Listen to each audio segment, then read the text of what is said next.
I'm going to tell you about Crawfie this morning. 70 years ago, her name was a byword for betrayal.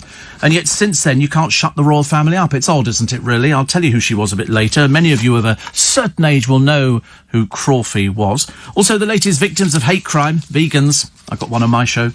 But he's not a proper vegan.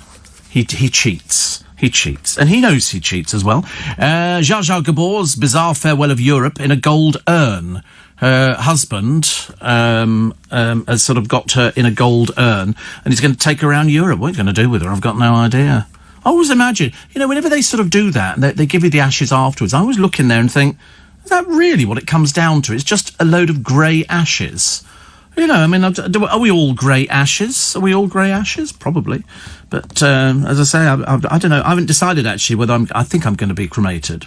Not today, obviously, but I'm sort of thinking for the future. Just so, yes, with the temperature, I could quite happily burn myself to a crisp anyway. Dan Osborne shows off his ball control in front of a woman in a very skimpy bikini. But don't worry, Jacqueline, he's really loyal to you. So that's good news, isn't it? You can skip breakfast. Going vegan isn't always healthier, and salt on your chips will not give you a heart attack. I could eat chips now.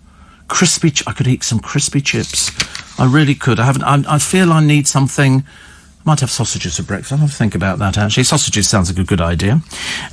Also, notorious lag Charles Bronson, it's not his real name, he just goes round in circles, actually, thinks that he's actually managed to get fish and chips back on the bill. Most of the stuff that emanates from this poor creature's mouth is just not even believable. He's taken hostage in 10 sieges. He's due to face a parole hearing and hopes to be out next year. Jackanory, I don't think it's very likely. But then the Ministry of Justice says there's been no changes to menu. All prisoners are still receiving 3 balanced meals a day in line with national guidance. Poor soul, honestly. But he's been told that he's the only person in the 900-strong prison served fish and chips. Of course you are, dear. As long as you believe it, that's great, isn't it? Do worry about these sort of people, don't you? Bruno Tonioli is already plotting his return to Strictly. He had to pull out the new series because he was staying in America to appear on their version of Dancing with the Stars. It's the same garbage all the time, isn't it? I'm not interested in any of these sort of programmes. They sort of go, we're going to do, celebrity dancing, Strictly Come Dancing. And you look at half of them, they're not even celebrities. They're not even celebrities. I mean, it's getting so desperate now that, even Jeremy Edwards apparently wants to make a comeback on the X Factor. I mean, he's about 97 now. How can he manage that? But the actor auditioned for the show's celebrity spin-off last year alongside pal Brendan Cole. And then I think we actually got rid of Brendan Cole, didn't we, from the dancing programme. So Jeremy Edwards wants to make this comeback. He says, Simon did ask us to try out again. He was quite keen for us to go back. As I say, you're past it now, mate, are you? We were trying to work out what he did before, and apparently it was Holby City. But he sort of popped up on all sorts of people's programmes. But now he's sort of looking like an older man trying to look younger. And there's a bit of a worry there, I think, on that one. But apart from that, RuPaul's Drag Race is back on track. I quite like it. There's some people around in this floor here absolutely adore drag. They really do. You can't guarantee. And of course, the makeup is so good on some of them. It's really excellent, really, really excellent. And poor little Amy Hart dragging out her 5 seconds. Oh, it's gone of fame. I'm sorry, darling. What do you do for a living? Answer, nothing. But in fact, she says, I wanted to have my boobs done again. Within the past 6 months, they've got huge. Oh, riveting, darling, isn't it? So excited for you in your shallow existence. But she recently gave her teeth a £100,000 makeover. Yes. Apparently, she said, my mouth has moved and grown since I had them done when I was 17. Oh, right. People would say your teeth are awful. No, they used to say, who is she? They didn't know, they never know your teeth did. They'd just be looking at you going, who are you? That was one who spent most of the Love Island in tears because some bloke didn't want to go out with her. Really, you can't believe these people, can you? And also, 25% of Brits hate letting pets see them in the nude. What do you think? Cats sort of sit there and go, my God, what's that? Needs ironing. Nobody worries about that, but apparently 25% of you do, which actually means that 75% of you really couldn't care less. And I don't think the animals bother. There are 10 million dog owners and 9 million people who own a moggy, but the equivalent of 4.75 million Brits said they were too embarrassed to get in the bath, the shower and bed naked in front of their pets. I don't know what. I mean, I'm not a big fan of pets on beds either. I mean, so some people say, "Oh, I couldn't." In fact, there was a letter I think to Country Life a short while ago. Somebody wrote in and said they have like an advice column saying, "I've got this new boyfriend, and I don't want to tell him that the cat sleeps on the bed at night." And you think, well, you just have to get rid of the cat, make it go and sleep downstairs. Makes it a lot easier, doesn't it? I'm not because I always worry they might come and sit on your face or something, and you might suffocate. Don't like that idea. That's not very good.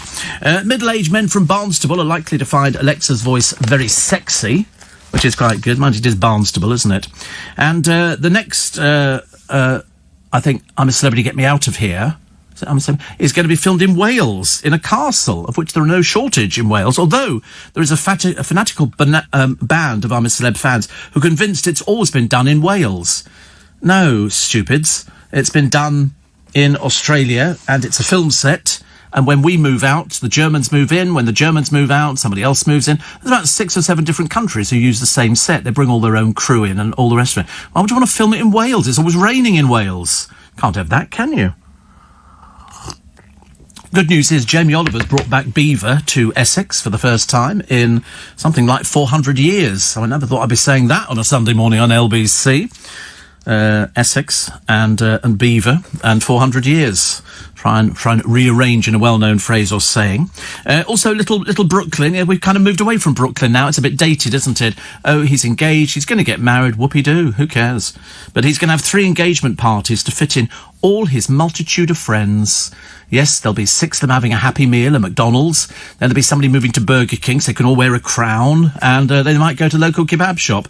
I mean, because we've never seen Brooklyn out with his friend before, have we? Doesn't happen very often at all, bless his heart. But so they're going to have 3 engagement parties. My God, the sooner he's off the market, the better. The happier we will all be. Harry Redknapp is launching his own podcast, interviewing celebrities. They all do it, don't they? They all think, oh, we have to sort of interview celebrities because they are the most interesting people. Some of them are, some of them. And a host of Britons claim to have had out-of-this-world experiences, sexual, with aliens. I mean, I knew we had a drink problem in this country, but by God, it's obviously completely out of control, isn't it? It's terrible. The Met Office pouring cold water on the heatwave flood warnings. I could do with a bit of a flood. I don't want much more heat, thank you very much indeed. I did water the baskets before I came out for work, which was very good of me. And I'm glad I did, because it might, by the time I get home in the morning, which is about sort of 7:30, 7:45, the temperature might have gone up a little bit. And I'm not very good with it. Although you do like the back of your neck getting it, because then you get a bright red at the back of your neck, which is really good.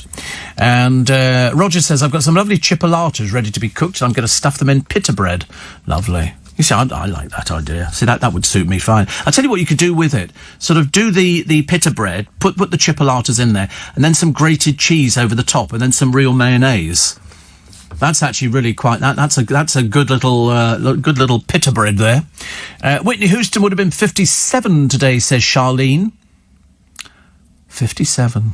God. How long ago did she die? I can't remember what year she died. Was it 2012? Wow. It's always these things you hear about, people, and you think, and they say, oh, it's this sort of long ago, and you go, really? Is it? Because you remember it as if it was yesterday. Packed beaches sounding the red alert. You'll all be going to the beach today, won't you? I wish you wouldn't, but I can't do anything about it.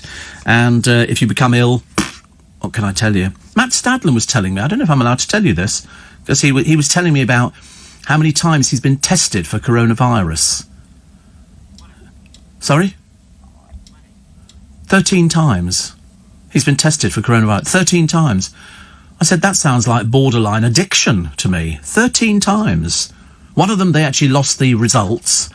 Because he's not so much worried about getting coronavirus. He's more worried about giving it to somebody. And I said, well, who do you hang around with? Well, nobody. He started walking a lot, apparently. Which people do, I suppose. Because I thought he was going to the gymnasium. Because he's got a bit of a defined body. It's a bit like mine, actually, except the difference is mine's sort of defined like a beer barrel, and his is defined like a triangle, which is very good. So Lisa Armstrong's got a new fellow, and apparently they say he's made her giggle.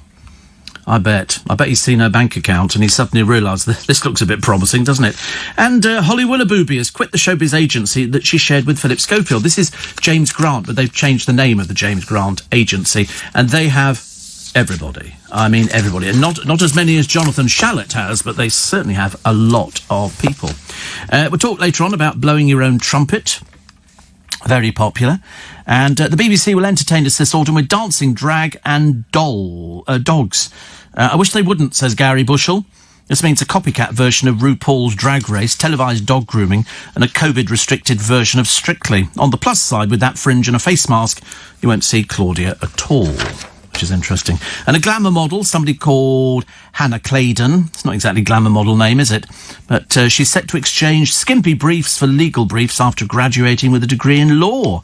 And she looks set to fulfil her dream of becoming a top lawyer. Lovely. Well, I don't know why we should be surprised at things like this. You can be, anybody can go and try out to be a lawyer. You know, you just go through the exams and all the rest of it. These Britons who've been having sex with aliens is all part of a new book called Without Consent. I mean, they're Britons who claim that, you know, a spacecraft has come down and taken them on there and had their wicked way with them. Not those aliens are like, you know, they'll sleep with anybody. They don't really care at all. They're not proud or anything. But it always amazes me. It's the people who believe that kind of rubbish. You know, they sort of go, yes, I was taken on board a spacecraft. And you go, were you really? You little liar. You little liar. Also, Ollie Ollerton. Anybody know who he is? I don't know who he is. I've never heard of him. But he chats near-death experience, surviving lockdown, and why his new book is a game changer. Oh, he's on from the SAS Who Dares Wins. Never seen it. Never seen it in my life. Wouldn't be remotely interested. Can't think of anything worse, actually. Free inside the People today, Princess Anne at 70, which is good. And she seems to be a cheerful little soul. She doesn't smile as often as I would like her to smile. Also, Katie Price faces 2 years of Oh, go away, you boring old back. Who cares? Listen, you're stupid enough to jump off a wall and then sort of do your feet in. You're an old woman, love. You can't do things like that. You really can't. But jumped over a wall on holiday and obviously not very good at it. Dave and Victoria Beckham get the go-ahead for the pond, half the size of a football pitch. Riveting. Why do you have to tell everybody everything you do? Would it not be better if you kept your mouth shut? You know, it's like we're not interested in Brooklyn getting married. Couldn't care less. We're not interested in the fact that Romeo now doesn't play tennis because Dave took away the tennis court and shoved in a five-a-side football pitch. And we're not remotely interested that Harper is apparently a fashionista because they stuck her in the most god-awful outfit the other day. And it was somebody wrote in and said it looks like an old lady dress. And that's exactly what it looks like, an old lady dress. But there you go. If your mummy's a if your mummy's a fashionista, well, she's not really, is she? She doesn't do very well. And I brought my little phone in today to charge it up. I couldn't get it to charge at home. I bought my little phone. That's my phone. That's my other phone. Whoa! Hey, is that small or is that small? Can I press the button? Yeah. It makes calls.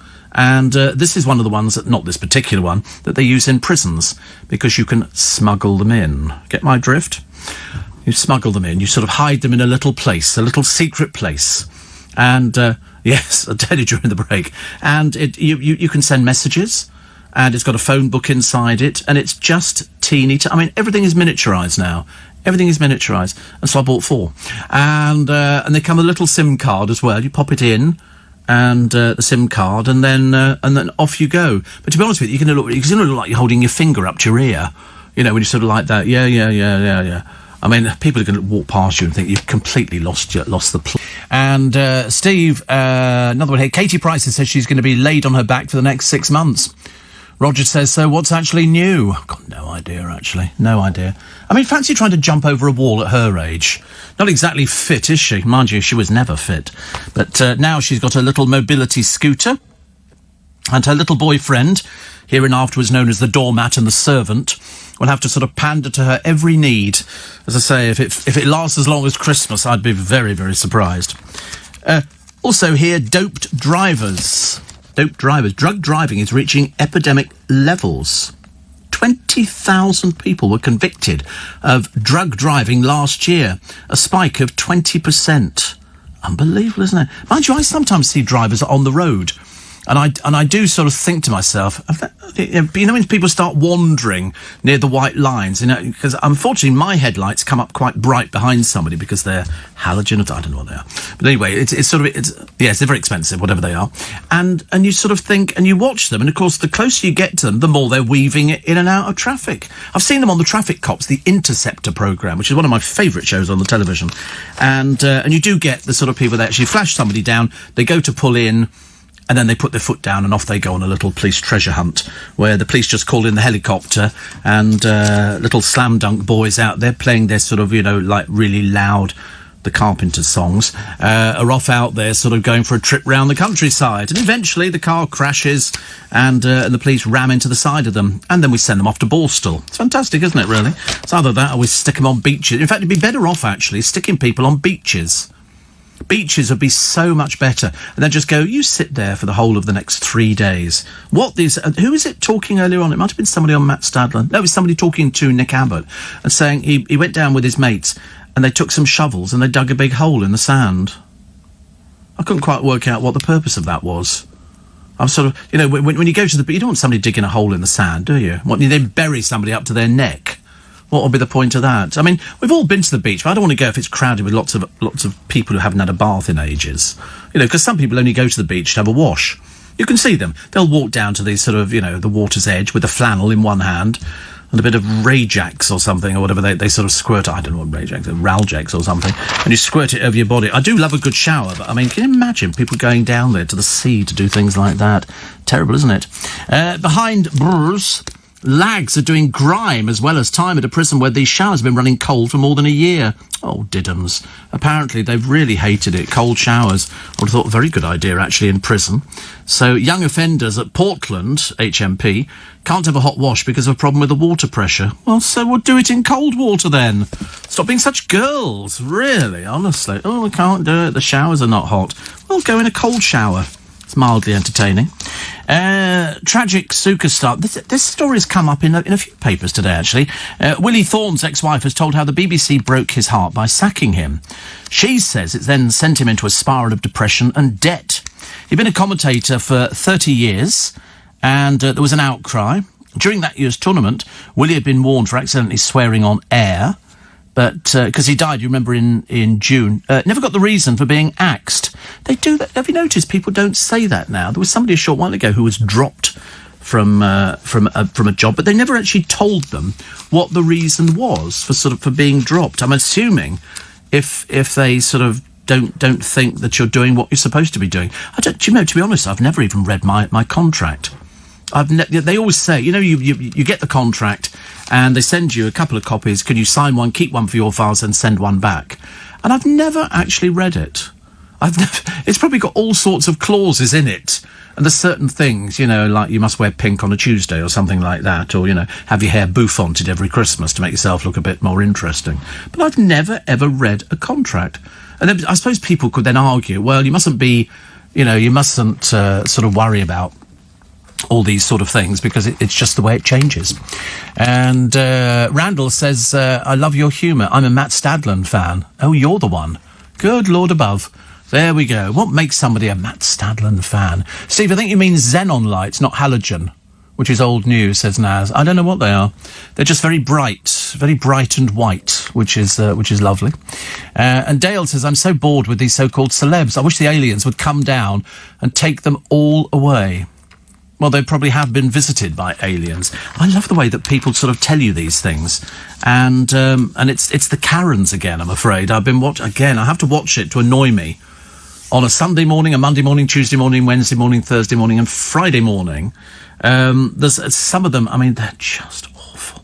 One of them was getting angry in a queue in a shop in America because the woman in front of her was a Mexican. And she was saying, why don't you go back to your own country? And this is in the queue. Somebody's filming her and she's coming up with this out-and-out racist language. And absolutely dreadful. And then somebody says, why don't you just keep your big mouth shut? Because the moment you try and remove them, they sort of play this new card, which is, don't touch me. I've seen it in the pawn shops, P-A-W-N. And they go, because it was in the other ones, they want to be touched, wouldn't they, I would have thought. But they say, don't touch me. You think, well, what are you supposed to do? Get a cattle prod? And push them out of the store. I've seen them being lifted out in some in some of these porn programs where they go on there and they sort of go, this is a real diamond. And the bloke looks at it and goes, it's glass. She goes, I'm telling you it's diamond. He goes, no, it's glass. It's glass. They then start arguing the toss. I'm not leaving it till I get my money. You promised me $400. No, I didn't. Yes, you did. And so in the end, they have to push them out into the car park, and they're effing and blinding, which I find mildly amusing, actually. But not amusing all the time. But watching programmes like that, I think sort of make the rest of us feel as though we're sort of actually quite good company, I suppose. Lots of pictures of celebrities in their bikinis posing for their photographer who's standing right next to them. They reckon, if we're not careful, well, in fact, I haven't even said careful, we could be heading for full lockdown again by the end of the month. I don't think I'm ever going to see my godchildren again. They'll have to, by the time I actually get round to it, they'll have grown beards and stuff like that. They'll probably get married or something, and I shall never know about it. But there's also another one here. Oh, poor old Lembit Opik. You remember Lembit the failure? You know, went out with Touch My Bum, Don't Be Shy. Went out with a cheeky girl, and even she got bored with him. A failed MP, a failed singer, a failed comedian. There's nothing really he can do, really. But he says, since I was in the jungle, this is 10 years ago. I mean, seriously, talk about living in the past. He says, people have been saying to me, I bet it's filmed in a car park in Wales. Lady Colin Campbell feels... Oh, who cares what she says? Nobody cares about Lady Colin Campbell. She really is peculiar. And a mum whose dog mauled a policeman told him he doesn't like people in uniform. Isn't that funny that sort of dogs go for certain things? Like postmen and dogs don't seem to go together. For some reason... If I was a postman, I'd be saying, will you come in? In fact, there was one a while ago where they said to the woman, we're not delivering to your house anymore. You're going to have to come and collect your post from the post office. She went, why? Is it because your dog keeps going for us? So that's why, you know. Do you know why James O'Brien blocked Matt Stadler on Twitter? Matt mentioned it this morning. Did he? He did. Apparently. Good Lord. Well, there you go. Oh, he's unblocked him now. Oh, that's it. Because sometimes people sort of block people, don't they? They don't understand. They blocked each other. Oh, hilarious. That's even funnier. And then did I see the other day, was there some argument between Piers Morgan and O'Brien? Yeah, there was a little bit of a spat going on there. I thought, I know what he's doing. I know exactly what he's doing. It's a clever ploy. So David Beckham's boy Brooklyn is getting a hat-trick of engagement parties to avoid having to tackle any embarrassing clashes between his parents' Liberal pals and Donald Trump. I mean, you know, who are sort of the Beckhams... Liberal pals. Can't wait to see that one. Brooklyn got engaged to Nicola Peltz, daughter of a businessman, Nelson. He's a prominent Trump backer and plans a bash for the lovebirds at his mansion in Palm Beach. The Beckhams will have to rent somewhere because they don't have a mansion. It's a bit scrubby, really. And then Brooklyn's mum, Victoria, will hold a separate party in the UK for Liberal friends she expects to be offended. Yeah, it's funny that, isn't it, really? I wonder why the Beckhams haven't said anything about, I'm sorry, you're friends with who? Trump? Dear me. Nicola's dad is friends with Trump and a lot of Republicans, which is the complete opposite to Victoria's friends. Do you think Victoria's friends have the faintest idea what they're talking about? Do you think Victoria could actually hold her own in a political debate? Of course not. Do you think Dave would? So Dave, I mean, so what do you think of Trump? I like him. I quite like him. Oh, right. Yeah, who? Who would be the answer? You know, Trump, he does this. But anyway, apparently the dad of 10, this is Mr. Peltz, recently spent 1.5 million on the bar mitzvah of his twin sons Zachary and Gregory. Meanwhile, the parties are not the only clash that Brooklyn faces. Already the clash, because you know what Victoria's like, milk it for all you can get. His fashion designer mum Victoria, has offered to handle the wedding dress, but Nicola's already been speaking to her rival, Stella McCartney. Fantastic. I mean, to be honest with you, I mean, you've seen some of the Victoria Beckham creations that come out, and it's not really good enough. It's not really. But it doesn't matter. At least I'm sure she'll sort of be making some contribution.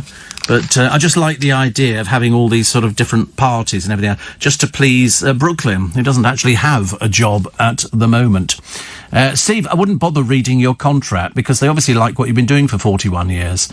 Yes, well, yes, I suppose that could be the answer. But I think perhaps one day, do you think seriously one day I should actually get round to reading it and sort of see what it says? There's probably all sorts of clauses in it which I haven't noticed. I'm sure they'd be the first ones to tell me. Hope so, anyway. It's 5:30. Let's get those news headlines. Oh, no, not quite yet. Oh, right, okay. Soon. Soon we'll be having the news headlines this morning, but you can always tell when they're not quite installed in the right place, and we then have to still not. Okay. Oh right. Very late this morning, very late. And then we'll tell you about the families of COVID heroes missing out on £60,000 compensation, and parents being warned about the perils of live streaming. Well, I mean, I don't know anything about live streaming, I have to be honest with you. I've really got no idea what that means. Somebody the other day, I was trying to take a picture for one of my friends who's got a shop in Twickenham, and he said, just send me the picture. So I don't know how to do that. And I didn't know how to do that, actually. So he actually took a picture of my screen as well, which was much easier. Nearly there, do we think? Still not nearly there. Good heavens above. Well, I don't want to get into trouble for this. I should probably get into trouble. Oh, there now. I don't want to do it. Morning, nice to be company. So here it is. Ant's ex has found love again. And this is lovely Lisa Armstrong. She's got a new bloke. He's obviously seen the bank account and thinks this one's worth cultivating. She's a makeup artist. And they say here that professionally she's one of the most talented and in-demand makeup artists on television. I think that's a gross exaggeration, but there you go. I'm sure she's doing all right. But how lucky that they were in a park and somebody was able to take so many pictures of them without them even noticing. I mean, how did that photographer happen to be in the park? Because it's set up. They do things like that, don't they?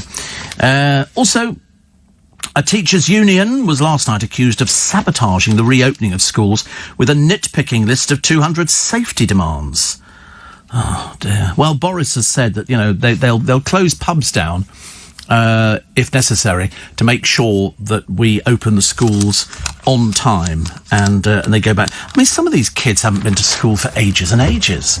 You'd have thought by now they'd want to go back, but I have a sneaking feeling they're not particularly bothered about it because they probably think they're going to end up on Love Island and be a celebrity. But 90% of them fall by the wayside. Holly Willoughby's quit this showbiz agency.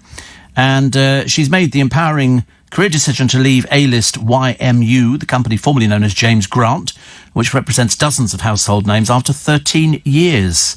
So they have Schofield, Anton Deck, Claudia Winkleman, Graham Norton on the books. So instead of joining a rival, Holly will run her career via her new company, which is called Roxy Management. Because then you don't have to pay horrendous sort of fees to the agent for getting you the work. But I mean, they've been getting her work for a long, long time. And they presumably take a cut. It could be anything from 10 to 25%, I should imagine. James Dyson's countryside pad is big enough to fit in nearly 18,000 normal homes. That seems a lot, doesn't it, really? How big is this place? Apparently an average UK home is 81 square yards. He lives in Doddington Park, a 300-acre Georgian estate in Gloucestershire with 4,840 square yards to an acre. He has 1,452,000 square yards of space. You could fit 17,900 homes into the same thing. Amazing, isn't it, really? But I think J.K. Rowling's 162-acre estate in Perthshire could fit in just under 10,000 normal homes, and Wayne Rooney could fit in 7,142 when he's there. Also, Dan Osborne, the love cheat, and showing off his ball control, luckily with a woman lying on a sun lounger. And apparently an onlooker said that he was chatting, but nothing happened. Yeah, that's the way it works with little Dan, doesn't it? You show off, dear, because he's out there to get his teeth done. So presumably there must be some sort of discount on offer. Can't see, because we know he knows what he does for a living. We're all fascinated by this. And Sam Ayres, the Towie legend. The one thing they never were, the Ayres sisters, was Towie legends. And it reveals why she'll miss the 10-year reunion. Thank God for that. Can live without it, love. Can live without it. Plus, Clacton, warmer than the Sahara. Warmer than the Sahara, which is great. Of course, if you've never been to the Sahara, it doesn't make any difference, does it? Because you won't have the faintest idea what the temperature is like, except this will be warmer. And it's packed. Bournemouth, again, overnight campers went down there, so there'll be people who are still camping, and then they'll be onto the beach for... It's like going on holiday and discovering the Germans have put the towels on the sun loungers. So I used to go down there and remove them. I'm sorry, I would happily wake up in the early hours of the morning and go and remove all the towels. I mean, they'd be down there. I mean, it used to be a standard joke in this country. Go to Spain and you've got to beat the Germans to the sun loungers, because what they do is put towels over them, indicating that's their their sunbed. And so, then the hotel started removing them. And then they started putting books there as well. So you could, I should throw them in the pool. Stop messing with the Allen, I tell you. Also, Maura Higgins has lashed out. I'm sorry, Maura who? I'm sorry, love, I do beg your pardon. Pictures surfaced of her dancer ex Curtis snogging the woman at the centre of their split. Well, get over yourself, love. Get over yourself. So, what are you, 3 or something? 3 and 4 years old? Oh, he's going over with somebody else. What's the matter with these people? Reacting to snaps of Curtis kissing his new girlfriend, Amber Pearson, a fellow dancer, the Love Islander took to social media to vent her anguish. You're just coming over as a bit tragic, love. So, your little boyfriend went off with somebody else. Oh, it's terrible, isn't it? Maura tweeted, the truth always comes out in the end. Nobody gives a stuff. What do you mean, the truth? He went out with you, then he ditched you, and he's going out with somebody much better and much nicer. Thank you very much indeed. Her comments come after Moira accused Curtis of cheating on her with Amber while the dancer pair were touring together. Who cares? Grow up, get over yourself. It's so pathetic, it really is. Oh, what's this? Oh, this is... have you seen the pictures of Adele losing this huge amount of weight? Huge amount of weight. And they've written down all the things that she's eaten. And, everything. On day 1, Asian king prawn stir-fry. Which sounds quite nice, doesn't it? I could go for that one. Oh, obviously not. Turkey escalopes. You like that? Okay. Tuscan bean stew. Okay, good. Pan-fried salmon salad. I'm not sure about the fish thing. Strawberry tabbouleh. I don't even know what that is, actually, but it sounds quite nice, but you do cook it. It is actually cooked. Miso marinated cod. No, you're not fish, are you, really? Char grilled beef on day 7. Yeah, char grilled beef sounds quite good. You can have that with a red wine sauce, or a jus, as we call it. I like that. I like things like that. Yesterday, I just kept throwing things into the frying pan. And so I had some, just happened to open the fridge and there was some fillet steak there. And I thought, I'll have fillet steak. So I cut it up into little sort of pieces. 2 bits I had, because you get sort of 2 in the pack. And I thought, what can I do this with? I didn't know what to do with it. So I did it with red onions, already cut, and I throw those into the frying pan. So the whole lot's marinating. Then I cut up some asparagus spears as well, fresh asparagus. I don't do tinned. And you cut those up, and that was very nice. And then I thought, oh, that was quite nice. And so I then threw a packet of Tilda egg fried rice. By this time, it's beginning to look like a meal for 6 people, but I was thinking it's only for me. And then, just to add the coup de grace, the little trick, and you can try this yourself at home, I bought some ready-made peppercorn sauce, and I poured that all over it. And then, started sort of tossing it and doing what you do with sort of frying pan. And the trouble is, it now weighs so much, I've got to use 2 hands to get this thing to be tossed properly. And it then just looked like mush. But I'll tell you, and then I added, this is the crowning glory of anything, a little bit of double cream. Little bit of double cream on the top of it. I throw that on everything. Seriously, if I could throw it on cornflakes, I would. In fact, I have thrown it on cornflakes, I've just remembered. And you just do a little drizzle of it, almost like the mark of Zorro. And just stir that lightly in, and then tip it into a container and eat it. And it was delicious. It was absolutely... I felt like I'd eaten a whale after I'd done it, but it was absolutely delicious. Martin says, will you be going to the beach today? I think not. I don't do hot days. I don't do hot days at all. Some people are very... I see people, not around our area, because that would be common, people walking around with their shirts off, walking up and down the high street. And not me. I can't think of anything worse. People would be calling the police. Have you ever walked up and down a high street with your shirt off? No, exactly. There are certain people obviously do it because they're peasants, and there are other people who would probably like to do it, but they don't have a thin enough body. And it's also, I think you have to be a certain person. I think you have to be from the wrong side of the tracks to walk up and down the street with your shirt off. Also, you don't go to shops, do you? So, definitely not. And Roger says, my little niece will be 18 at the end of this month. I desperately wants a tattoo for her birthday. Okay, I'm against it. It's got nothing to do with you. It's your niece. Mind your own business. Butt out. All right, okay.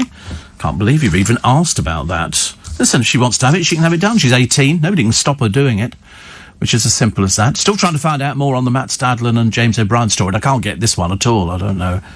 I thought they adored each other, but, because James is in show business, loves it, well, sort of. What has not been realised is the older children will have to leave the pub to return to school. Until schools create barriers between pupils, the only way forward is everyone. Yes, I mean, I'd just be glad when we get them off to school again. I'm sick to death of seeing kids riding about on the streets at like 1 or 2 in the morning.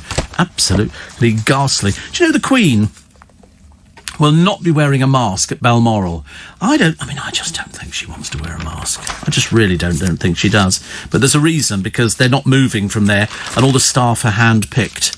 So that's very good, isn't it? Very good indeed. So I like that. No house guests, no church, but no masks in this bubble. The staff are a little stir-crazy. They can't leave the castle grounds. But mind you, if you work for that must be quite exciting working for Her Majesty the Queen. I think so. I think that must be quite nice. Hey, Madge, what do you want? Toast? Marmalade? Peanut butter? What do you got? Yeah. What do you mean, peanut butter? I'm going to tell you a story in a minute about Crawfie. Crawfie was very famous. Her story's extraordinary, glamorous, dramatic, and tragic.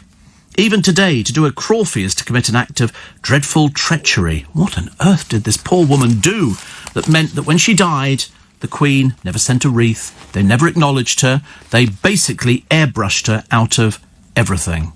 She did the ultimate betrayal, which now, when you look back on it, is utterly hilarious. Utterly hilarious. Because she was, taken into the confidence of the young girls growing up, and then something happened that changed her life completely. We'll take a short break. Back in a second. That story, incidentally, it's a book that's actually coming out. It's called The Governess by Wendy Holden. I mean, I knew about this story from ages and ages ago, but the royal family appeared to be mellowing. A little bit late now. She's been dead and buried for a number of years, poor soul. But she worshipped Elizabeth and Margaret, although Margaret did a right old Harridan, didn't she, really? Chain-smoking, boozing, playing the party girl everywhere. But actually, I suppose that's why we liked her. That's why at one time we liked Harry. Now we don't seem to like Harry anymore. We don't know what's going to be going on with them. There was a royal biographer the other day who was saying on the television that he's so desperately lonely in America. He doesn't have any friends out there. I don't think he's actually got a whole bunch of friends back here. But obviously somebody somewhere has said, you can do really well and you can sort of do all these... No, you can't. Here is the story. And if nothing else will tempt you to buy this book, which is coming out, this will. Because this book, published more than 7 decades ago, 70 years ago, remains a byword for betrayal. The title was The Little Princesses. And if you think about the royal families finding freedom, the indiscreet book about the Duke and Duchess of Sussex that they had nothing to do with, even though there's some very strange insights there, this one, strained relations at the heart of the House of Windsor. When The Little Princesses was published in 1950, the royal family regarded it as tantamount to treason. Never before had anyone dare reveal such intimate and candid details of the Windsors' private lives. Worse still, the author was the Scottish teacher Marion Crawfie, the much-loved, who'd been governess to Princess Elizabeth and Margaret for 17 years. She'd been rewarded with a grace and favour home, Nottingham Cottage, which is the one that Harry then proposed to Meghan in. And for the first, page, when Marion wrote that initially she never had any interest in royalty as a student teacher, she wanted to work with society's other extreme among the children in the slums of Edinburgh. This book really kind of threw everything up there. It began with a royal approach out of the blue. The 22-year-old had a summer holiday job with Lady Rose Leveson Gower. I mean, everybody's like, okay, yeah, everybody's double-barreled in this thing. Everybody's well-heeled. And it was great. She talked about Lilibet, which is what the Queen's name is. And she talked here...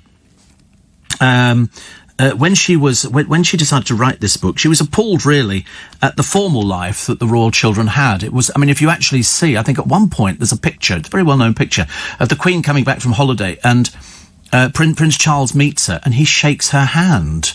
And you think, and that's your mother. The answer is, once they'd had the Sprogs, somebody else looked after them. It's only recently they've started looking after their own kids, but in the early days, they were sort of passed on to the nannies, and Crawfie was the one who did it. And I think that they went to Tottenham Court Road at one point, and there was a bit of a scene in a self-service cafe because Lilibet, the Queen, left her tea tray at the counter. The till operator yelled after her, much to the princess's delight. Wasn't she loud, Crawfie? Lilibet gasped. Nobody'd ever raised their voices to them before. And young Margaret, according to Crawfie, took an interest in her looks from an early age. In fact, actually, even up until, because she was bored. She'd have her hair done 3 or 4 times a day, Margaret. And Crawfie wrote about all of this, and she talked about Philip and how many prawns he could eat and all this kind of... And it basically, all the things that you know about the royal family now... This was doing it, 70 years ago, and unfortunately, it was to be her downfall. The moment this book came out, she was removed as fast as possible. She was removed, there were sort of all sorts of rare glimpses. And I think it was the Queen Mother who complained to the publisher that Crawfie had gone off her head, and the governess was cast out into darkness. The little princesses, of course, mention nothing of this, nor how she fled to Aberdeen and bought a house yards from the road that the Windsors took to Balmoral. And this book, which is coming out by Wendy Holden, says, I visited the detached villa and have been haunted by the image of the elderly Crawfie standing at the window, dressed in her best and hoping that the royal limousine might actually stop one year and they might come back, because she spent 17 years looking after the children, because basically the royal family are whatsits. When she died in 1988, not a single royal flower was sent to her funeral. Her book, once so notorious, had long been forgotten. She retired. As I say, this road to Balmoral, she so desperately wanted them to come and forgive her, although she'd done nothing wrong. This was a beautiful book, a celebration of the lives of these 2 girls. Her husband died in 1977. She then descended into depression and attempted suicide. Leaving a note saying the world has passed me by and I can't bear those I love to pass me on the road. She died in this nursing home in Aberdeen on the 11th of February 1988. Neither the Queen Mother, nor Princess Margaret sent a wreath to her funeral. That's how they write somebody out of the royal family. So now you understand why they're called dysfunctional. Now you understand that they can treat somebody like that. Nearly 90 years after they first met, Crawfie's legacy remains in the spirit with which the Queen relates to people from all walks of life. Intriguingly, there are signs that Her Majesty has realised the central importance of Crawfie in shaping her life. For among the pictures and film clips released in April to mark her 94th birthday was a few seconds of grainy footage in which Crawfie and the young princesses are seen dancing the Lambeth Walk. Wendy Holden says, I'll take it as a sign that the Queen has finally forgiven her devoted and loving governess. It's surely the very least that she deserves. They treated her absolutely appallingly. Absolutely. And you can't believe it. They go, oh, they're all so nice and they're all so wonderful. I remember, and I was just telling the producer, I don't think he knew what I was talking about, that when the Queen Mother, she had a servant at Clarence House. He was called Backstairs Billy, because it was all backstairs that they went up and down, and he adored the Queen Mother. He also looked after Princess Margaret as well. Well, when the Queen Mother died, he was out on his ear. They couldn't get rid of him fast enough. You'd think that they'd want to look after the people. Lose a boat and they all sob into their handkerchiefs. Unfortunately, lose a person and they couldn't care less. They just replace them with somebody else. And it's such a shame, because I think Crawfie needs mentioning, because she spent 17 years. She wrote a really lovely thing about them, saying that, but of course they thought it was an act of betrayal. And yet, what do we get a few years after that, quite a few years? We get the Queen walking round, and then there's a documentary done on the royal family where they give them access to everything. Yet Crawfie does it, and it's a case of, right, you're going to suffer. And she did. She never quite understood why it had all gone wrong and why nobody was sort of contacting her ever again. They didn't send a Christmas card. They sent nothing at all. Nasty little family. Nasty. And that's the way it turns out. They can't help it. They don't know anything else. That's why Harry can be the complete pain in the rear end that everybody knows he is. Because nobody's ever told him off. Who's ever told him off? Nobody. Nobody ever tells him off. They sort of blindly go through. Harry started phoning, apparently, so we were told this week, heads of industry in America to tell him about his plans for the future. So, we got a Harry on the phone. You want to talk to Harry?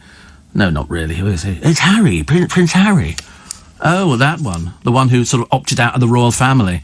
Oh, yeah, and Meghan then phones people and do all the... and you start thinking to yourself, they really are dysfunctional. To lose one husband would be considered careless. They've all lost husbands. They've all been married quite a few times. Princess Anne's been married twice.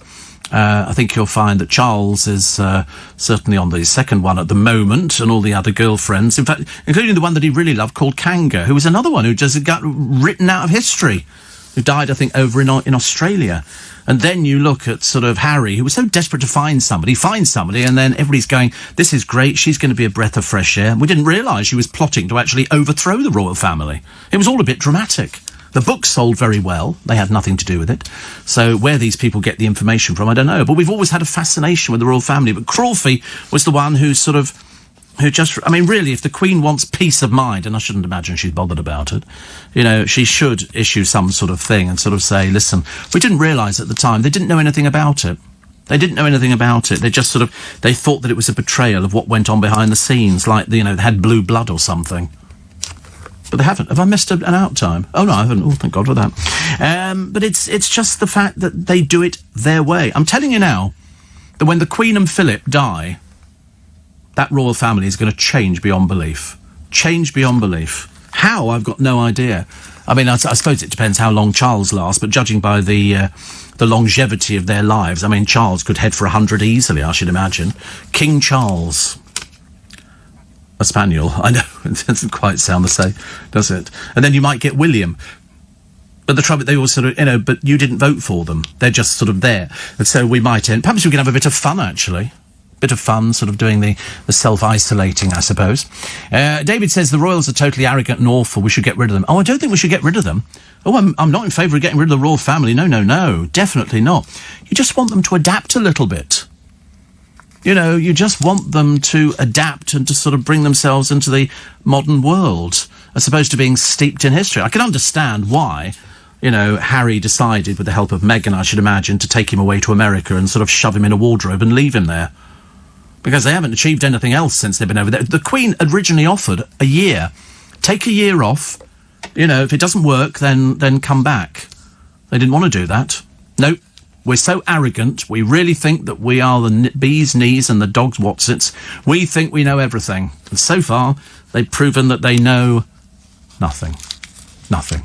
Steve, love the royal family if you want to, but if you want them to love you back, turn into a horse. They do like horses. The Queen is... But again, you say, I mean, we're told about these things, and we learnt all this on the Queen's documentary, where you saw her racing and she was running back inside to go, oh, mummy, we've got this. And I mean, it's almost childlike. And then you realise, I told you before, that they did this documentary and the Queen goes to an old people's home and is sat down at a table with a lot of elderly people who are sort of staring at her like they've never seen the Queen before, but they've never seen her on a stamp when they've licked her. And it's a case of, they then... Oh, another sneeze.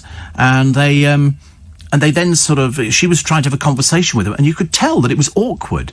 She had nothing in common with these people, even though they were, in inverted commas, her subjects. So I'm going to buy this Crawfey book, because I'm fascinated by it. I bought the other one, actually, Margaret's, can't remember the name, but she was a lady in waiting, and she was the one who was there when the Queen Mother passed over. I think in the same house that Prince Andrew is now occupying with his ex, the one who's really bad with money, and has a little issue with lick my toes, don't be shy kind of situation. The wonderful Sarah Ferguson. What a credit to the royal family she is. The trouble is, we've suddenly realised they're all dysfunctional. I know other families out in the real world who actually have got lots of children. I mean, the Peltzes, for example, he's got 10 children. They all seem perfectly well brought up and balanced. And there was a couple on the television a few weeks ago. They've got 22 children, and they're all beautifully behaved, nice people. And yet the royal family, no, you can't talk to them. You're not allowed to talk to them. You have to wait till they ask you a question before they then sort of come back to you again. But the book sounds really good, actually, so I shall be buying it. I might invest $12.90. I must find it cheaper, actually, somewhere else. I'm very good at getting a bargain. Very good at getting a bargain. So here's the picture. Schooled out for... Oh, the sun's out. But the storms are not ruled out, and it's a load of people sitting on a beach. I mean, I don't like it. I don't want to sit next to people on a beach. I wouldn't want to sit next to them at a swimming pool, thank you very much indeed. Let alone the beach, where you get sort of some little oik next to you, sort of digging up the sand and all the rest of it, Let's bury Granny for the day, make it mildly entertaining. No. The only thing I'd want to do is own an ice cream van. and play my little Mr. Whippy music, and then I could sort of sell ice cream. Do you know you're only supposed to play the music on an ice cream van for 12 seconds every so often? Not allowed to play it all the time. And it's dang, dang, dang, dang, dang, dang, dang, dang. Greensleeves apparently is the most popular tune to be heard. I've never identified anything. All I just know is Mr. Whippy used to come round, and I'll tell you, our little eyes lit up. We were all very excited, because you can't beat sort of, the swirly ice cream with a 99 stuck in it and crushed nuts. Well, you had to ask for the crushed nuts. And eventually you got them. They were delicious. Oh, dear. Could eat one now. No, chips first. Chips first. This music means that the news... I can't believe we've done an hour already. We've just walked in. How is this possible? Already 3 minutes past 6. It's going to be a ghastly day for the weather today. Ghastly day. Dreadful, dreadful, dreadful. But there again, most of you probably love it and you think it's so fantastic. And I'm not one of them. In fact, somebody wrote to me the other day and said, "You don't like the heat, do you?" I said, you're getting that message from me, definitely. My friend Ian says, "I was excited when the ice cream man came round. If he had strawberry Mr. Whippy, and sometimes a combination of vanilla and strawberry." I remember those ones. But I remember all ice cream vans seemed to stop having strawberry at one point. Did that just happen everywhere, or just where I grew up in Romford? He says, "But I do like the self-serve frozen yoghurt places now, where you pull the lever to get the yoghurt yourself, because it's like being the ice cream man. And those places always have strawberry. I love frozen yoghurt. We had it on the when we went on the ship. They had frozen yoghurt, and you could sort of serve yourself. Froyo, and it was lovely. It was really quite nice, actually. And I had some in the gym, the Barbican Health and Fitness Club. I used to go to it, yeah, because apparently frozen yoghurt's got 0 calories or something. It's very, very low calorie, and it was delicious. You go, "I'll have a chocolate frozen yoghurt." Thank you very much indeed. Choco frozen yoghurt, and it was delicious.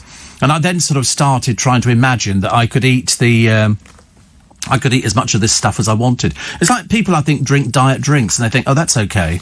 I'm going to lose weight." No, you won't. No, you won't. You'll still be... Is that a diet drink? Are you drinking it because you think it's more beneficial than fat? Lost half a stone. Those gallstones, they're a pain, aren't they, really, honestly? But at least you've managed to get rid of them. Thank goodness for that. But perhaps you should give it to Laughing Boy here. He could do with losing a few more pounds, couldn't you? Yeah, I thought you'd lost weight, actually, earlier on. I was quite surprised. I thought you had. Because I have a producer during the week, Thomas, and everybody's on a diet. Every single person I know is on a diet. Is it post-lockdown? Oh, it's such a pain, isn't it? Why can't we just take a tablet at night and then wake up in the morning and it's all vanished and it's all gone thin? But it doesn't work like that. You apparently have to work at it. Matt Stadland told me that he goes walking.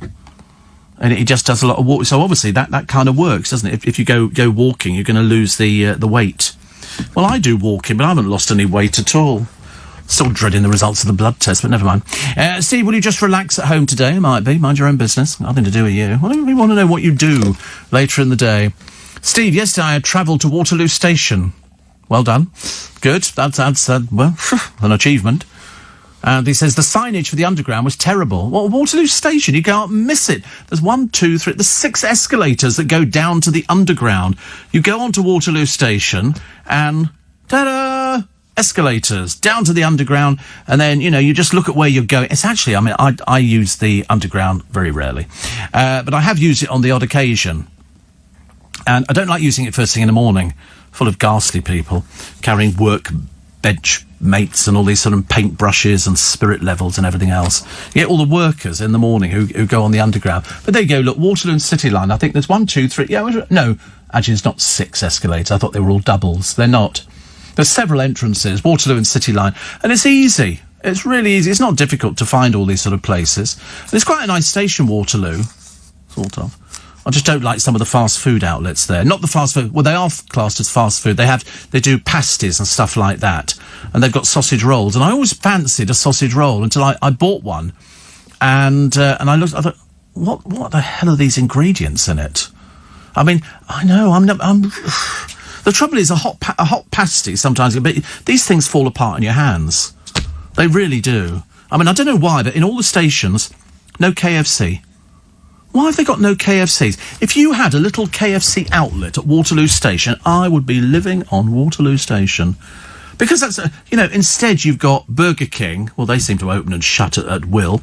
And then you've got a little tiny McDonald's, which is always packed at Waterloo Station. If they had a KFC...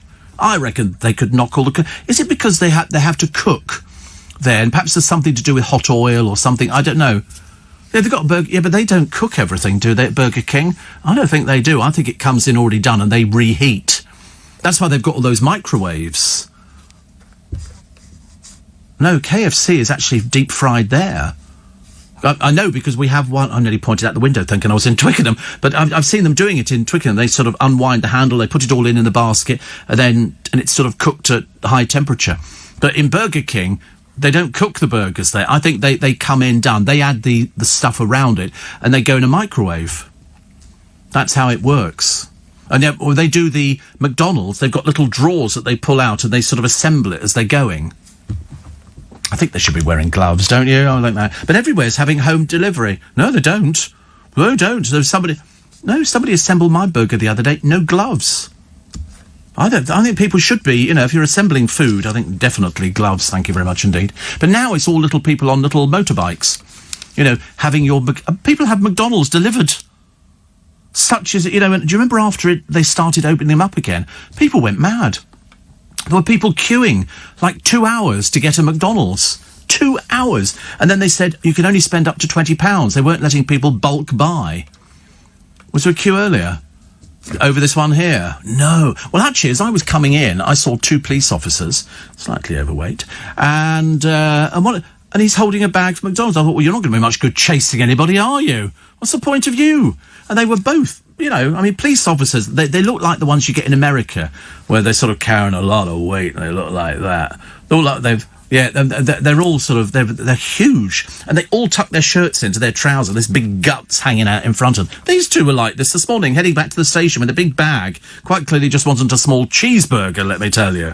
He probably had, have a cheeseburger with a journey, and Big Mac, quarter pounder with cheese, and large fries. Very large fries. And that's how it works. There was a queue for McDonald's. You know why? Because everybody wants to eat things, don't they? But I always feel guilty after eating McDonald's. I always think I shouldn't have eaten that. Double sausage and egg McMuffin is fatal. Absolutely fatal in the morning. But at the moment, I'm just hoping chips. Crispy chips. Double-cooked chips, my favourite. Double-cooked chips, my favourite. The Queen celebrates Beatrice's birthday. Her 32nd. The royal family's Twitter account wished the Queen's 5th grandchild a very happy birthday, alongside a cake and a balloon emoji. Well, the Queen didn't send that. Don't be so ridiculous. And there's a lovely picture of Beatrice and Sarah and Andrew, who we don't talk about anymore. Nobody talks about Andrew anymore, do they? He's like persona non grata, I think. And guess who is truly blessed, because it was 40 years ago today that they made Flash Gordon and Brian Blessed. And he says, I am truly blessed. He's got an OBE, and he's done all sorts of things. He's been at the North Pole. His wife, Hildegard, is gorgeous, and they have a daughter, Rosalind, as well. And I love it. Big voice. He also appeared in Blackadder, didn't he, Brian Blessed? I think he's great. He's not been well, but I think he was the oldest man to reach the height of the world's highest peak, 28,500 feet, without supplemental oxygen. Nothing on God's earth would ever get me to climb a mountain. I've spoken to people who've done it before, and they've said, you've got to be careful with these crevasses, that you think it's all solid snow. He said you could go a mile down. Well, they're never going to get you back, are they? They're just going to have to leave you there, which is a bit embarrassing. They found somebody, didn't they, years ago? Did they find Mallory, who climbed Everest? And I think you will find they found his body up on Everest, and he died years ago. But all they found was his leg. His leg was up there. Obviously, birds or whatever had sort of eaten the rest of him. You got a picture of Mallory? I'm pretty certain. Mallory picture. You should have a picture. Yeah, I'll ask about Mallory. What would you call it? I don't know what you'd call it, actually. So, that paragraph. So the pair were lasting, blah, blah, blah, vertical. Mallory's ultimate fate was unknown for 75 years until his body was discovered in 1999 by an expedition that set out to search for the climber's remains. And I think the only thing that was left was his leg, which looked in perfect condition. It had, part of his trousers and his shoe on, because up there, to be honest, nothing would get me up there at all. But I remember seeing it. And it was a very odd picture to see. Very, very odd picture. But, people do these sort of... The fact the body was relatively unbroken apart from fractures to the right leg, the tibia and fibula were broken above the boot in comparison to other bodies found in the same location that were known to have fallen from the northeast ridge, strongly suggests that he could not have fallen from the ice axe site, but must have fallen from much lower down. Because when found, the body was sun-bleached, frozen and mummified. Not the kind of thing you want to come across, is it, really? There's you actually looking for a McDonald's or a Burger King or something like that, and you end up finding part of Mallory. But amazing, the stuff that you find. That's why nothing would ever get me to go up there. I did speak to somebody who'd actually climbed all these different mountains. I remember saying to him, why'd you do it? And he said, because it's there. He said, it's there, it's the challenge. I said, yeah, well, eating 3/4 pounders with cheese is a challenge. I don't need to climb any mountains to get, for those sort of things. Steve, do you think the Queen watches The Crown on Netflix and reminisces about Princess Alice and Queen Mary? Now, that would be... See, you'll never find out things like that. You wouldn't find out... And she doesn't say anything. She doesn't say anything. So she wouldn't be saying, we watched The Crown. Have you ever seen The Crown? The Crown's great. It really is good. How much of it is believable, I don't know. I'm struggling to understand, says Dean, why Harry would allow Meghan to trash his family. Well, I don't know. Perhaps he's so in love with her. Perhaps he's so enamoured. I really don't know. My son tells his children, Steve, that Mr. Whippy only plays his music when he's sold out of ice cream. Oh, that's awful, isn't it? That's a shame. Ding, ding, ding, ding, ding, ding. No, he's sold out. He hasn't got any. Oh, I suggest that parents do that at Christmas. When the kids go, oh, we'd like this from Father Christmas. Yeah, we can't have it. Father Christmas is sold out of those things. You'll have to wait till January. But instead we put an orange and some nuts in a stocking for you, and a chocolate bar and a pencil. Okay? Make do with it. Grow up and get over yourself. 84850 steve@lbc.co.uk. And I quite like that idea, actually. Makes me laugh in Mackie D's when somebody orders a Big Mac, large fries, 6 chicken nuggets and a Diet Coke. I don't think it makes a difference, actually. I haven't drunk a fizzy drink for ages. Really a long, long time. And I used to drink a lot of... I would have a fridge full of cold drink, because I love a nice cold drink. When you drink it in the summer when it's so cold it hurts the back of your throat. That's the ones that I sort of like. But no, I haven't done anything like that, because I used to drink it with vodka, but I haven't drunk vodka for ages now. But I discovered the other day I've got 3 bottles of vodka at home, and I'm not really... no, I've still got 3 bottles. I went off vodka. I used to drink Baileys. Ooh, disgusting. I couldn't drink that now. It's far too... It's just cream and whiskey. And it's like, I used to do it with loads of ice and then stick a brandy in on top, like a chaser. And that was really good, actually. Then after a while, I made myself ill, and I thought, no, I'm not having that again. Mind you, I've done that with loads of drinks. Perhaps one of these days I shall give up the Prosecco, of which we celebrate this coming Thursday. It's going to be Prosecco Day. Although in the Steve Allen household, every day is Prosecco Day, as we celebrate the coming of the great. Somebody says, I heard the vodka can go off if you don't drink it. That old one. Perhaps you should give it to your producer so it doesn't go to waste. Vodka goes off. Actually, the one thing it never does, is it? Vodka, if you put it in the freezer, it goes thicker. It thickens it up. It doesn't freeze because of the alcohol, quite clearly, but it does go much thicker. And Burger King, a former employee, cleared up any questions by revealing that they cook the burger over a flame grill. They use a broiler. I've got no idea what a broiler is. And you load frozen patties onto the tray and then shove them in, and it's a flame grill inside, the employee said. Well, I'd like to see one. I want to see one of those things, because we've seen them cooking in KFC. You can see them doing it. I see them taking it out, the trays of it, and then they sort of put it in. But if ever they go, we're just waiting for some more to come out, go elsewhere. Because you cannot eat boiling hot chicken. It's going to take the roof of your mouth off. It's terrible. Steve, what's your favourite cocktail? I don't have one. I don't know. Who was telling me about cocktails earlier on today? Somebody was telling me about cocktails. Can't remember who it was. But no, I'm not a great cocktail person. I don't know why, actually. Well, if I go out at Christmas, there's a little crowd of us always go out at Christmas, and we do have cocktails then, probably about 4 each, and then we go off for dinner. Well, that was the theory behind it. Whether or not it happens this year, I've got no idea. Somebody says, which of the following are you most like? Willy Wonka, the Mad Hatter, or Dr. Emmett Brown from Back to the Future? I don't think I'm any of those, actually. I'm pretty careful.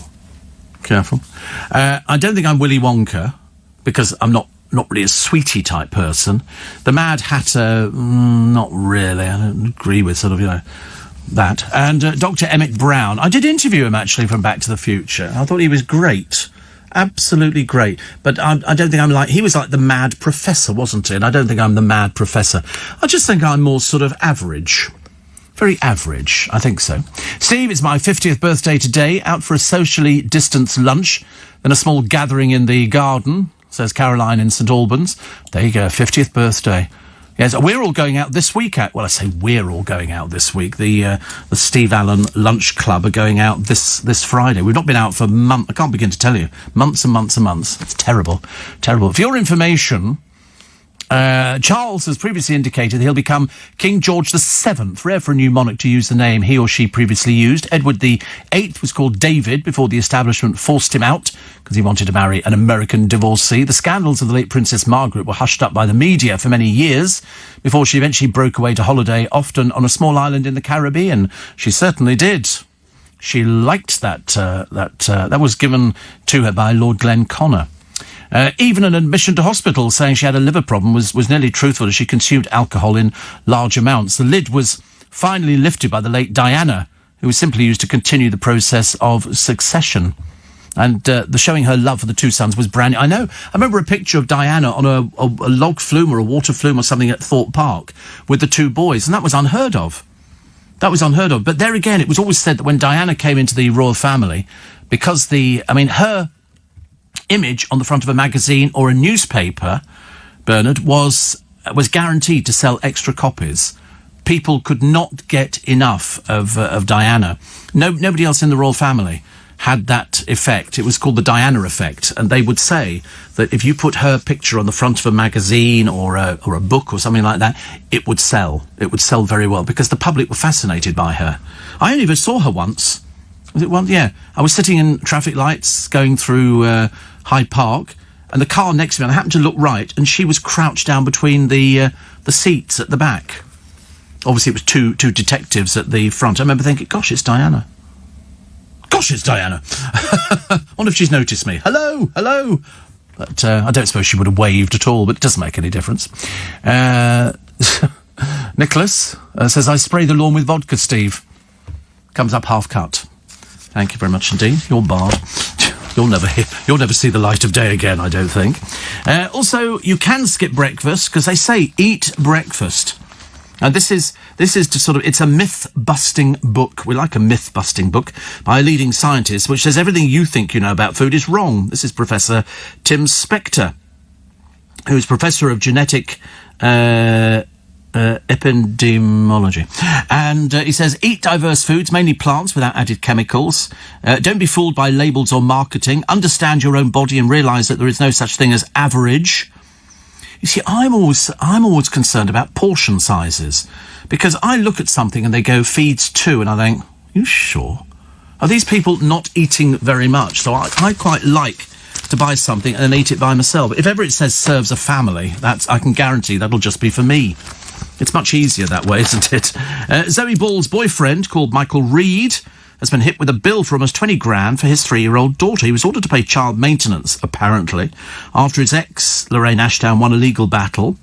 And the weekly payments were set at £11.82, but she appealed, insisting he'd misrepresented his earnings. And so he's now been liable for £19,290.94, supposed to be paid in 3 instalments. But he'd not paid, which is a bit of a shame, isn't it? Mind you, she's been dating, or he's been dating Zoe since 2017. Didn't respond for a request. Why don't people want to pay for their children? That really annoys me. Nothing to do with me. But I just think it must be really annoying if sort of the mum's struggling. It's like, Jordan and her son, and Dwight York, who doesn't appear to want anything to do with him. I can't quite understand why that would be. Why would you? I mean, if you have a child, surely it's your bounden duty to look after. And then Harvey could go and spend time with him. But of course, what does she do? He comes out of hospital because he was not very well, only for a brief period. Nothing the matter with him at all. He doesn't have any illnesses apart from the ones which we know about already. And then what does she do? Dumps him at home and goes off on holiday. You know, and you think to yourself, and then, you know, milks, because God knows we've milked it, you know, the fact that she's broken both her feet, and she might not be able to walk for 6 months. No mention of the dog that died in her house. That's all been forgotten. That's been pushed to one side. Dreadful. It really is. It annoys me, things like that. Alan says, all those sun worshippers crowding next to each other on the beaches need something more than masks. They need an injection of common sense. I don't understand why you'd want to do that. Why would you want... I mean, I wouldn't. Even if I knew all the people on the beach, which is highly unlikely. But I wouldn't want to go and sit next to them, just in case some of them might be ill. But they might not know. They might be covering it up. They might go, oh, perhaps it'll go away if I go and sit on the beach and do a bit of sun worshipping. You know, and some of them have got little bits where you can sort of put like a windbreak in. But on Bournemouth Beach, they sussed it out immediately. Spend the night there in a tent, then you can be first on the beach in the morning. Or they could be asymptomatic. Yeah. But they don't know, do they? They don't know. Why would you want to risk it? I keep seeing people without a mask on. Not all the time on the buses. They're getting a bit better on the buses. But, I mean, you feel like sort of saying to somebody, listen, you know, we don't know. You might have asthma. I quite understand how these things work. But on the other hand, you could have asthma, but you could still have coronavirus. Worse, though, is people wearing the nose. I'll tell you, I saw one the other day, and he was wearing it on his chin. And there was a woman on the bus the other day, and I nearly said something, but you know you're going to get a torrent of abuse. I'm saying that you're sitting on a bus with other people. Are you thick or something? Why have you got it on? And it was literally... Can't demonstrate this properly. It was like there. What's the point of that? You should have stuck your head in a bucket of ice. Might have saved you. These people are so stupid. Steve, I'm sure that Lord Snowdon attended William Talon's funeral, says Jackie. I don't know, actually. Should we find out? Backstage Billy. Let's find out who actually went. I mean, he literally gave his life. He gave his life, you know, to working for the royal family. He was immensely proud of working. And he got loads of gifts from the Queen Mother. It's just the fact that they just write you off afterwards, poor little soul. But his name was William Talon. So here he is. He died 2007. It was very interesting. Buckingham Palace reacted angrily to suggestions made in The Royal Life of William Talon, read by Tom Quinn, that the Queen Mother was frequently drunk and dotty for the final 20 years of her life. The Queen Mother's niece and former lady-in-waiting, Margaret Rhodes, says that the Queen Mother did not drink gin and tonic. She favoured a gin martini mix, which she made herself. I heard she liked gin and Dubonnet. And that's what I've never had it either. But anyway, he had a ground floor flat with a garden in Kennington, where he was found dead at the age of 72. I mean, he went to be at her sort of beck and call. He did national service for the RAF, and then said, could I join the staff? She agreed. He remained with her until her death in 2002. He was awarded a medal, one of the few holders of the Royal Victorian Medal in gold, the highest award. He received his 50-year service clasp earlier that year, but his funeral, I don't know.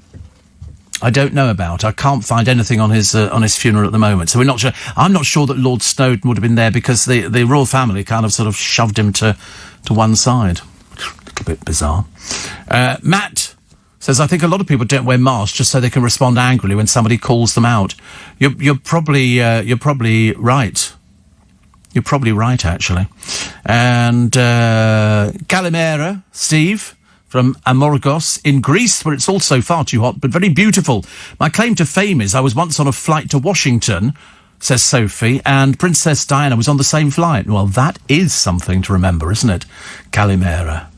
I learnt Kalimera because down the end of Church Street in Twickenham, there's a restaurant, and one of the guys in there, one of those, Steve, Kalimera, and I used to go, hello. I thought I spoke the language. Show business and high society remember the Queen Mother's backstage Billy. Patricia Routledge and Sir Derek Jacobi joined Lord Snowdon and daughter Lady Sarah Chatto for the service. Oh, good. I feel quite pleased about that. I was watching Patricia Routledge the other day, keeping up appearances, where she thieves a Rolls Royce, you know, to try and impress somebody. It was so funny. So funny. Kalimera, Sophie, from Amorgos in Greece. Listen, it's going to be too hot here today, but, you know, people are sort of going, oh, that's okay. It's rubbish. 84850, some poor old soul here says Diana drove herself. Sadly not, dear. Sadly not. She had special officers with her. And that's why there were two of them. You see, that's the trouble. You weren't there. You weren't there. Or anywhere, I shouldn't imagine. Wearing a mask on your chin with your nose poking out the top is about as much use as wearing your shorts around your knees, says Mike. Never actually thought about it like that, but I mean, if you say so. But it is, I mean, why on earth? I mean, perhaps they think that there's something in the mask that sort of takes away coronavirus. How dim do people have? If ever you see somebody like that, when you walk past them, just go, that'll cover it, actually. Is pubs closing so schools can open? Answer, stop the kids drinking. Never thought about that one, actually. And somebody says, shame there wasn't any mask wearing on a bus in March. My dad caught COVID as an Arriva driver and died in May. Multiple organ failure. Government response? Well, not very much, I'm afraid. That's the thing, isn't it? That is the thing that sort of people, go, oh, we've all been forgotten. All been forgotten. Never forgotten. Jason says, big shout out to Becky in Woking. Been through a lot recently. And you've helped her through depression and anxiety. She loves your shows and says you've got her through it. An original Spikers group as well. So hi to Becky. It would be great, says Jason. So there you go, Becky. That's your shout out on a Sunday morning. But probably like me, you're probably not looking forward to this heat wave, which is going to run for the next 3 days. Even Thomas, 4 days. Oh, sorry, today, yeah, till Wednesday. Even Thomas came in, my producer. He's normally sort of quite okay with things like this. You could tell he was suffering badly. He was like, bit of a drama over the whole thing, It's just a bit of heat. Stay in, draw the curtains, that'll keep the heat out, and drink tea. No good going for cold drinks and ice lollies and everything else. That will not help you. Because, it does a temporary fix. But the temporary fix lasts until you've sucked the last bit off your stick. And then all of a sudden the heat comes back again. It's like sitting there. I've said to people, do that, fan yourself in the heat, and you go, oh, that's lovely. Then you stop doing it, and all of a sudden, the heat comes back. So a cup of tea means that you can keep your sort of temperature on an even keel, which is lovely. What else we got in the paper today? Trying to find something interesting. Unfortunately, it's a bit dreary in the papers today. I mean, loads of pictures of people sitting on a beach, and somebody on Camber Sands. She's apparently a dancer. Well, you can't be doing any work at the moment, Kay. Well, are you dancing at the moment, dear? There can't be anywhere. Nothing's open, I'm afraid. Also, Free Royal Cuties mag in the Sun next week. And this has got Gorgeous George. And you see, years ago, they'd have taken people and hanged them at the Tower of London. Now, here's a magazine and pictures of George, and here's a picture of Archie with Meghan. They wouldn't have been allowed to do this years ago, but I think the royal family have finally realised after their appalling treatment. And I'm surprised that the Queen's never said anything. For 17 years, Crawfey looked after her and Margaret as well, and then not even a wreath at her funeral. That's shameful, really. Andrew Castle's with you from 7 this morning with Breakfast on LBC. He'll ask if you'd get a coronavirus vaccine, as just over half of Britons say they would. He'll look about the Prime Minister's plan to get all kids back to school next month, and he's got the latest from Beirut as protesters storm government buildings. There seem to be riots in the street like they've not had enough problems. All of that with Andrew Castle from 7 this morning here on LBC. Do you know, I was watching somebody, what did I was watching the other day? One of these shopping channels, which I find terribly addictive, mainly because it's, some of them are absolute rubbish. They really are. But I've discovered the one thing that all the presenters have in common, they have to learn to smile and talk, which makes them look fake. And they've got one the other day, and most of her appears to be fake. She's one of those poor unfortunates. She's got very shiny skin on television, which means she's got very oily skin, and you need to keep patting yourself down. It's a very difficult thing to do. But she spends all the time either playing with her fake hair or rubbing her nose. I mean, seriously. I mean, it's almost like she's got sort of ants or something like that. She'll be sitting there demonstrating something, and this on the nose, and then she'll play with it, and I think, what's the matter with you? Why are you behaving like this? Everybody else manages to sit there quite normally. And then there's another old woman who keeps using the phrase Billy Bonkers. Oh, we're selling a candle, aren't we, today? Absolute rubbish, it really is. But I did buy some things the other day. What did I buy? Oh, I bought another water heater for the kitchen. And I bought my cooling gel pillow things. I bought those the other day. Because I've discovered that they're on Ideal World. I think it's Ideal World. They're $6.99 for 2. On JML, they're $9.99 for 1. I tell you, I'm up for a bargain, me. So I went for the 2. And then I bought the water heater as well, because I know for some reason it stopped working. It's like it looks like a box, and you fill it up with water, and then you push a button, and it gives you instant hot water. It's like we have it in all our taps here. So you just push a button, it dispenses ice cold water into boiling hot water. You can have an instant hot cup of tea. And then the other day I put it on there, and I thought, so I stuck my finger under the water coming out, and it was stone cold. I thought, oh, it's obviously broken. I've had it about a year. Perhaps that's about as long as these things last. So I've ordered a new one. So that'll be arriving this week. So excited. I love things arriving. I tell you, something to look forward to. Honestly, every day's like Christmas. Every day's like Christmas. Steve, Albert in Croydon says, after stories of the dysfunctional royal family lately, I think Katie Price would fit in quite well. Oh, no, she wouldn't. Oh, no, she wouldn't. Listen, she can't walk for the next year or something. Of course, I mean, you know, as far as she's concerned, it's going to be donkey's years. They'll have to teach her to walk again. Have you ever heard of such a thing? I mean, honestly, there's guff and then there's real guff as well. Steve, I need your help. They said that children don't have to wear the face mask. Under a certain age. I think under 11, you don't need to wear a face mask, I think.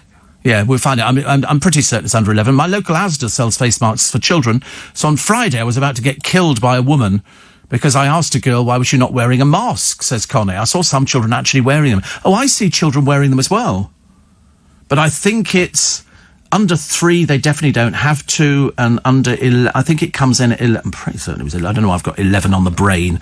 But you know what it's like when you start sort of worrying about these things. So under the new rules, it's not compulsory under the age of 11. That's right. So it's 11 and upwards you wear masks.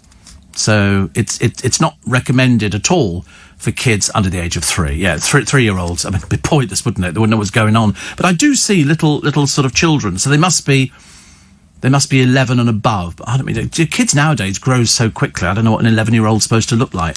They'll be the ones with the masks on, I suppose. But if you're under 3, you don't have to wear them. So that's what it is. And before anybody else asks me, you don't have to wear them if you work in a shop either. Okay? Because they've got other things going on. It's only us coming in and out. So that is why. And another one here, which says, somebody else talking about wearing the mask on your chin. Do you know, I see that more. I seriously, I'm not sure if these people, there's something the matter with them. Because, I mean, what is the point of having it on your chin?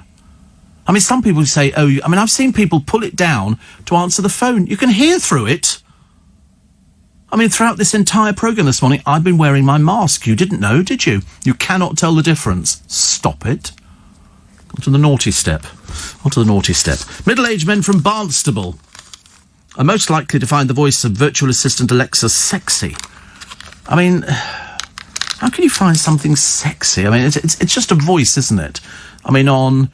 Hey Siri, what's the weather today? Here we go. You won't. It's currently partly cloudy and 18 degrees. Expect clear skies starting in the morning and cloudy skies tonight with mixed conditions for the rest of the day. Cool. Today's high will be 32 degrees and the low will be 18. That is so sexy. I mean, does that not get you in the mood? So it's going to be 32 degrees today. I told you you're going to hate it. Doesn't appeal to me the slightest, I'm afraid. I wish it did. When I was little, I was fine. Absolutely fine. And a police cop. Do you know, you would think that when you read a story about police officers in the newspaper, these must be the really stupid ones. Because they get caught out. And this one here has been jailed after romping whilst on duty and sending a sex text and photo of himself to a crime victim. Police community support officer. Are these the police community support officers are what people used to call the plastic policemen, aren't they? Do they... Yeah, all right, whatever. He also tried to kiss the victim who complained about antisocial behaviour. A probe by the IOPC police watchdog revealed he had sex on duty with a different woman. So they've sent him to prison. He did quit the police force in December. He'd admitted 2 counts of misconduct in public office and jail for 8 months. I mean, surely, if you're a police officer, be you plastic police officer or PCSO, whatever it happens to be, surely you would know what was right and what was wrong, wouldn't you? I would have thought so, and that would be wrong.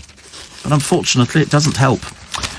Queen's online trip to church. She will skip her usual church visit at Balmoral, but she's been offered the chance to attend a live-streamed service, because that's what they do. But at the moment, all people attending church must wear a mask, and that seems to include the minister. How can they preach in a mask? I think the Queen will probably have to view a streamed service. Well, that's all right. She can do that. She does like going to church. But does she go to church here? I know when she goes to Balmoral, she's seen going to church. But down in London, does she sort of nip out and go round the corner to sort of Westminster Abbey, sort of sneak in at the back or something like that, hoping that nobody will notice? It's the Queen's in. The Queen's in. I don't think it's very likely. Do you wash your face and hair after removing the mask? No, it's about you. Why do you keep writing the same thing every day? You're obviously boring. What's it got to do with you? What to do with you? Yeah, strip wash. I'll be turning on the shower in the studio in a minute. Why do you keep writing the same thing? Is it people who sort of write something and they don't get a response, so they send it to you the next day and the next day and the next day? That's why you've got no friends. Okay? There's another one, actually. Yes, this is the dog thing, isn't it? After a dog who mauled a policeman was then told he doesn't like people in uniform. It's a Shar-Pei. I've seen Shar-Pei. I didn't know Shar-Peis were Chinese fighting dogs, because a friend of mine, Pete, he had 2 Shar-Peis. They've just got loads of flesh, rolls of skin. That's a Shar-Pei, isn't it? I'm pretty certain. I didn't know they were called Chinese fighting dogs. I've no idea. Wait a minute. Yeah, that's right. Look, they've got all this. It's a dog breed from southern China, traditionally kept for dog fighting. The Shar-Pei was driven to the point of extinction. It's known for its deep wrinkles. Deeply unattractive. It's a wrinkly dog. Very wrinkly. They live between, that's not a lot, is it? 9 to 11 years. That's quite short for a dog, isn't it, really? Don't get a parrot. They go for about 40 years. Parrots go for ever and ever and ever. I've always wanted one, and then I thought, no, it'll be a fad, Steve. You get bored with it. So, but the Shar-Pei, because my friend Pete used to have 2 of them, but unfortunately we lost one, so he's still got the other one. So it was a guard. Was it really a guard dog? You'd never know, would you? Looking at it, his was soppy beyond belief. Soppy beyond belief. Least favourite place this morning, Leicester, for the obvious reason. So, what else we got here? Prince Harry. I spend about 80% of my time swooning over dogs on Instagram. So a big shout out, says Helena Watts, to Chelsea Davies' new pet pooch, Little Biscuit.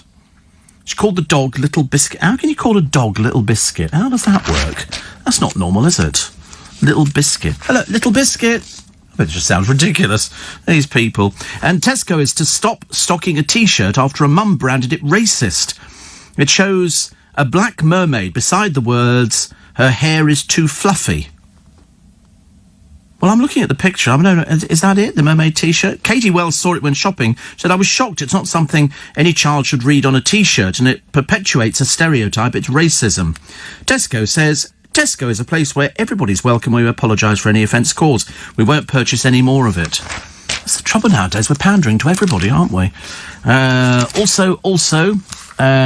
Families of COVID heroes are missing out on compensation.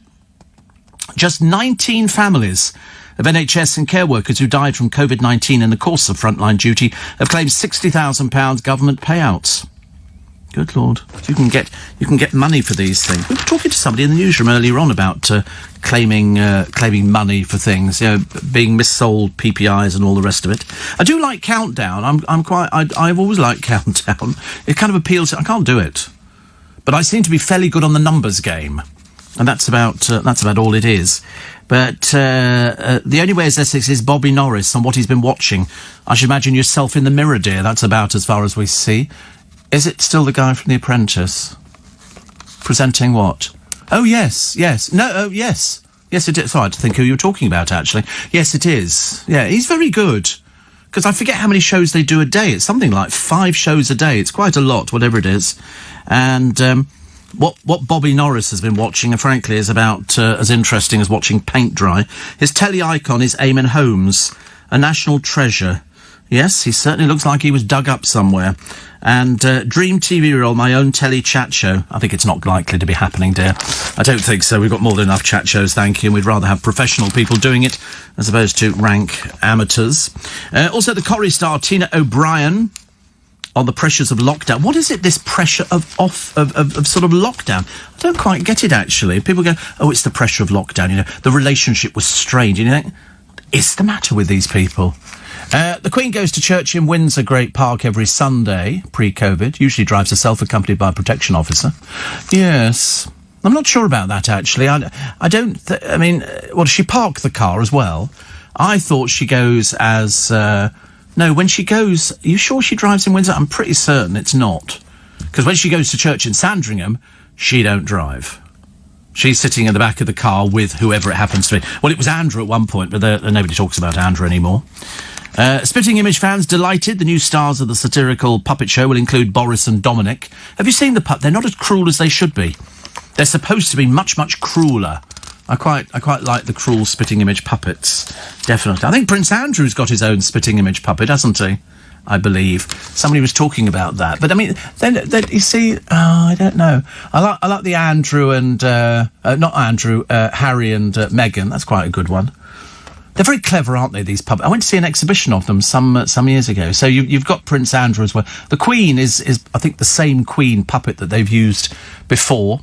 And, I mean, it was always Margaret Thatcher. David, somebody, leader of the Liberal, David Steele, was always a little tiny person as compared to everybody else. But you've got Donald Trump, so that'll be quite... It's who does the voices.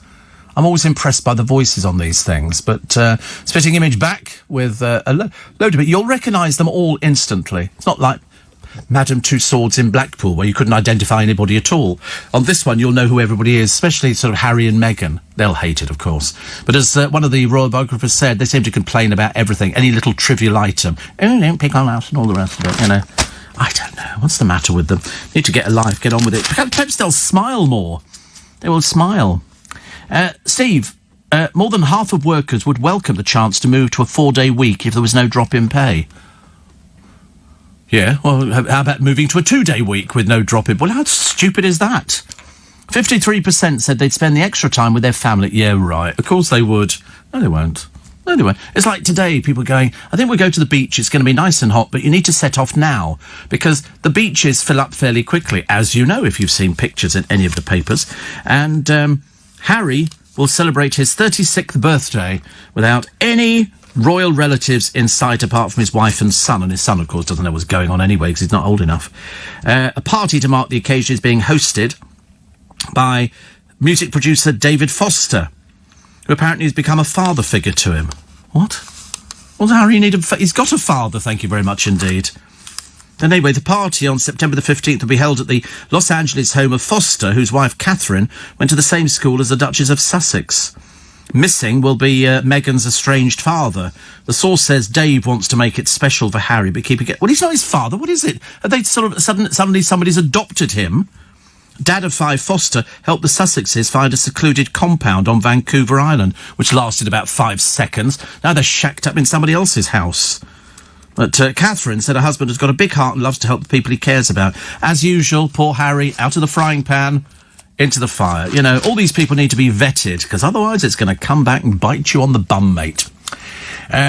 Steve, the Queen drives there. I've seen her. Well, she certainly doesn't at Sandringham, that's a fact.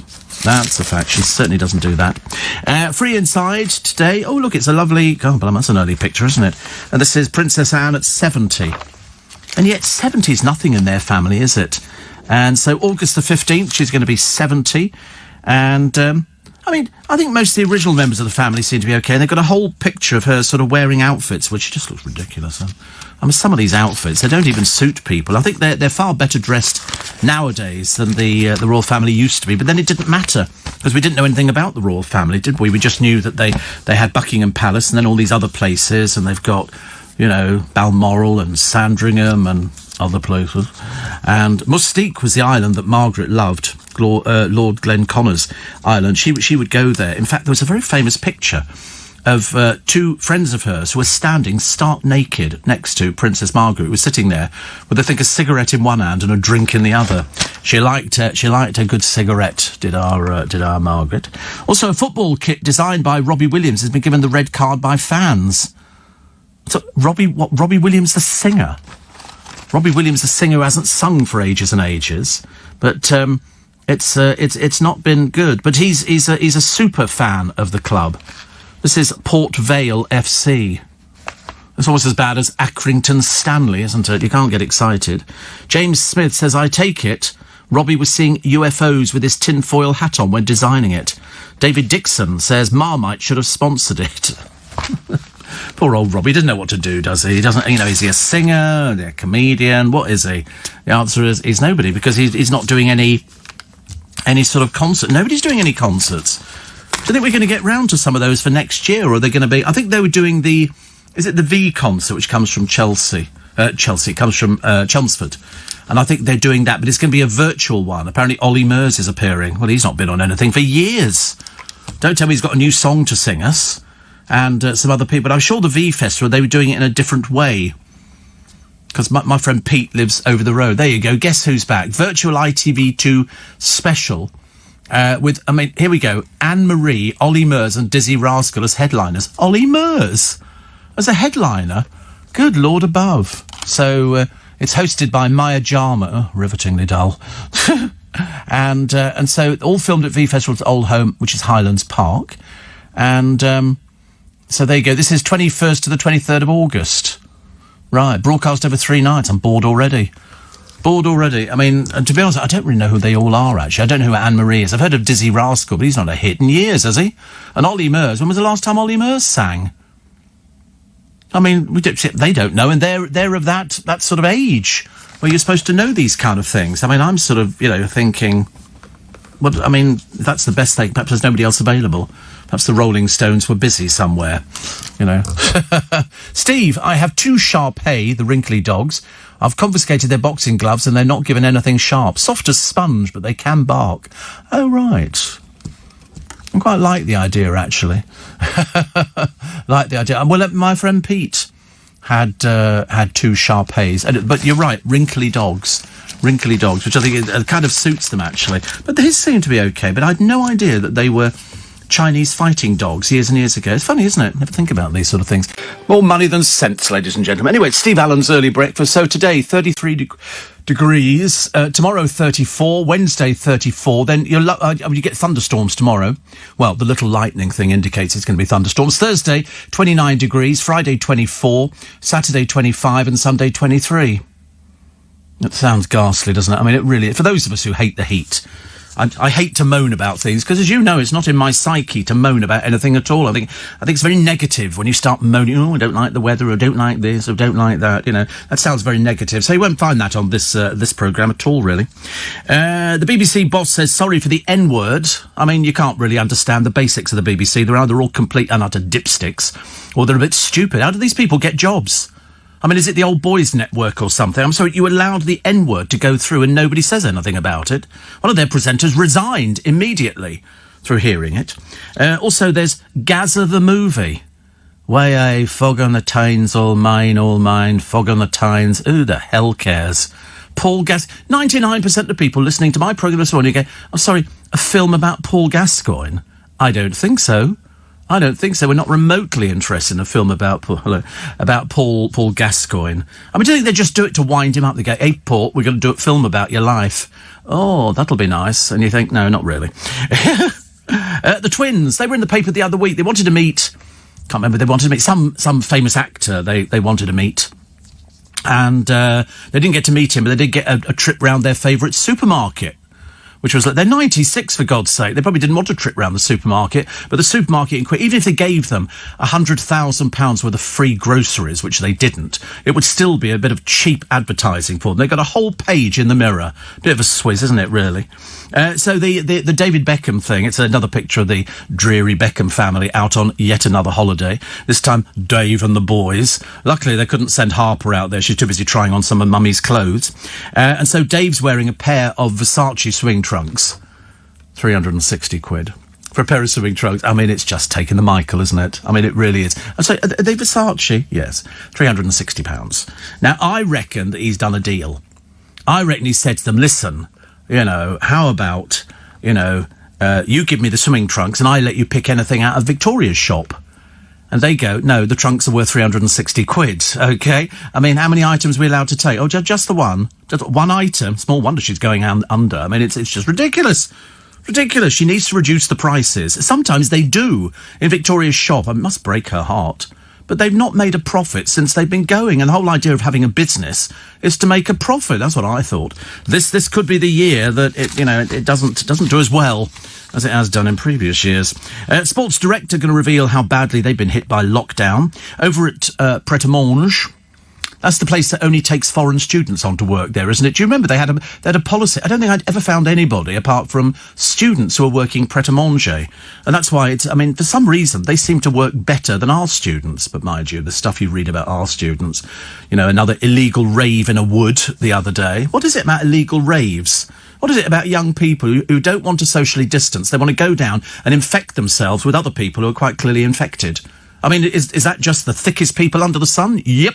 What about the people at Bournemouth? Another bunch of dimbos. Seriously, you want to sit on a beach with people who are quite clearly infected? Doesn't work, does it? And a lovely picture of Wales. Not Wales the country, Wales. They were taken from, or they were sort of donated, I think, from China, where they were held in captivity. They were performing, and they've been taken to an ocean refuge 6,000 miles away. And one of the pictures got one of the whales smiling. Well, it looks like it's smiling. It's a cute picture, actually, and if you like animals, you will like it. You won't like the story about the three little puppies found in a box dumped by the side of the road. They reckon it's these puppy people who sort of just sell puppies to people. If they die, they couldn't care less. They throw them out by the side of the road. One of them's dead already. They don't think the other two are going to survive because these people are animal murderers. They've got nothing to do with animal. They're just doing it for money. Disgusting pieces of filth. Christine McGuinness pops out, like she has done on so many occasions. Woo!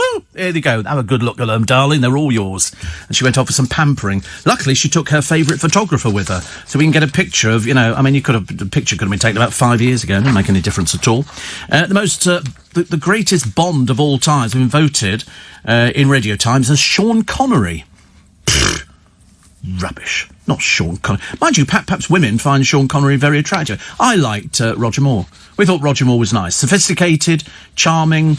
And as I've always said about Sean Connery, Sir Sean Connery, who now doesn't even live here. He lives in America, I think, in Manhattan or something. And, if we were BBC local radio, like Shropshire, they'd be going, oh, okay, tell us now, Vickers here, what's your favourite Bond film? Call us now on Whitehall 1212 and we'll put you on air with your favourite Bond movie. Hello, is that the Vicar? Hello, I like For Your Eyes Only. That one of my favourites, that were. You can imagine, can't you? Northern radio compared to Southern radio. Although actually posh voices do better. Not that I think I've got a posh voice. I don't it's not a posh voice. Not at all. Oh, all right. I don't need to emphasise the fact that it's not at all a posh voice. I think I'm quite well spoken. And my mother used to say, you've dropped your H's again. I used to look to the floor going, no, I didn't. I'd know, something like that. But definitely not Sean Connery. Unless women sort of fancied him for sort of different... But he was the only one in The Hunt for Red October where he played a Russian submarine captain who spoke with a Scottish accent. How does that work out? What else we got? Lucy Fallon. She's from Coronation Street. You won't remember her. Nobody does. But she's finally got a gig. She's rowing the length of Britain. Only because little Kem Kettinet... Do you remember Kem Kettinet? The little... that so big. Who's a hairdresser from Essex. And he was booked to do this programme. I mean, rowing the length of Britain. You think the clue would be in the title, wouldn't you? Obviously, Kem didn't get... So he's quit after a day. Obviously, no strength and a bit of a weed. So Lucy Fallon stepped in, and then the producers have gone, oh, they always really wanted to book her anyway. No, you didn't. You haven't got anybody else. Oh, the I'm a Celeb Castle in Wales is haunted. Everything in Wales is haunted.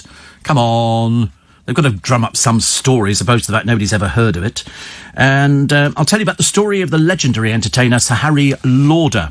He was the man, actually, who was Scotland's greatest ambassador. Plus, still crawling about on her hands and knees, spending the next year on her back. No surprise there. Katie Price, after she jumped over a wall, being a bit thick at her age. I mean, honestly, an old woman like that, dreadful. I mean, she could have broken her face, her nose, her ears, anything. All could have gone, but at least she had her boobs to cushion her. But she still broke both her feet. And so she goes to a clinic to have her feet looked at, and her boyfriend, hereinafter was known as the servant, has to lift her up the stairs. You'd have thought they'd have had a wheelchair ramp, wouldn't you, to go in for a surgeon that deals with feet and stuff like that. As if anybody cares. I mean, I really couldn't care less. Plus, Billy Piper thinks social media is terrifying, and Lenny Henry, bless his heart, has revealed how he used comedy to beat racism at school. All of that, your texts and emails, 84850, steve@lbc.co.uk. We've got all the front pages of the papers. Details of how... I've just got a couple left, front row seats, for my virtual... Yes? I'm sorry, is that funny or something? No, you can't. No, you can't. No, there's no seats left for staff. It's only for sort of new people to the programme. And so next Sunday, I shall be donning my finest hair and sitting down and doing my sort of Hello London and elsewhere. I don't do mates rates, no. See, that's how common they are, mates rates. Nobody does mates rates. Not on this programme. We're trying to raise money for charity, mates. What do you think? It's only £10. It's not exactly a lot of money to go anyway, is it? No, not £7.50. It's £10 and the money goes to charity. Yeah. I mean, do you know how many people are involved in doing this programme next Sunday? I laughed. 11. There's 11 people. I don't know what they're going to do. Hair and makeup. All right, we'll take off one of those. We'll just have makeup. That's 10, yeah. I mean, to be honest, 11 people are working. I couldn't believe it. I hope they're not all going to cram into this studio downstairs. I'm not looking forward to that bit. Because as far as I know, it's only Thomas and Corey and the cameramen. Oh, there's the background singer. Yeah, but it's only when I go into the big show number at the end and we bring on the elephants and all the rest of it. I wanted tigers, but apparently we can't get the licence. Elephants were a lot easier to get. And I wanted dolphins going through hoops and splashing into the pool, but the pool has now been reduced to the size of a very, very small paddling pool. And basically the dolphins agent has said, no, they're not going to do it. You know, they go straight through the floorboards. Not that we've got floorboards. I'm just saying if we had floorboards, they would have gone straight through them. Can't wait to do this show. It's going to be great, isn't it? Friday I've got lunch out with the Steve Allen gang, so that's quite... No, not the gang. The Groovy gang are still here. Actually, this week I've got the Groovy gang for 3 days. 3 days, the Groovy gang. Thomas told me the other day, and I noticed, actually, Majid Nawaz, muscling in on somebody else's producer, said, I've got Thomas here as well. He's my producer, he's not your producer. Hate it when people try and muscle in, don't they? Gets worse. But anyway, apart from that, it's Monday, I know. I can't get excited about Monday today. I wish I could. I wish I could think... I mean, I like doing the job, don't get me wrong. I love the work. It's just, it's Monday. And so you've all had a nice weekend. And there was somebody... sunbathing in a bikini on my patio the other day. It was me. And, here all week.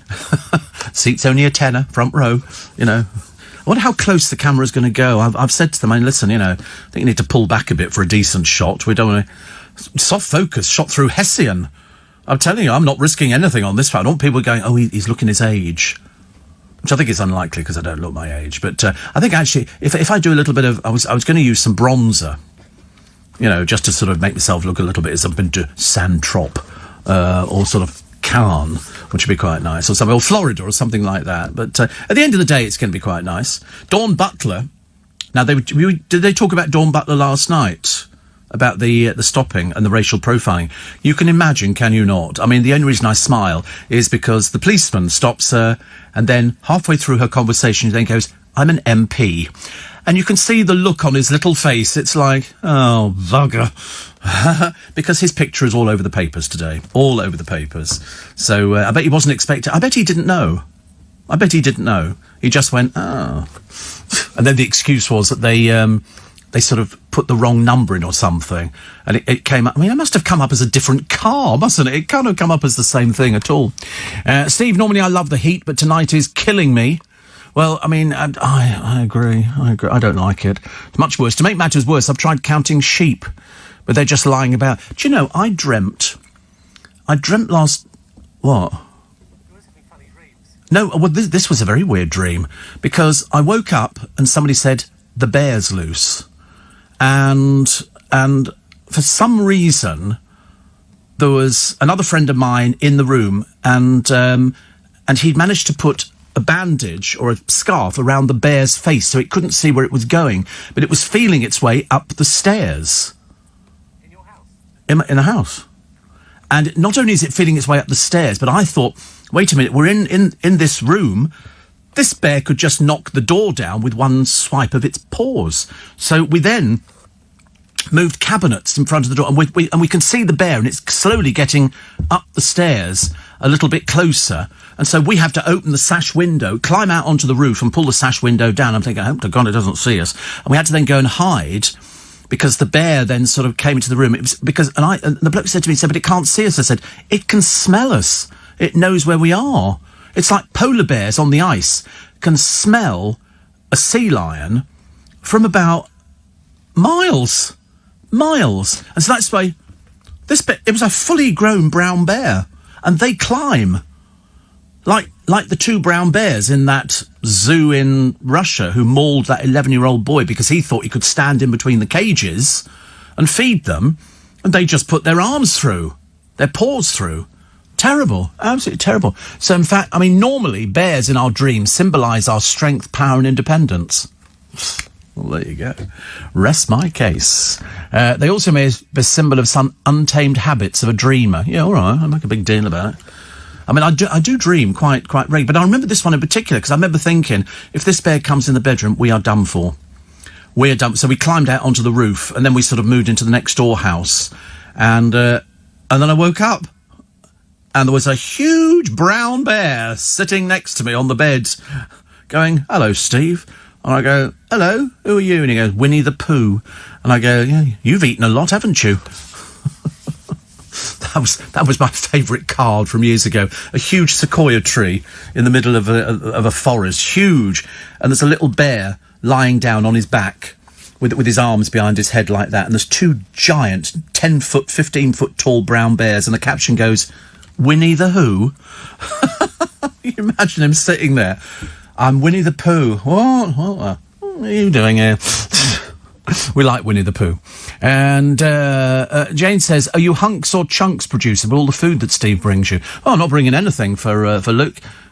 "Yeah, you've never been a hunk, dear. No, you're definitely chunk. You're definitely chunk. Are you still fasting?" "Still fasting. How much longer?" says "No, I can't see any." That's the trouble. See, I think you're going home and eating. Because I had, again, last night, I had the same thing I had the day before, which was the steak with the, we've messed the other, it doesn't matter. And, with red onions and asparagus, and then the peppercorn sauce, and then the thick double cream. Yum, yum, yum. Very nice indeed. So, yeah, apparently vegan, I've got a good story for you about veganism, which is very good. A lot of people from the Vegan Society think that you should be protected, but you're not a proper vegan, are you? So we're not bothered about you. You do what I tell you. Anyway, Shane says it's been a wet afternoon because he's in Sydney. Got off the train at Riverwood, left the umbrella on the train. I just bought it. How is it that people can buy an umbrella? We've all done it. And you sit on a train, and for some reason you then walk out and leave it. I've actually got on trains at Waterloo in the past couple of years, and you look up onto the luggage rack, and there'll be either a case up there or a suit in a bag, and you think, well, I mean, you must have remembered bringing it onto the train. How can you remember? And then all of a sudden, somebody rushes onto the train and sort of picks it, and you think, well, you should have remembered it first time round, shouldn't you, really? Steve, been up all night sewing, says Karen from Clifton, as I can't sleep. David in Sheffield says, "Don't moan about the weather, sir. With the greatest respect, you most certainly do." I certainly do not moan. I never moan about anything. You find me in a bit of this programme where I moan about something. I never do. Never do. I'm not that sort of person. I'm not that sort of presenter. Morning to the Spikers, says Karen. And somebody says, I like this temperature, but only if I'm by the sea, because I can keep cool swimming in the sea. I wouldn't want to go swimming in the sea. All those horrible, dirty people on the beach. Have you seen them on the beaches? Dirty people. Dirty. And then they all go into the sea to wash their feet. Ugh, horrible. And then you tread on stones. And I've done that. You go, and you get those razors. Ghastly. And then you get in there, and all of a sudden, there's a nice little bit, and then all of a sudden it just drops down. They did a thing. What was it called on the television the other day? Abandoned engineering. Very interesting. Abandoned engineering. And it was a sea, but there was something about this lake, which didn't look quite right. And there was a town there, but that was all deserted. And it turned out that what you thought was the sand was millions of carcasses of dead fish. Millions and millions and millions of them over a long period of time. And then if you look carefully, there'll be little bubbles coming up through this so-called sand, which turned out to be dead fish. Millions of them. I can't remember where it was, actually. Bognor or something. I can't remember.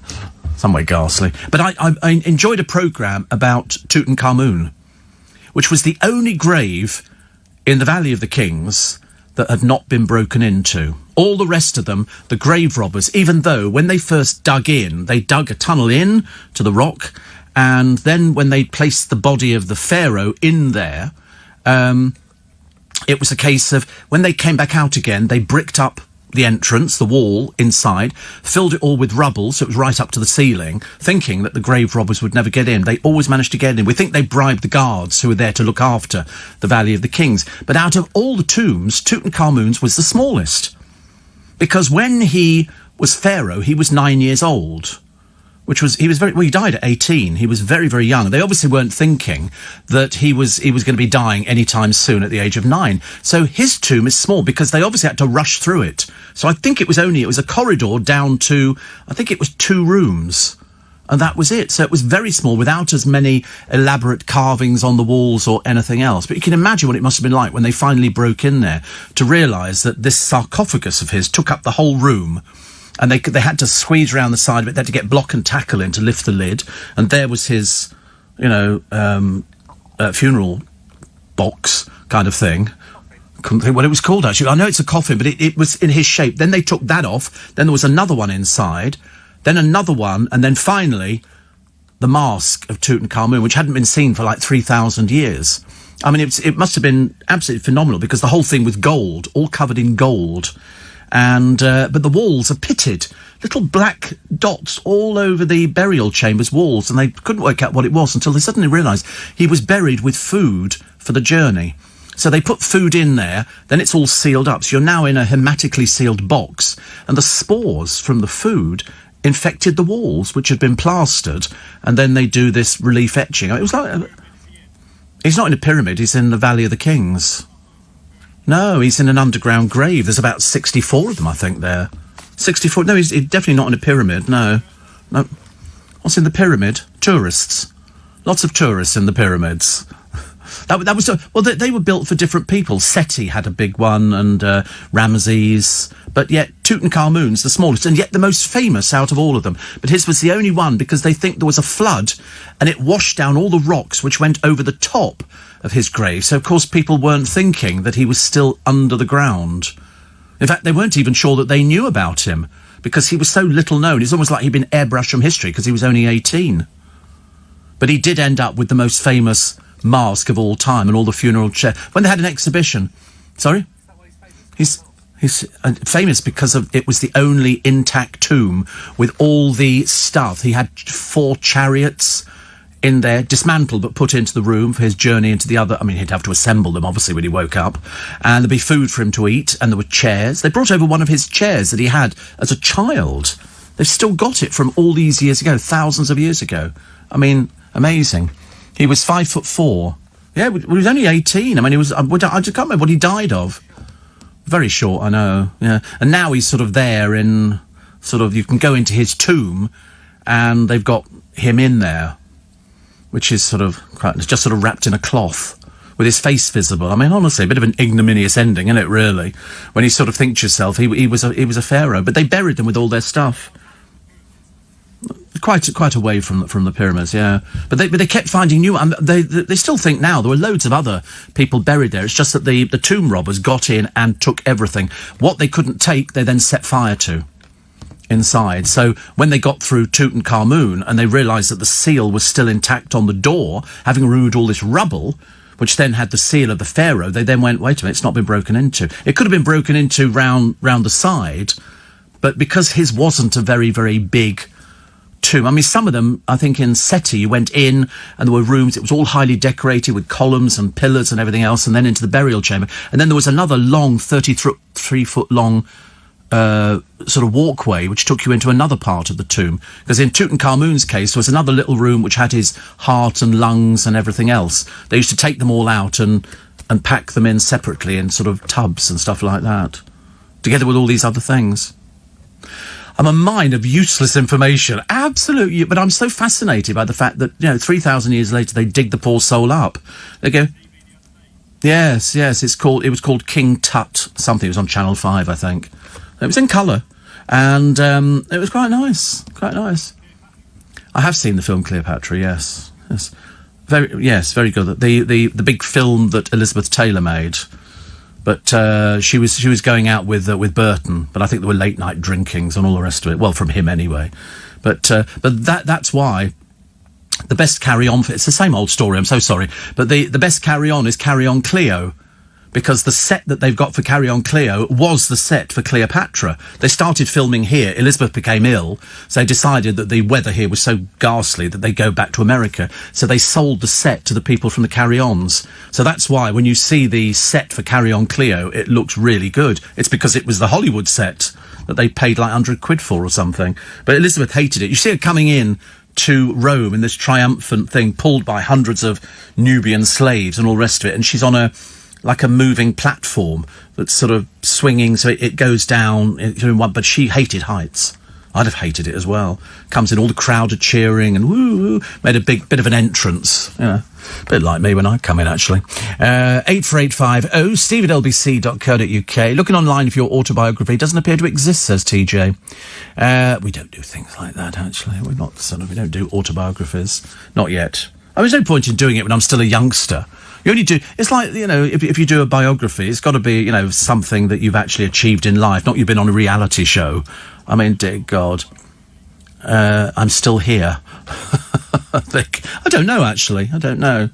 A friend of mine said, he said, I'll do your autobiography. So every time I told a story in the office about things, he used to write it down and keep it on the computer. Little tinkery. Morning, nice to be company. 27 minutes to 5. It's Steve Allen's Early Breakfast. It's LBC, and it's Monday, and it's the 10th of August. I've got 3 things to do today. I bet you I don't do them. All I've got to do is phone up the garage to book the car in for an MOT, which comes up the end of August. I've got to phone up the doctor to get them to run through my blood test, and I've got to do my VAT amount. So, I mean, it's not too many difficult things to do, is it, really? I should be able to manage that, I suppose, just about. You're going to buy a chest of drawers. All right. You're going to buy... Luke's buying a chest of drawers. Are you buying a fully assembled chest of drawers or the do-it-yourself type? A hanging chest of drawers? A hanging chest of drawers? What's that? A hanging chest of drawers? It sounds... It must be made out of plastic and cardboard or something. Sounds... It can't be chic. You hang it in the wardrobe. From what? What do you hang it in from? Oh, right, OK, lovely. Well, that doesn't sound it's going to work, does it, really? Steve, getting me through early starts in Margate. See, Margate's like, OK, I'd love to be at a seaside resort today, but only if I was selling something. And, of course, the one thing I'd want to... Have you seen all the pictures? Well, you haven't seen them. Pictures in the things... pictures today. It's of people camping on the beach in their tents so they can be first ones there. Oh, that's a hanging... Why don't you just put stuff on the floor? What's the point of a hanging wardrobe? Well, they're going to get dirty hanging in this little box thing, which it looks like it's made out of sort of plywood and plastic or something. And you hang that in your... Well, I hope your rail in your wardrobe is very strong. Are you just putting T-shirts in, are you? Oh, OK. Pants and... Don't you have another... Can't you have just another chest of drawers where you pull, like normal people, like, oh, pull the drawer out, look, pants and socks, next drawer down T-shirts, next drawer down other things.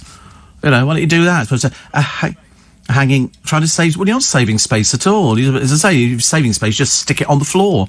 Get a couple of bricks, put a piece of wood over the top of it and put it on there. What do you want to buy? How much are these things? 20 quid. You see, you can imagine. I mean, how cheap and nasty is that? It sounds horrible. I know what you're going to do. You're going to put a few things in there. The cardboard that's holding it all together is going to break. And then you're going to waste the money. And, of course, you won't tell us. They look horrible. They're from IKEA. I mean, I don't think they're going to be particularly strong.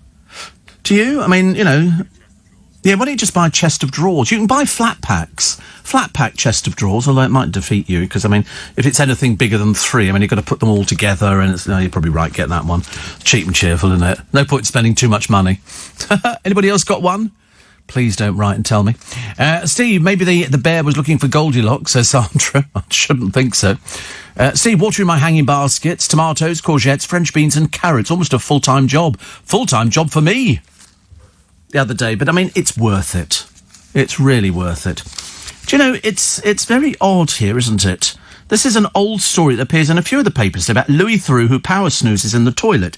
He's already said that he power slept in the toilet because the kids were making too much noise. But they've turned it out like he has secret trips to the loo to have a power snooze. Because by rubbish. Is there nothing else going on in the world? Because half the stories are quite old in the papers today.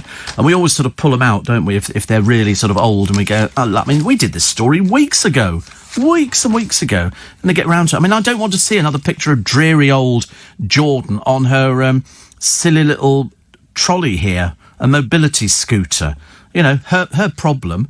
Exactly. And it's not obviously the same one she had last time round. Ant Middleton was a story that we did a time ago, but now he's quit as the Royal Navy's chief cadet over a Black Lives Matter tweet. TV's hard man, I hate it when they put things like that down, took up the mentoring role in November. Bosses were unhappy at a now deleted tweet in which he appeared to criticise Black Lives Matter, branding protesters scum. He'd earlier dismissed the COVID-19 pandemic. He was told he must resign or be sacked. A source close to him said he never thought he'd be given such a difficult choice, but he's decided to take matters into his own hands and step down. Well, no, that was it. They said you either resign or you're going to be sacked. I mean, so he didn't take matters into his own hands. He just took the easy way out. A spokesman for him declined to comment. Well, it's all rubbish, isn't it? All these things. TV's hard, man. No, obviously not. Obviously not. Hundreds of migrants crossing the Channel to Britain in small boats. Somebody says, and I know it's going to sound really ridiculous, but the more I thought about it, the more reasonable it seems. Because what they do is you have all these migrants crossing the Channel, OK, which have been the subject of lots of phone-ins on LBC and elsewhere, also debates in the newspapers. And so they pay the people smugglers extortionate amounts of money. They come over here on a little inflatable boat, and we then take them in, OK? And I'm thinking, well, we could solve this problem immediately. Why don't we open up a little cash desk over in France and we charge people to come over? Because if they're paying these drug smugglers, one way to stop the drug smugglers is to take away their business. And to take away if we're going to put up with these people, they're going to come over here and apply for asylum. Why don't we take a big, a Sea-Link ferry and go, OK, it's going to cost you all, normally they'd be charging you £3,000, £500. £500, and then we can cover the cost of everything, and they come over here and everybody's looked after. Makes perfect sense. Drug smugglers, zero. Because somebody came up with that idea the other day, and I remember thinking, it's actually not as daft as you think it is. Why should we not capitalise on it? If they want to come here, they don't want to stay in France, or they don't want to go to anywhere else. Some are coming in from Belgium at the moment as well. Well, then why don't we just open up somebody with sort of a cash desk and tell the smugglers to go stick it? And we bring them over in a huge ship, and then everybody docks, and it's all perfectly all right. Otherwise, what's the point of doing it? And they go, oh, they're sort of coming over in these little inflatable... We've got about 150 little inflatable things now. It's not very safe at all, but safer coming over if we actually say, listen, we will actually take you from here to there, but it's going to cost you $250 or whatever it happens to be, which is a lot cheaper. Therefore, you've got some money, which you can invest in the country. Makes far more sense. And the drug smugglers can go whistle. Because quite clearly, they are the scum of the earth. I mean, 65 made the trip yesterday. France has demanded $30 million to stop them leaving its shores. Oh, shut up. French. Let's see. The French. Remember the French farmers were burning things in the streets a short while ago. Sheep. They're really very aggressive over there, in France. 30 million. Yeah, whatever. Because most of the people in the migrant camps, they look very well cleaned with haircuts and all the rest of it. So why don't we just sort of take those people and process them? They do seem to be mainly men. Sports directors to reveal how badly it's been hit by the virus lockdown. Owner Fraser Group kept quiet as rivals cut jobs and shut stores. So we're gonna see what happens. Actually, its year to April results are due on Thursday, so we shall find out of that one. Huge efforts to get Strictly Dancing safely on the... Who gives us stuff about Strictly Dancing? Honestly, that's all the BBC have got. Strictly Come Dancing. I mean, who cares? So they've said now, no big name acts. Thank God for that. That was just a free plug for somebody. Let's say, and here's our special guest, in the middle of a dancing programme. Just get on with it. Lewis Capaldi. You got your new single ready, Lewis? Off you go, love. It's your free plug. It's like, I hate all those quiz shows where they go, you said December. And then you sit there and wait for 10 minutes while they go, and you think, why don't you just tell them the answer straight away? And the answer is it's like in the middle of I'm a Celebrity. They'll actually start, so we're doing the quiz. All we care about is somebody, you read a question, you either know the answer or you don't. If you don't know the answer, then hold off. Okay? Oh, yeah. We'll find out the answer after they, or failing that, they then go, so you were brought up in Portsmouth. They go, who cares? We're not going to see these numpties ever again. You know? And then somebody in the audience, yeah, all right. You've helped us out on that one, have you? It's ridiculous. They string it all out, don't they? They have them all lined up there. You know, and then somebody will go and we'll let you know the answer. Eggheads is the worst. Eggheads is the worst. I mean, it really is. Talk about dragging out a 10-minute programme for 30 minutes. Because every time you see it, you just have to... How long it must take to make it. Because they then have to take them, shove them in another studio, and you get them projected up onto the screen. You know, there used to be all sorts of... I was still a fan of Daphne. Is it MI5? And the other one, there's a right miserable bloke on there. I can't remember his name, actually, but you think to yourself, lighten up, pal, you're on the television. Don't be so bloody boring. They're all terribly tedious. Oh, I can't remember his name. I'll know him if I see a picture of him, if that would help. Because every time I see him, wait a minute. Here, the one right at the end, No, other end, that one there. Who's that one? Who's he? Quizzical. Yeah, we'll find out. Take a short break. No, we haven't got a short break coming up. But he's. Then we had CJ Amui, who sort of disappeared from the programme because of issues. But it was always Daphne. Daphne was definitely the one. Steve, it's new car day. Whoop whoop. Awaiting delivery on the back of a lorry.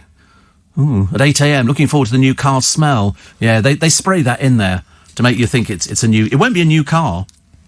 It'll be an old car that's been sitting in a field for God knows how long. I keep telling people this. There's no such thing as a new car.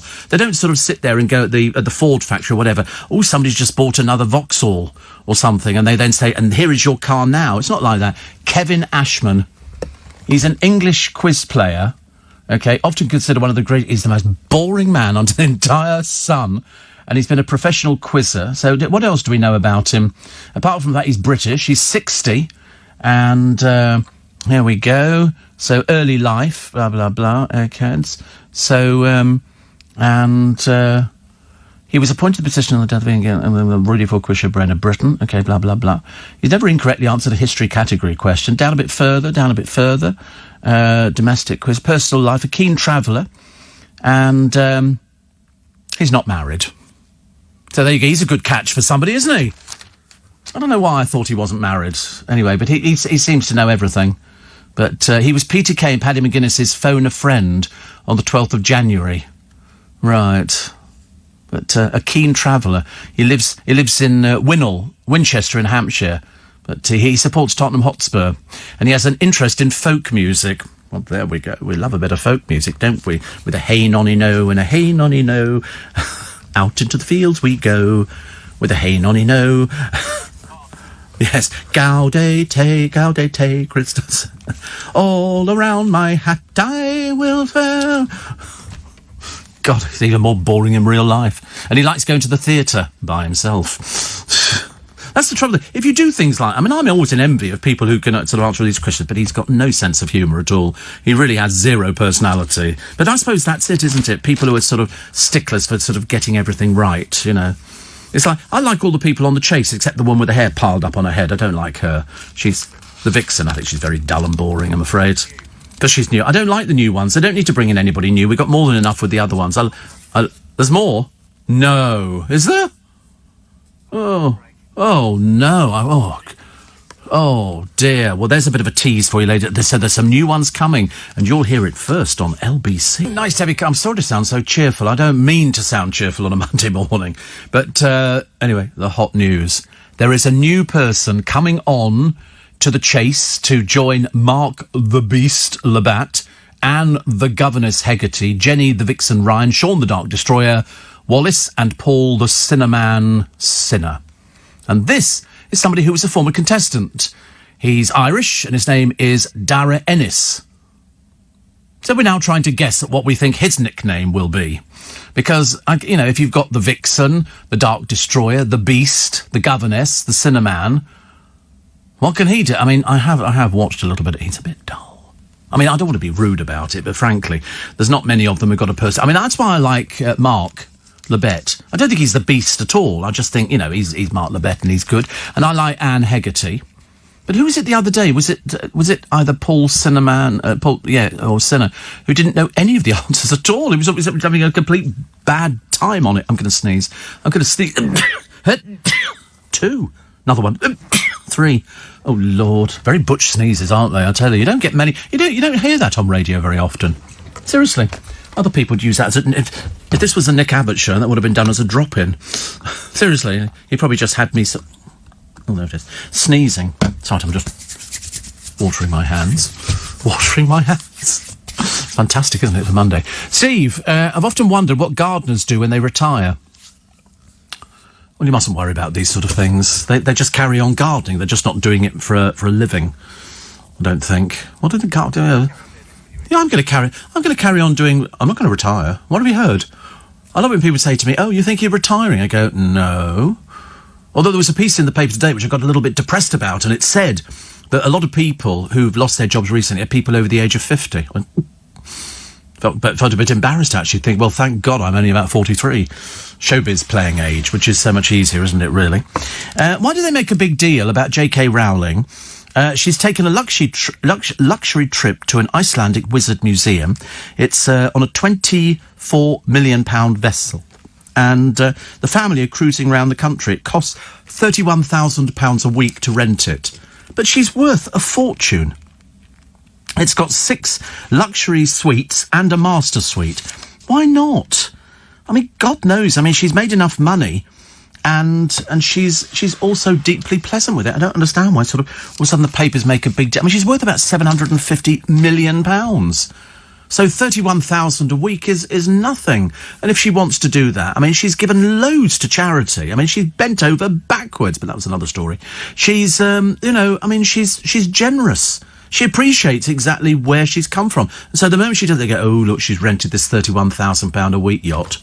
Yeah. Everybody else would be going, hasn't she done well? Hasn't she done well? Steve, read the hanging drawers. If I had something suspended in the air in my bedroom, woke up in the middle of the night, I might think it was a ghost. Well, there's just, I mean, it's a tenner or 20 quid or something. I mean, I've got the cheap option. You know, if you're going to go for something, go properly, you know. Oh, right. Oh, I see. Oh, you want to take it to the next... Oh, right. You think you're going to travel with this thing? Would you not want to leave it there, be too embarrassed to take it to the next house?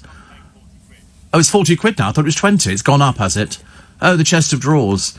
Yeah, well, to be honest with you, get the hanging thing. It's cheap. Have you got that many clothes now that you've got to... Funny, actually, because we see the same ones every other day. Never seen any. I mean, it's always an adventure, isn't it? I wonder what he's wearing today. Oh, it'll be the same as yesterday. And but I never take that. You know, I never take the mickey out of people. It's not my nature to do things like that. Even though he's part-time vegan, and the vegans want protecting. They want it down as a hate crime because apparently somebody hit a vegan once. Well, how would you know? How would you know? They'd have to say to you, stop you in the middle of the street. Oh, I'm a Virgo. I'm a Virgo. I'm a vegan. But he's not a proper vegan. He cheats. What do you mean, well? Listen, you're either vegan or you're not vegan. Better at it now. When did you have a creme brulee last? When did you have some cream? When did you have Jaffa cakes? Come on. You're good at it now. Yeah. You're such a fibber, honestly. Why can I tell that you're fibbing to me? People always fib to me. Also, Kem Ketanay. He came, he saw, he foundered. He bows out of a rowing show. Drip. Nothing worse, is there? So, Sean Connery voted the best ever James Bond. I don't see that. But then everybody's different, aren't they? And what was the other thing I've got? Gordon Ramsay on A Day Out. I quite like his Kitchen Nightmares in America, where he goes to these tatty old restaurants and they're dying on their proverbial. And he goes there and he goes, I'd like to try this. And, I mean, it does seem setter. Because otherwise, they'd all have to sign an affidavit to say that they were happy for this to be shown. And I think the only one I ever saw was with 2 idiotic people who thought that they knew how to run a restaurant, and they didn't. And they were complete idiots. And so he turned it around, gave it a shorter menu and all the rest of it. And one of the men who wore a wig, we called him Wiggy. And he was Americans. And they, when he went back there a year later... They didn't own the restaurant, and it had changed completely. They'd obviously ditched everything. But, of course, he's successful. He knows what he's doing. It's like, you wouldn't question anything like that, but they stand there and then they start throwing things. It's such drama queens, honestly. They're throwing stuff across the restaurant, and then he sort of turns it round by basically changing the tablecloths and giving it a coat of paint. And they go, oh my God, it's fantastic. And this is the new menu, okay? Fish and chips with a dill sauce, river mud pie. That's my posh, yeah, we've got the dill sauce drizzled lightly over the top of it. And you try that. Do you like that? Of course they do. It's free. They haven't had any people in there. I mean, sometimes he goes to these people's freezers and they've got food which is so old it's got mould on the top of it. And you're eating this stuff. It really is disgusting. Really is absolutely awful. The one thing we do like in this country, and I don't think anybody else has got it around the world. Well, I don't think so, actually. Do they have piers around the world? I mean, do they have, the same sort of piers that we have? Because I'm looking at some of the pictures here. Weston-super-Mare. Looks lovely, actually. It looks lovely. I mean, it's £1 to go on it.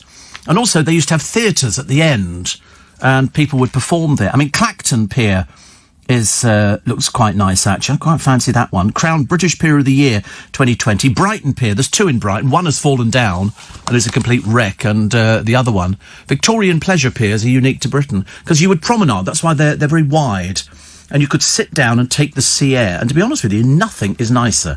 I mean, so as opposed to sitting on the beach today, being infected by all these other dirty people down there, why don't you go and sit on a pier? You can do it in Bournemouth, built in 1861. Brighton's got one there. You've got to go through, like, amusement arcades, and it must be the only place where kids go and play on fruit machines and stuff like that. I suppose because they're sort of lower prices. They've even got one in Llandudno. Built in 1877. Southport's got one. Britain's second longest pier. Blackpool's got one. But Blackpool is just such an awful place, really. Southend's got one. I think it's the longest pleasure pier. 1.3 miles. You get to the end of it, nothing there. Absolutely nothing. Why don't they put a funfair at the end, or more tea route? It's just empty. It's just empty. It has its own railway. With trains, £13.50 for 2 adults and up to 5 children. It's such on a pier for a mile. Blooming well walk, you lazy so-and-sos. But the Grand Pier overlooking the Bristol Channel has had its fair share of ups and downs. It was devastated by flames. And it sounds quite nice. Popular filming location. They've also filmed The Remains of the Day there as well. The Pier Pavilion Theatre in Llandudno had people like George Formby, Petula Clark and Cliff Richard, along with political rallies. Sadly, only iron supports now remain. Because in Brighton... I'm sniffing now. God, I've got the whole set, haven't I, this morning? So in Brighton, they've got the 2 piers. There is the one which has burnt down and collapsed and you can't do anything with it, apart from just sort of drag it out. Or I wish somebody would build it up a little bit. That'd be nice if a millionaire businessman came along. I'd love to own a pier. If somebody says, go on, own it, look at them. I mean, look, it's so awful. When you look at Brighton, and it just fell apart bit by bit by bit by bit. And they were quite the Victorian pleasure palaces, and you could actually go out to the first bit, but it's too dangerous now. And it's only just metal.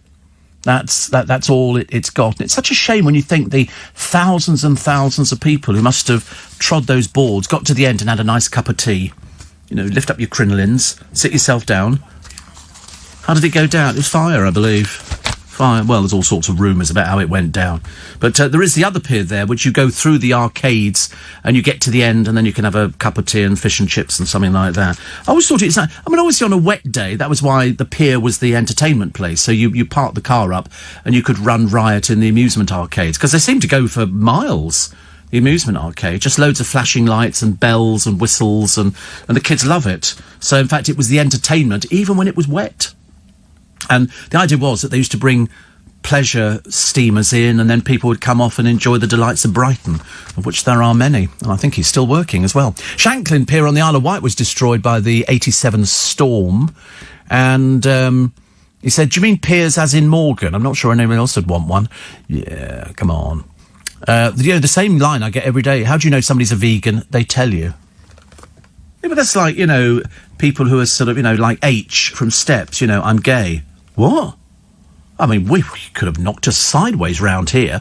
I had no idea at all. Boy George gay. No. I refuse to believe it. All these things, it's like teaching, patently obvious. Like people want to come out on the Lorraine show now, don't they? Oh, hello, Lorraine. How are you? You're gorgeous. You're marvellous. Oh, you're bisexual. Good Lord. You know, and so it goes on. They've got Andy Peters on there at the moment, I believe, because they're trying to be diverse. Taking them long enough. When he celebrated his birthday the other day, even Piers Morgan sent him a little sort of happy birthday thing, which, of course, you know, he's not prone to be doing very often. But that's just one of those things. Listen, we'll take a short break. We've got a piece of poetry for you this morning. You lucky people. Very lucky on the show this morning, because it's Monday. It's Steve Allen's early breakfast. One of the rare people who doesn't take holidays. Not because I don't enjoy a holiday. I don't. It's because I can't think of anything more boring. You know, I don't mind looking at other people sitting on a beach. I don't want people looking at me sitting on a beach. Not when you're all pale and pasty. And I am pale and very, very pasty. So I'm going to have I don't know what I'm going to do today. Oh, water the plants again. I think I better do that when I get in, actually. And then at least, you know, they've got a good start for the day. So, you know, perk them up a little. I think I might have... Morning, everybody. Nice to have your company. Welcome to Monday morning. It's the 10th of August. We're racing through, aren't we? So I think we've all decided, haven't we, that there's going to be no pantomimes this year. But they might, according to Giles Brandreth, he thinks you should put them on in April. Because, to be honest with you, I don't think it matters when you put them on. I know traditionally we say the Christmas pantomime, but why not put it on in April? If we can, I mean, do you think we'll be socially distancing? That's the thing that's going to kill theatre. That is absolutely the thing that's going to kill theatre. I love the way that one of the papers this morning thinks that we're on the up and up. Whereas, in fact, all the things I read are totally to the contrary. We're not on the up and up at all. We seem to be heading into a sort of a lockdown if we're not very careful. Mainly because people don't care. People do not care. I wish we could instill in people just how dangerous it is to go out there and to sit on a bus. I think some people think if you're sitting on the bus and there's nobody else around you, you can take your mask off. Which, of course, you can't. But, of course, you can't predict that stupid people are going to still be getting on buses. What was I noticed the other day? Oh, the driver I had this morning didn't even have a face mask on. But he had a plastic sheet between me and him, which I thought were illegal. I know you don't have to get in, but I mean, because I thought, how have you managed to escape? Everybody else has taken these plastic sheets out of their cars, but he still had it in, but he didn't have a face mask on. And then I thought, I wonder if he's asthmatic. Perhaps asthmatic cab drivers could be exempt from having to sort of wear them. I never thought about that before, actually. I thought about it this morning, and I was sort of thinking to myself, you know, I wonder if that's the reason. Because I haven't seen that for ages and ages. And somebody says, great, you've just put the boot into Blackpool. Oh, God, you need to have listened to this programme over the past 10 years. We've always done that. What a dump. The council have worked hard to make it a tourist attraction since you went there 50 years ago. You see, that's how stupid this person is. That is a snowflake of the first order, a sort of a dreary, as we call. It's a great place. It's a dump. It was always a dump. It's never improved at all. It attracts people like you. That's what makes it the bad place that it is. It's the only place where they've got hotels on the seafront with plastic flowers in hanging baskets. That's how bad it is. It really is ghastly. Absolutely ghastly. I mean, you'd have to... It doesn't even have a... You know, it's so bad, it doesn't even have a train station that goes into the middle of the town. You either have to North Blackpool or South Blackpool. You can't... The train doesn't go into the middle of it. They've still got trams which are illuminated. But all the thing got hot and cold running water down the walls, you know. And Louis Tussaud. Do you remember that one? That was a hilarious thing. But the council spent a lot of money. They need to spend a lot of money. They really do. Ghastly place. But there you go. I'm sure that, listen, you enjoy yourself there, because it's obviously your sort of standard. Worthing Pier, says Pam in Worcester Park. Lovely. And then somebody says, how can you say your producer's hanging chest of drawers is tacky when you've got an illuminated toilet seat? But that's class. What are you talking? Honestly, where are they coming from this morning? Is there a home that's just let people out on day release? Goodness sake, honestly. It's not an illuminated toilet seat. It illuminates the bowl of the toilet with two different colours. And it's a toilet light. Honestly. It's green and red. So if you've got two children in the family, and one is a little boy and one is a little girl, depending on whether the seat is up or down, determines on what colour is shining into it, so they know. You know, red means that the seat is down, green means the seat is up. And so they know when they stagger into the bathroom, and it only comes on because it's got a motion sensor on it. And that's I mean, a hanging wardrobe. Hello? Goodness sake, honestly. You're telling me next blow-up beds are the in thing to have. God dear, I do get them, don't I? Also, West Pier, Brighton, much more fun than the Palace Pier back in the days, Steve. I didn't know, actually. I only ever saw bits of it as it was falling down. And now it's very sad and tragic. Bella says Southend Pier was amazing. Before the fire, there was a theatre and funfair at the end and a train. Well, the train is still there. Just told you, £13.50 for 2 adults and up to five children, and you sit in the train. It's only a mile, though. I mean, so all you do is you get on the train, and then you get to the end of the pier, you all get off and stand there looking out at water. Well, you get the same effect standing in the bathroom if you fill the bath up to the top. OK, but without the train. I saw a thing the other day in a charity shop in Twickenham, and I nearly bought it, only because I thought it was novel value. And it's to encourage kids to eat their food. And it's a dinner plate, but round the outside, it's got a railway track. You get a little train you put on there, and the train goes round and round the outside of the... How cool is that? I nearly bought it, because I thought, I don't know anybody who's got children that young, but it would encourage kids to eat their food. And so it's a dinner plate with a... Why are you looking at me like that? It seems perfectly normal to me. I should have bought it as a novelty item. I should have bought it. I went into a garden centre yesterday up in Staines and took the car out for an airing. And I go there, and I go to the guy goes, are you shopping or restaurant?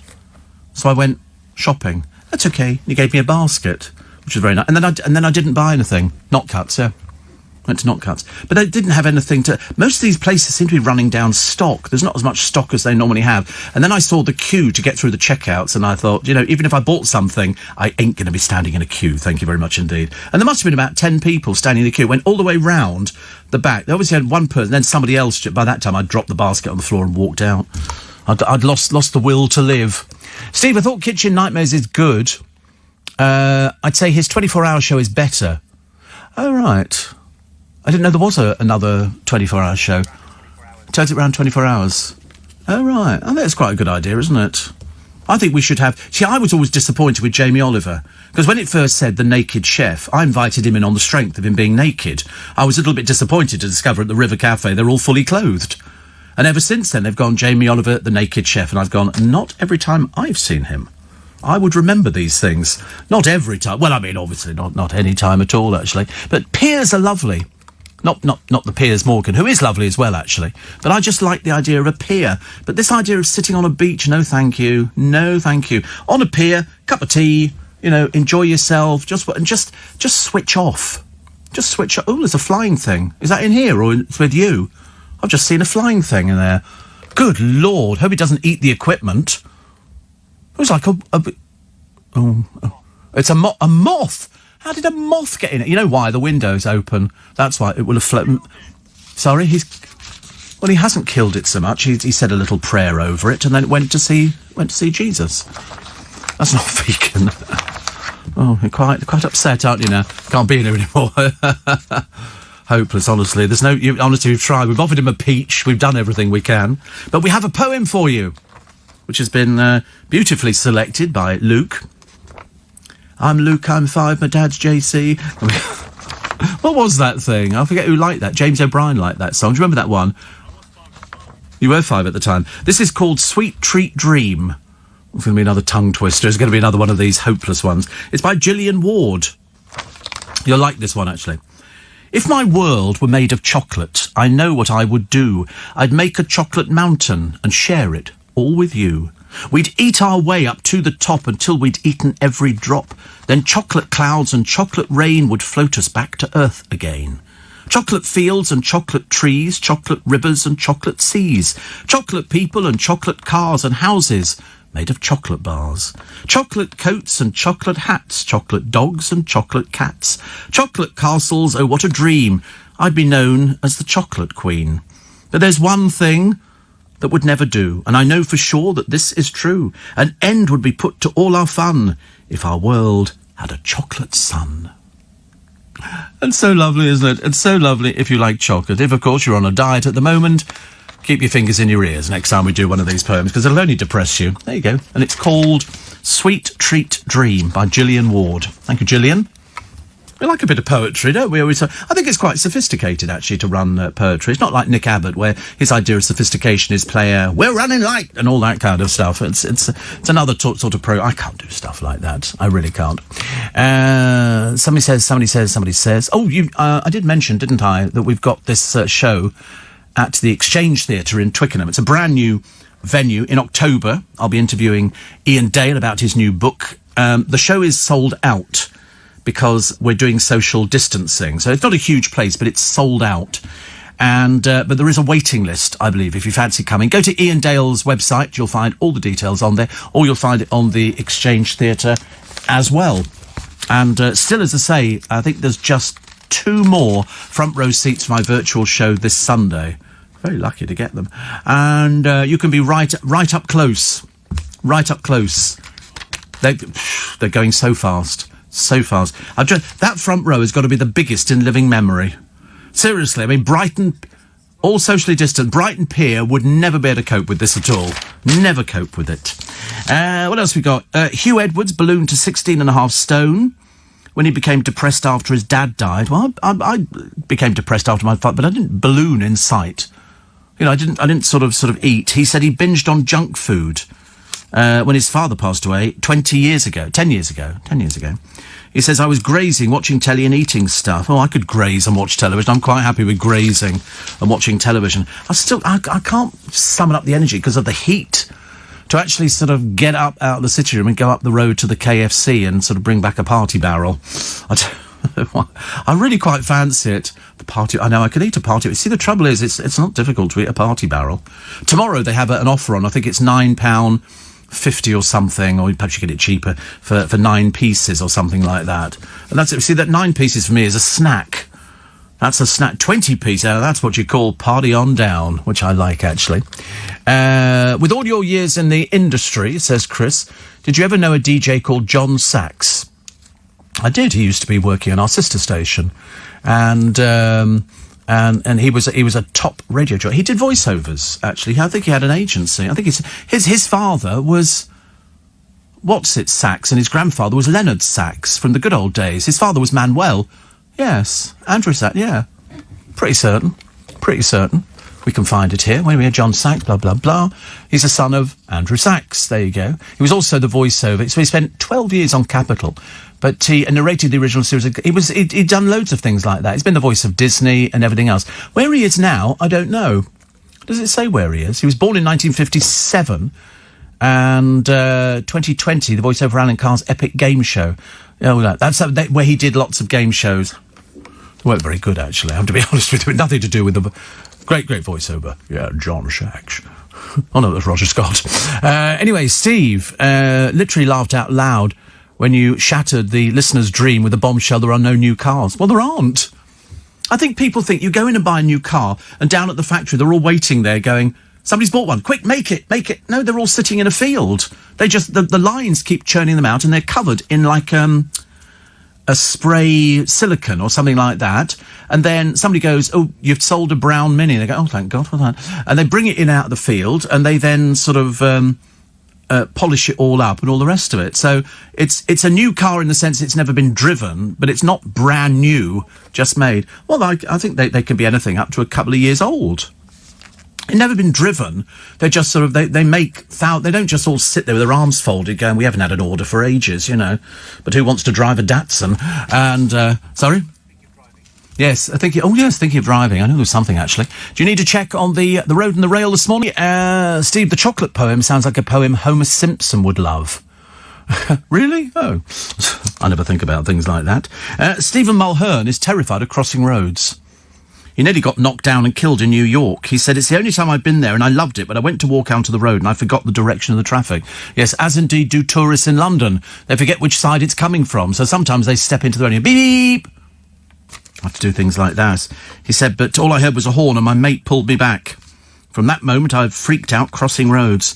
Yes, you have to be careful crossing roads in London. I don't think some people realise that, you know, the moment you put your foot on the crossing, as long as they're within the zigzags, they don't need to stop. If you put your foot on the crossing and they're outside of the zigzags, they have to stop by law. First State staff Fred Sirieix has admitted he goes around smelling people.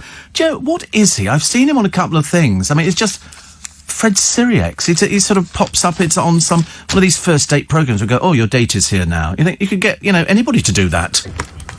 He's the maitre d'. Is it a made-up restaurant or something? Yeah, Fred Sirieix, first dates and £2 million. Yeah. I mean, to be honest with you, it's a bit tedious. He's a French maitre d'hôtel, best known for, in other words, only known for appearing on First Dates and £2 million Menu. He grew up in France, trained to work front of house in a Michelin-starred restaurant. They're all Michelin-starred restaurants, but he worked at Le Temps Clair in London, and until 1919, he was the general manager of Michelin-starred restaurant Galvin at Windows at the Hilton. He's the founder of National Waiters' Day. Oh, God. Gets worse, doesn't it? National Waiters' Day. Something to look forward to there. We'll all be celebrating, I think. My friend Rich has retweeted. I tweeted earlier on to all our friends at Capital Breakfast, sending them lots of love this morning. And that's heartfelt, and lots of other people saying exactly the same. And then somebody saying, be with you at 5, Steve. Well, that's no point, is it? We're here at 4. That's ridiculous, isn't it? And somebody says, Steve, you're like a Duracell bunny. Gob going 10 to the dozen already, and it's only 10 minutes into the programme. Is it? Oh, right. I never think about it like that. I just think it's Monday. It's Steve Allen's Early Breakfast. We've got to do a show. Let's put it on right here and now. Loads of people. I think this is down in Brighton, where sort of you get certain people. Did you see that kid the other day who did, what do they call it, tombstoning? He did everything. He hit the bottom of the ocean, of what they call it, the ocean. I mean, of the sea. He jumped off, and he should have jumped further out. Dislocated everything. He had to be taken to hospital. They do it because it becomes a bit of an exhibitionist type thing. You get these sort of kids who stand there, and I see them doing it round Waterloo Station. They do it on the jumping from thing to thing. Have you seen these people? That's not tombstoning into the river, but they jump from once. Sorry? Parkour? What's that? What's parkour? Is that what they call it? Oh, jumping from different bits. It's called parkour, is it? How funny. Can't imagine you'd ever done anything like that. But it is this sort of jumping, and they seem to be sort of young people. I don't know what they're doing it for. It's all right, you keep repeating parkour. I've heard it first time round, but I just don't understand what they're doing it for. It's like, yeah, I mean, it for exhilaration. Exhilaration is running to get the bus and actually making it. You know, the days before. But I've seen them doing. Look, it looks highly. Oh, God, it makes me feel ill. Turn it off. Turn it off. Makes me feel quite ill watching things like that. Just in case they miss. And then, of course, it appears on You've Been Framed. Some of them are hilarious. Absolutely hilarious. And somebody says, I listened to 8 hours of your Christmas 2017 podcast yesterday whilst doing the weeding. It made the awful job bearable. Oh, that's nice. And another one here. I've just taken delivery, Steve, of a new Volvo, ordered in March and was made to order. No, it wasn't. No, what they would have done, they'd have had the car and then you add the bits onto it, you know. And it's, what do they call it? It's not top loading. There's a name for it, where you have everything put onto the car and it's got radio, it's got... No, there's a name for it when they... Fully loaded. That's what they call it. Where it means that you've got everything on it. You know, they sort of put it in as you go along. You've got sort of your own radio and hamster on the wheel in the front to keep turning the windscreen wipers and things like that. Yeah, boiler in the boot, swimming pool on the back seat, all that kind of stuff. Another one here. It says, happy birthday, Kylie Jenner and Roy Keane, says Troy. Now, I know who Kylie Jenner is, but I don't know who Roy Keane is. Is he something to do with football? Oh, footballer. Oh, riveting. Well, how are we supposed to know things like that? Elbow are among the bands set to give performances to raise money for grassroots music venues once lockdown is over. The government has previously announced a £1.57 billion support package for the arts, which will be used to help organisations including music venues, theatres, museums and galleries, which is good news. Good news. And a vegetarian, this, you can't believe some of these things. A vegetarian was held at knife point by his brother for not eating meat. This is Rocky Aris. Taunted younger brother Callum as he prepared a meal saying, you should eat meat to get your vitamins. No. Here. Cardiff Crown Court heard Adis bore down on Callum with a 7-inch kitchen knife. He's been jailed for 6 months. That's his brother. Dear me, honestly, what is going on? It's not good, is it? Panto King Paul Hendry has vowed to save Christmas by putting up pop-up festive shows. The former Wheel of Fortune host, Paul Hendy, was he really? I mean, I know him, but I can't remember where I know him from. Do I know him from television? Why do I know him? Was he worked here? So here he is, Paul Hendy, and so he was wait a minute, what did I say he was? He was former Wheel of Fortune host. He's sort of one of these sort of younger looking scriptwriter. Oh wait, scriptwriter, novelist, director, producer, and filmmaker, TV presenter. Don't Try This Home, the Disney Club Wheel of Fortune, regular reporter on ITV's This Morning, and he's got a novel, Diary of a C-List Celebrity, and then the screenwrites have been optioned as well. But he also directed Mr. Sunshine, written by Tim Whitnell, on a short film on the life of Eric Morecambe. So there you go. I knew I'd seen him before, I just couldn't remember where I'd seen him, actually. Another picture here. This is Grandad Ian Smith, who used to neck 4 bottles of wine and 20 cans a week, quit booze, and lost 6 stone. 6 stone. That's how much you can lose if you stop with the booze.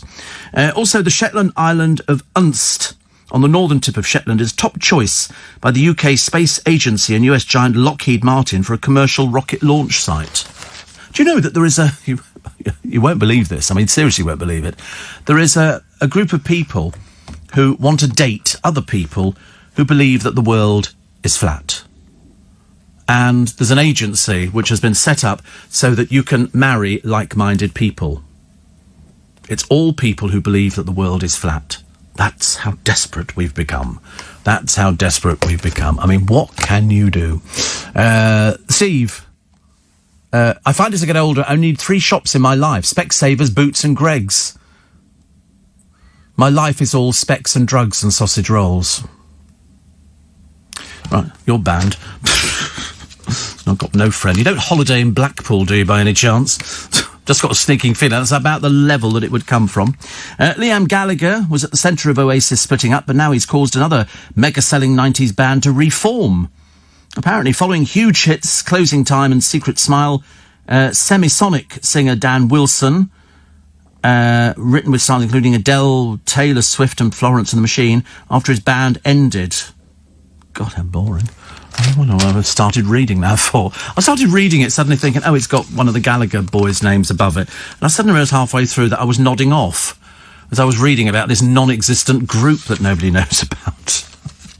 I mean, sometimes, perhaps I should... I'm normally quite good at reading about 6 lines ahead of everything. Not obviously today.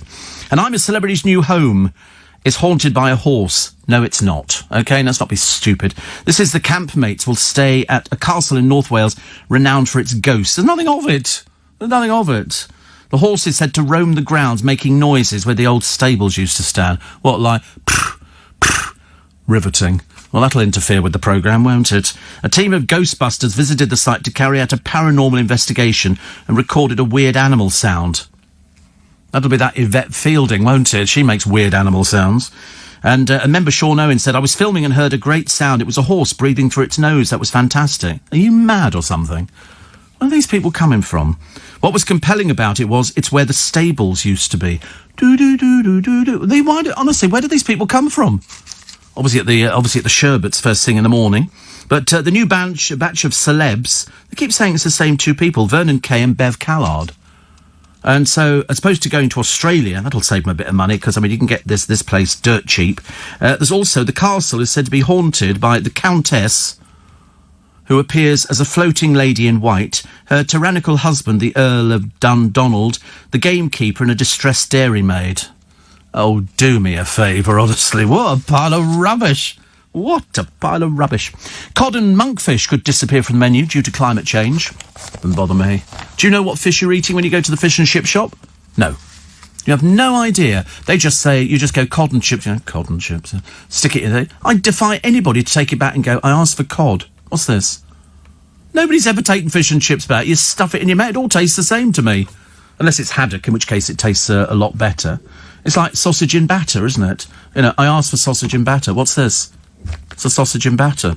Don't think so. Looks like River Cobbler to me. Did you ever watch That's Life? of course. And why won't you help Nick Abbott change his car? I thought you guys were friends. Don't be so stupid. Of course we're not friends, honestly. He's Nick Abbott. We're running late. Rivals. We're rivals. We're both trying to get an audience, and I'm winning. And, and I've got 4 podcasts. He's only got 3. I mean, come on, I mean, it's a no-brainer. And he's never asked my advice on buying a car. Because the sort of cars that I would be advising him to buy, he can't afford. He can't afford. I mean, the best car he could get is a pedal car. There is no point in and I love the way that Arnold, not his real name, of course, sort of thinks that people are really good friends. Russ the postie from Southend says, hitch the shorts up a couple of notches, Steve, after buying the gel pillows a few years ago. Didn't seem to improve my sleep, but now, listening about core temperatures, what I do now is lay your feet on them while sleeping. Brilliant, reduces the body temperature. Well, I've ordered 2 from, where did I get them from? Was it Ideal World?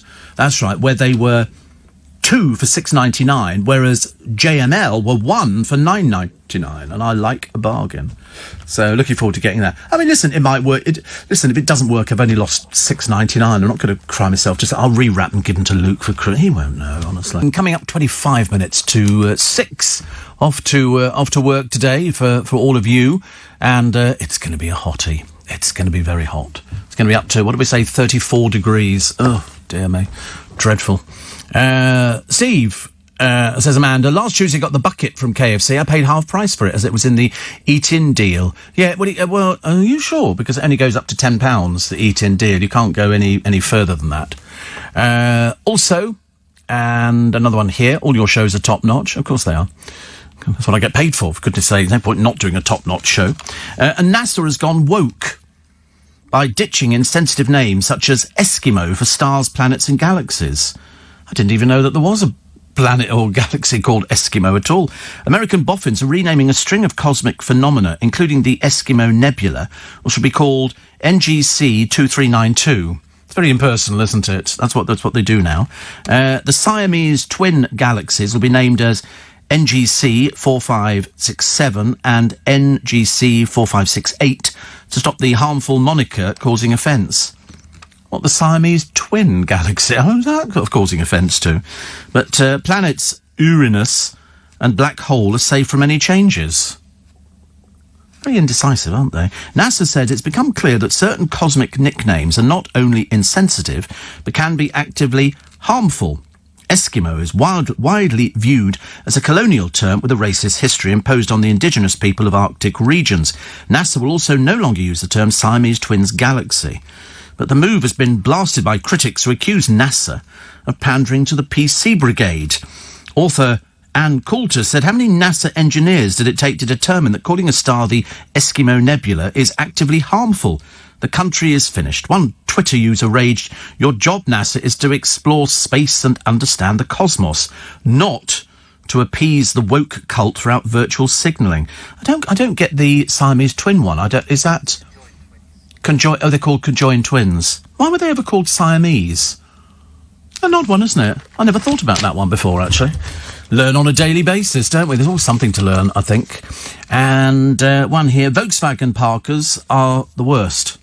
If you drive a Volkswagen, you are the worst parker. They hog spaces, prang other cars, park too close, drive the wrong way down car park lanes and illegally occupy disabled spaces. Vauxhall drivers came second, Ford drivers third, followed by BMW and Audi drivers. Now you know. Now you know. What else have we got here? And this is a herd of elephants rescuing a drowning baby. They're very good elephants, aren't they? I quite like it when they get a little baby elephant and it sort of falls off the edge of something and then they have to try and sort of rescue it back again. It's an old picture. I've said they're just old pictures in the papers today. And vegans, here we go. Here's the vegan story for Luke this morning. Are calling for offences against them to be classified as hate crimes. OK. They're up in arms after cases rocketed eightfold since 2015, with 172 crimes against vegans reported in the past 5 years. One victim was punched in the chest by a yob after he declared he wanted to kill vegans. Another was assaulted by a delivery driver for photographing chickens on their way to slaughter. And one family even had an unexpected delivery of pizza covered in meat toppings. I mean, a spokesman for the Vegan Society said vegans are regularly on the receiving end of harassment and abuse. This should be taken seriously by law enforcement. Everybody's on the end of abuse. Every single person. Every time I open up the newspapers, there's more people on the edge of abuse. There are 600,000 people following the vegan diet, except my producer, who's not following it properly. He's obviously got his own agenda on it. His version of veganism, not necessarily everybody else's version of... that's right, you're flexitarian. That was another new word we had to learn about. Flexitarian, thank you very much indeed. 21 minutes to 6, I'm giving you a time check because I think you might be late for work today. And Nick Abbott drives a 21-year-old car worth about the price of one Bentley tyre, so you're in a different league to give him advice. Well, I couldn't possibly... I wouldn't even dream of giving somebody advice on buying a car. What's the point? I don't think... I mean, to be honest with you, I think he has to push to get his started, doesn't he? I don't think it sort of starts on a handle or something like that. It's a former soldier, Neil Heritage, who's reached the summit of the Matterhorn. He is the first above-the-knee double amputee to complete the feat. He has no legs. He's done it... I mean, dear Lord above... He's an ex-corporal. He made it up the near vertical mountainside, reaching the peak at lunchtime on Friday. He attempted the climb in 2016 and 2018, had to turn back because of the weather. He wouldn't get me up there in a million years. But, I mean, well done to him. Well done. Because I'd be so frightened. Even reading about it, I get a bit frightened. I don't like the sound of anything like that. Also, hot TV today. Andy Peters set to give Motormouth Piers Morgan a run for his money. So he takes over Lorraine's show for 2 weeks while she's on holiday. Well, in fact, I wonder where she's going. Is she going abroad? Because she'll have to then self-isolate, won't she, when she comes back? Yeah, it depends where she's going. The good thing about daytime TV says that we're allowed to have an opinion. I know. Unlike the poor old BBC, you're not allowed to have an opinion at all. And when you do, they slap you down very quickly.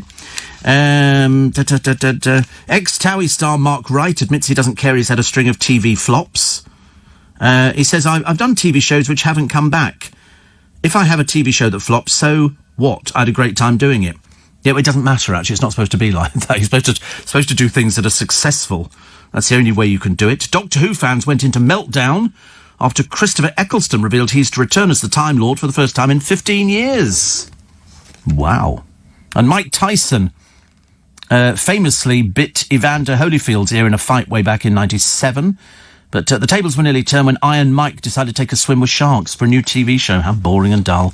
Anything that Mike Tyson does is very boring and dull, thank you very much indeed.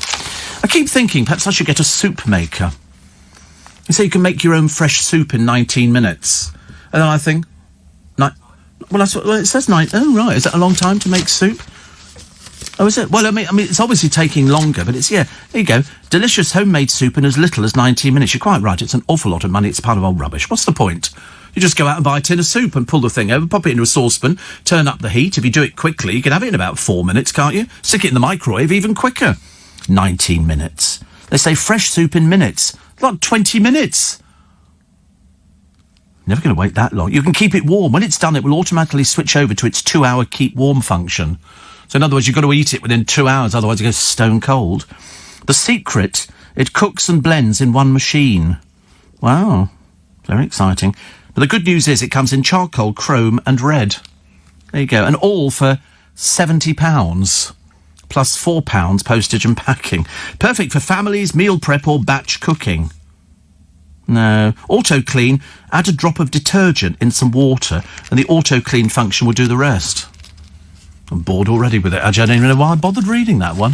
What's the point of that? £70. That's a lot of tins of soup you can buy, isn't it? If it's 70 quid. And you can cook them very I used to have a self-heating can of soup.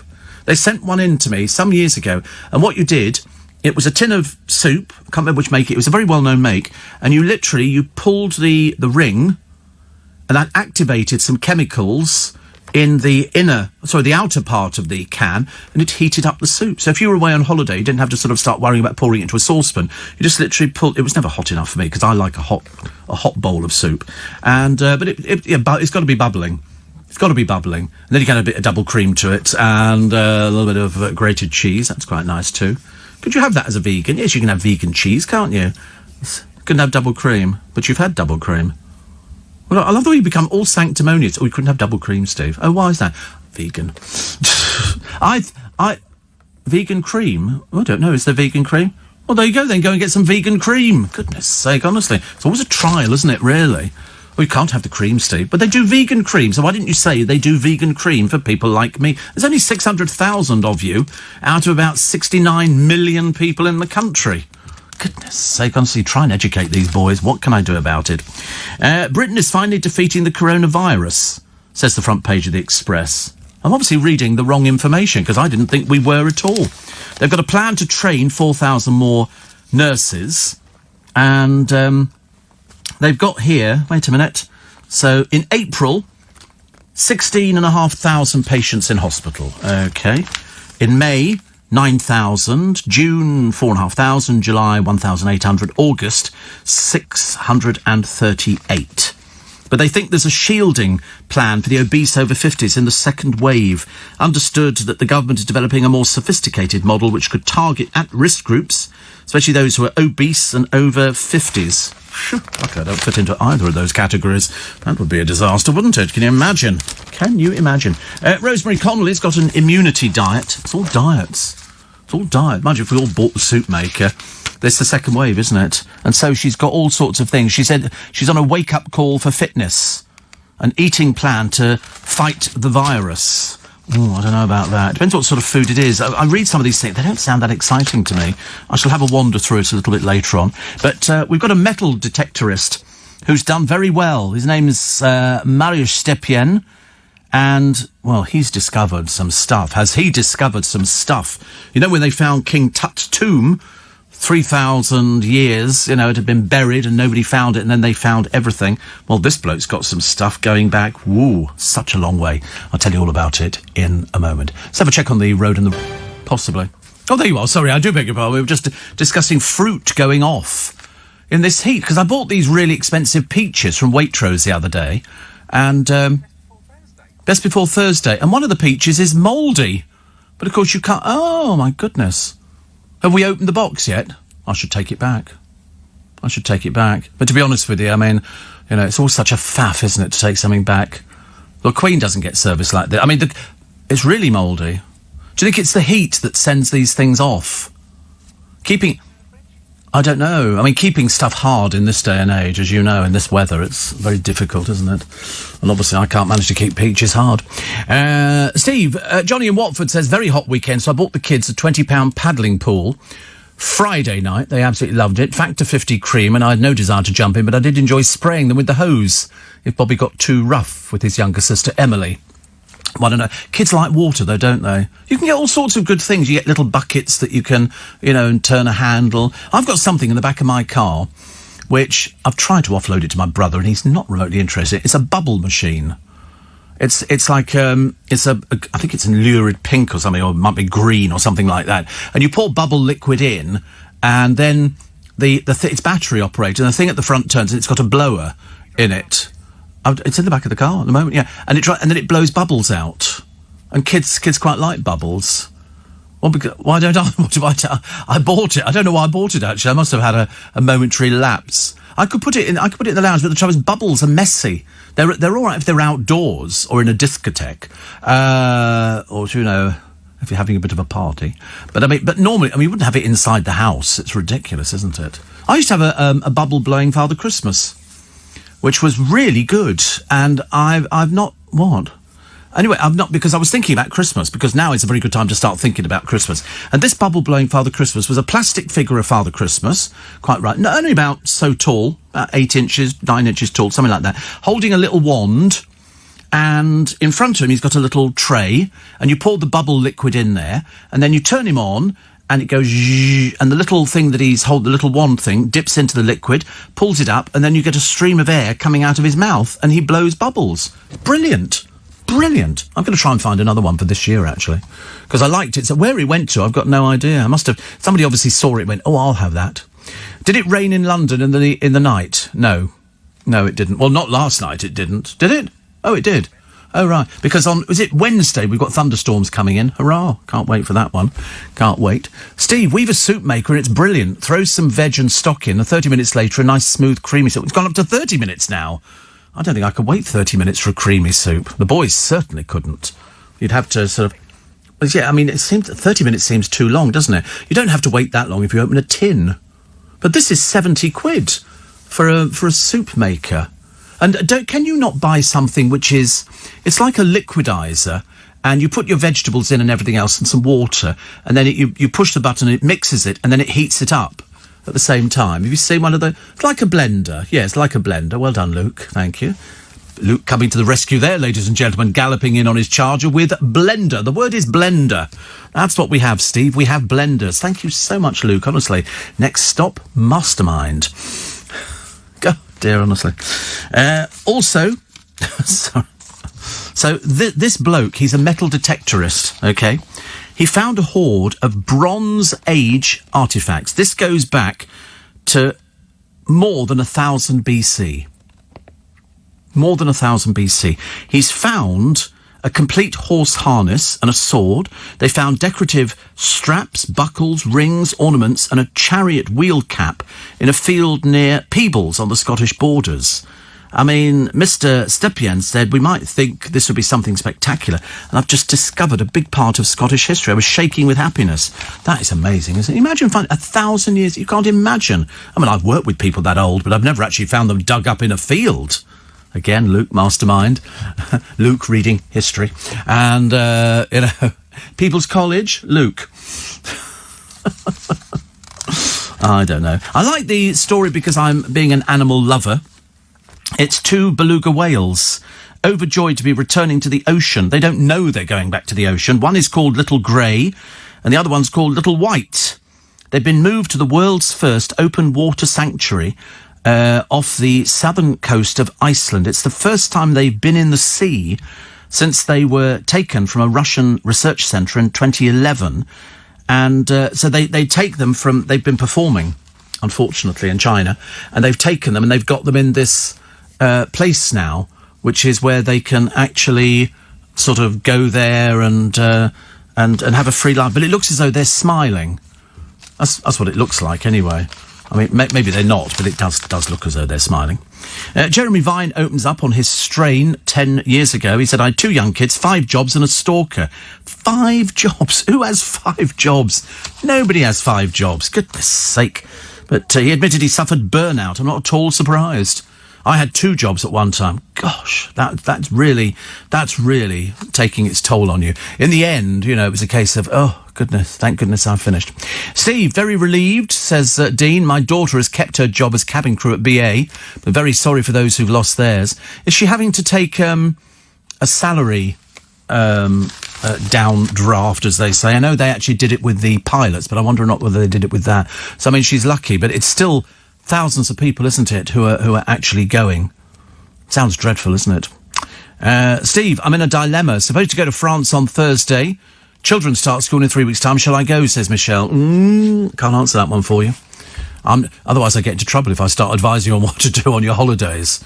I mean, if we didn't have all this going on, then I would say, of course, go on holiday. It's quite nice. But, as we don't know what's really going on, it's a bit difficult. Morning, Groovy Gang, Steve. Will you please wish Paddy from the beautiful Emerald Isle a happy birthday? And Trevor says, momentary lapse. To be honest, you are a big kid, really. I know. Somebody always said, but I remember saying that to people ages ago. People said, act your age. And I said, I don't know what acting your age is. If I acted my age, you'd be talking to a pile of dust. There's no point in trying to do it any other way. And who seriously, in their right mind, would be interested in a film about Paul Gascoigne? I mean, it just doesn't make any sense at all to me. I can't understand it. Gaza the movie. Why, fantastic. Gaza the joke. Gaza the... I remember talking to a friend of mine who got very angry. He said, he's a great footballer. I said, he's an idiot. He's a prize idiot. Thank you very much indeed. But Sean Bean, who Paul wants to land the role, because they're not going to ask Gaza, hopefully, for any ideas on it. Paul Mescal could play young Gaza if he can get the accent right. Jimmy Nail, I'd have no problem singing Fog on the Tyne. Ant... local lad Newcastle fan, wouldn't need to learn the accent, and Deck pretty much the same deal as fellow Geordie Ant. But who's going to do it? A planned film will cover his career, but also focus on his life off-pitch, including alcohol addiction. What's the point? What do you mean cover it? Well, you have a picture of somebody sitting at a bar. That's all it comes down to. The team are using his memoirs to craft the script, including Gaza, My Story, which was written 16 years ago with Hunter Davis, and producers already scouting for a star. I mean, are they really? I mean, I can't imagine. And this is going to be shown on the television. 15 million, they say, the fortune that Gaza says he's lost, and the rest. But insisted he's got no regrets. He says, money doesn't bother me. I don't look back. Well, they are going to be in this film, so obviously, yes, you will be. Yes, you will be looking back. You have to be looking back, because otherwise you can't look forward, because we don't know what's at the end of the street, do we? Here's the two twins, 96, getting a birthday wish. Their original wish was to meet Jason Statham and to go back to their favourite supermarket. And their favourite supermarket, I can tell you, is Asda. Well, they didn't get to meet Jason Statham, but they've shopped in this supermarket since it first opened all those years ago, and they were applauded by staff when they returned. So they've obviously not been there for quite some time. So Asda flung the doors open exclusively for the Tipton twins, and she said, I had whiskey and lemonade. Used to get a bottle every Tuesday. It was lovely. My God, you were getting through a bit, weren't you, dear? Bottle every Tuesday. But they went straight for the booze aisle. They were very much looking forward to seeing Jason Statham. I think perhaps Jason Statham's had a very lucky escape. Very lucky escape on that one. Bless his heart. But no, good for them. Listen, I mean, Asda got loads of publicity out of it, but they should have given them, like, sort of, we're going to pay for all your food for forever and a day. That would be the best thing. David Beckham and his photographer friend go off so they can take some pictures of the really hard-working Beckham family on holiday yet again. And Beck's expensive shorts are £360 from Versace. Because you have to be somebody like that. So he settled into a Greek vacation. Romeo and Cruz were having a bit of a go on some paddle boards, and Beckham's set to be based in Miami in Florida in the coming years after starting his own Major League Football team. I didn't realise that was going anywhere, actually. I'm quite surprised. I'm always surprised at most of these things. And here we go. A cyclist who injured a pensioner whilst riding the wrong way down a one-way street, well, we see that all the time in London, has been given a suspended jail term. David Tilley crashed into Sally Kuchia, who's 80, as she stepped onto the road. She suffered a serious head injury and told police her life had fallen apart. He stayed to help his victim after the incident in Cromer, admitting causing bodily harm by wanton or furious driving. And all he got was a 9-month jail term, suspended for 18 months, which really annoys me. We get cyclists, we get the pedalos round here, these little noisy... and people driving around London on Saturday evening with their stereos blaring out the window. It's always rubbish music. It's never very exciting at all. Listen, we'll take a short break for the news at 6 o'clock. Then we'll take more of your texts and emails. 84850 steve@lbc.co.uk. And I've got if you're a fan of Star Wars, oh boy, have we found something. Nice to be company. It's LBC. It's Monday, the 10th of August. It's Steve Allen's Early Breakfast till 7, when Nick Ferrari, much refreshed from his holiday, will be back with you in the driving seat.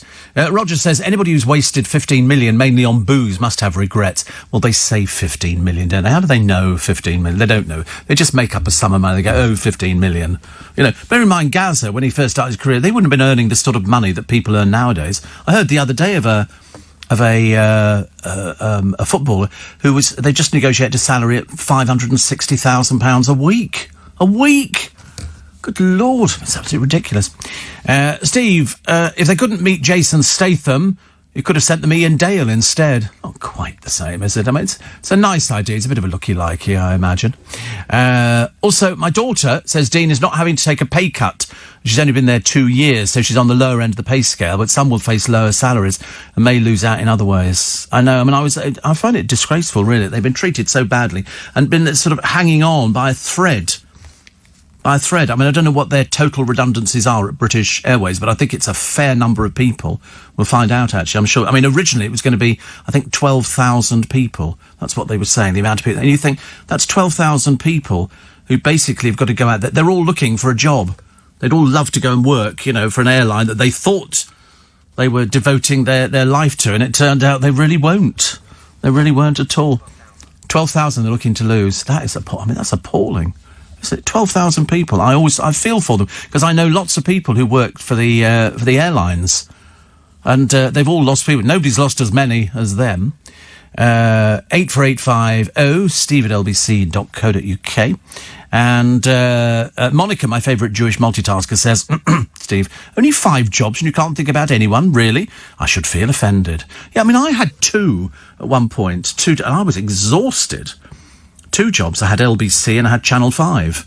I was exhausted. I mean, what time was I on? I was on in the afternoon then. Yeah, I was on in early evening on LBC. Early evening. And I was absolutely Kerry Packard on it. I couldn't... by the end of the week, you didn't know whether you were coming or going. You had no idea where you were. And people go, oh, think of the money. And you used to go, listen, it doesn't come down to the money. The money. No point in being the richest corpse, is there? And somebody says, I've just adopted a donkey, Timothy, and he's lovely. Problem is, he's in Devon and I live in Leicester. I'll get there one day. Well, I'm sure they send photos, don't they, of you? Are you talking about the Donkey Sanctuary? Where they have all these adverts on the television for the Donkey Sanctuary, where sort of donkeys sort of... And the Donkey Sanctuary, you see them all running around in the fields, they've all got names and things like that. I quite like donkeys, actually. They're very stubborn. If they don't want to do something, they just stand there and look at you, because they're quite used to standing around. bit like that myself. Steve. So we wish Paddy a happy birthday, didn't we? And can you watch Supermarket Sweep with Ryan Clark? No, I can't, no. I can't. It's just, but I'm a bit biased, aren't I? I would be biased. As far as I was concerned, Dale made that programme. You know, admittedly, when he first started, he was rubbish.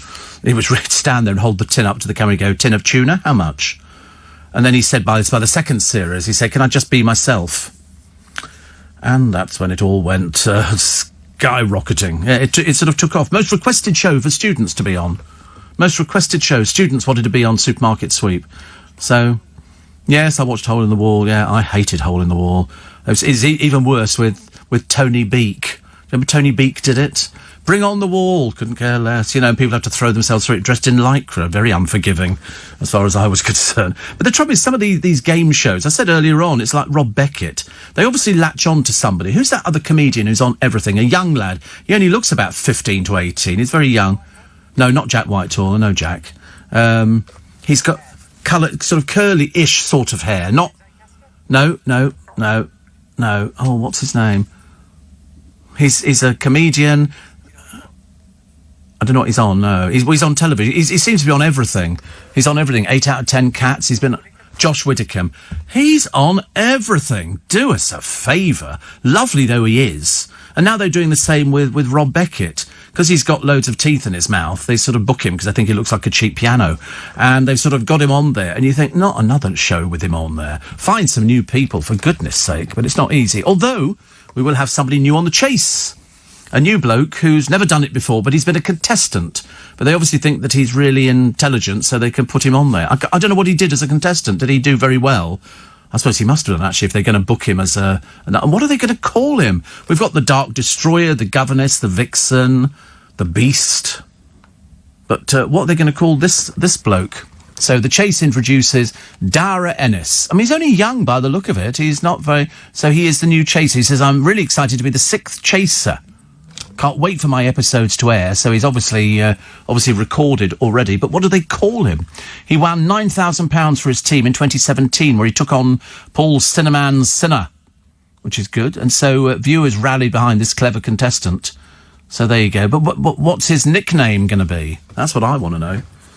Going to be something interesting. It's got to be a play on something, hasn't it, I suppose? But he's currently a postdoctoral researcher at Oxford University. I noticed somebody on the television the other day. He's a doctor. I think he's a gay doctor who's been on television. He was doing an advert for a bed company. I thought, what on earth's going on there?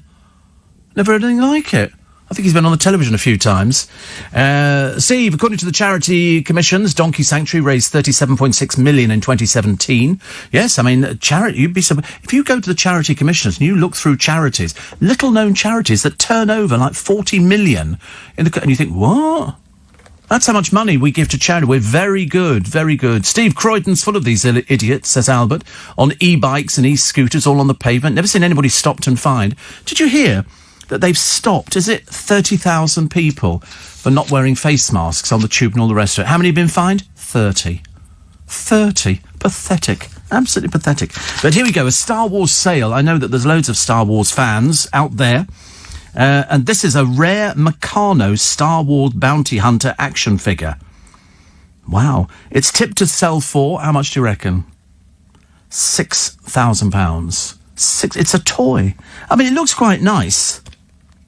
But it's part of a collection of rare toys from the 1970s, which could fetch a total of 130,000. They say it's the best haul of its kind. Also under the hammer is a backing card from a vintage Stormtrooper toy from The Empire Strikes Back, expected to fetch 700, despite the fact there is no toy there. Just the backing. Other lots include rare Knickerbocker toys based on the 1978 Lord of the Rings animated film, valued at £500. They're going to be sold in North Yorkshire. Joe McDonald of Vectis Auctioneers says she expects surprise prices and a lot of interest. Wow.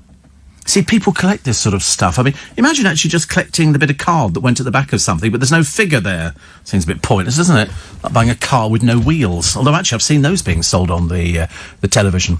And, Steve, ask for a signed photo. If you get one, then you've been had, says Iceman from the Donkey Sanctuary. They do send out that, it's a case of this is your donkey. And there'll be loads of other people who've also adopted the same donkey.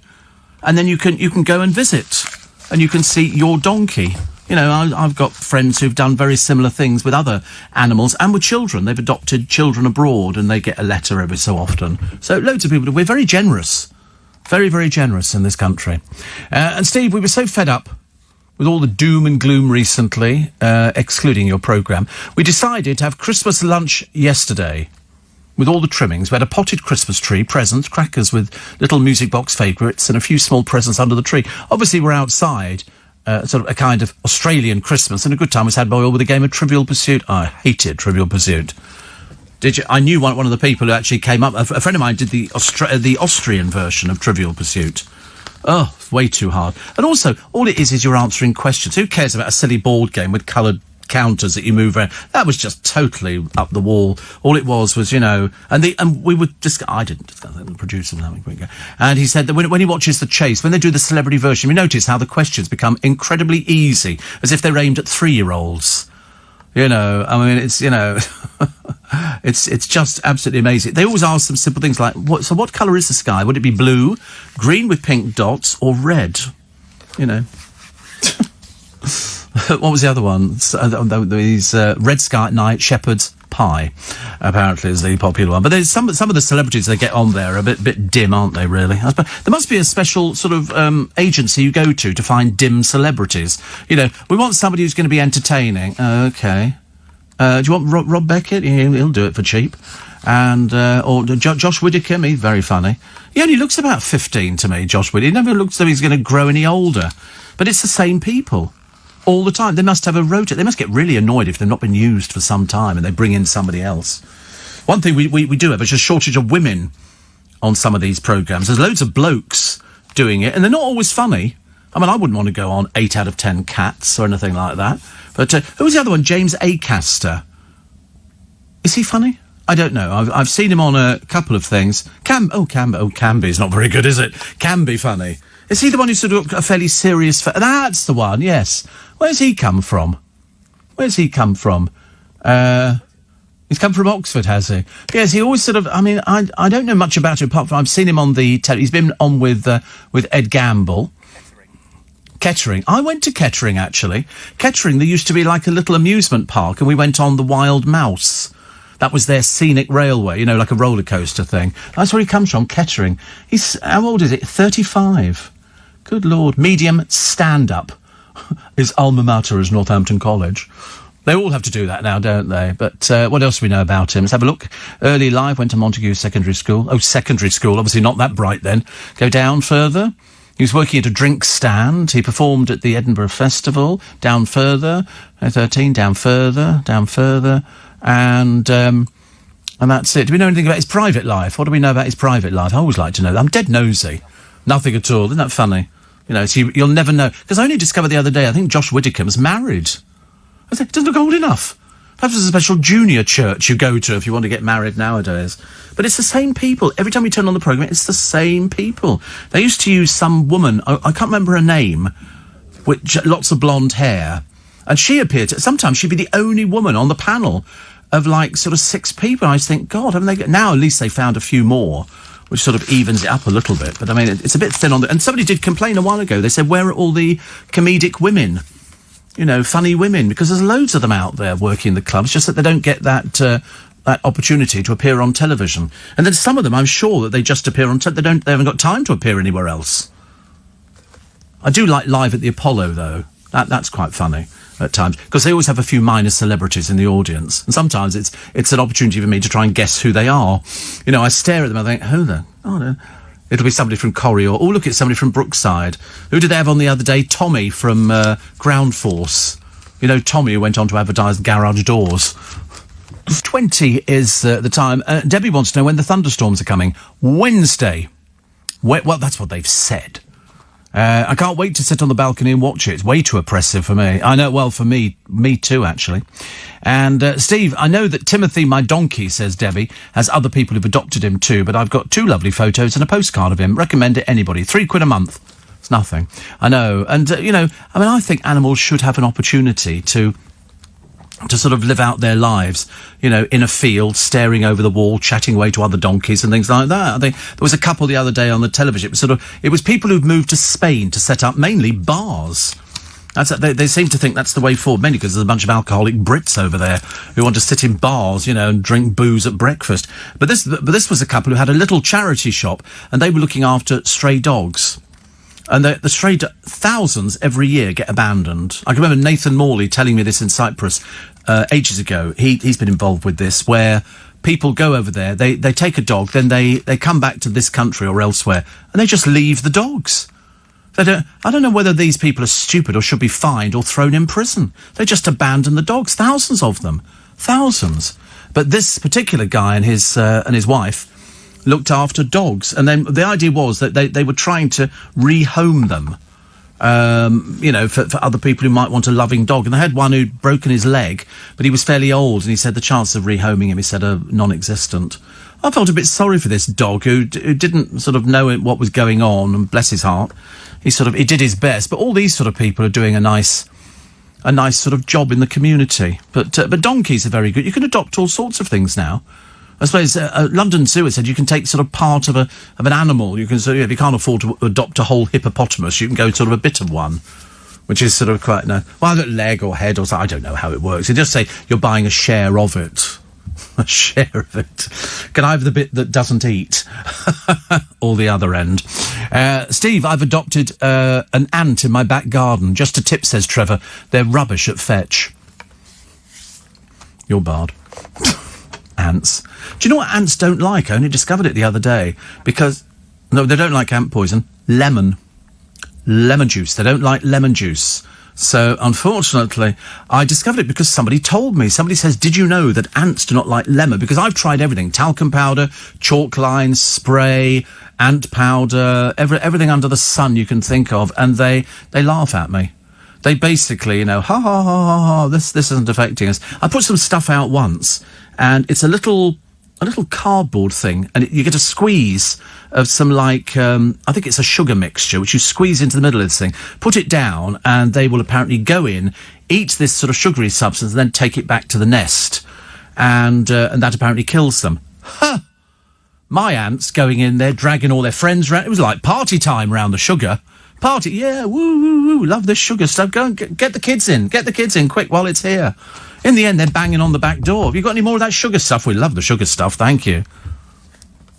And you watch them at night. I've started being fascinated by it. I must get a life. But apparently, like vinegar, lemon is another home remedy for insects. A DIY solution is thought to work as the acidic property of lemon juice masks ants' scent trails, and as a result, deters them. Yeah. To them, it's like a gin and tonic. But apparently cinnamon is often regarded as an effective DIY ant control option. It's believed that cinnamon acts as a natural repellent, as ants can't stand the smell. They come outside the nest and get, poo, what's that? Poo. We've got millions of ants. They'd be all over the place. I mean, they don't come from anywhere. And, you know, I put fresh earth in every year, and all of a sudden you'll be standing there and you go, as they're carrying off 2 of my hanging baskets, you know, back to the nest to deassemble them. I mean, they're a nightmare round our way. Luckily, we've got some elderly people. I mean, many of the time I've had to rescue them as they're being carried off by 20,000 ants. Bring her back. Leave her. Leave her alone. Rebels they are. They're terrible. But they do seem to follow a little trait. They crawl up walls. I told you I had them in the kitchen. Not many of them, I had to tell you. And And I sort of put a stop to that straight away. They were coming in on the hose pipe. I was watering the baskets, and they're climbing up the hose. They're thinking, oh, it's like the Clifton Suspension Bridge or something, taking us into another place where there's got food. Luckily, they never touched the double cream. But, so a common home remedy for ants, a piece of chalk, draw a border around any common entry points for ants. It's thought that works as ants won't cross the chalk line, disrupting the centra. Listen, I can't start writing blooming chalk things and everything else. I just can't do it.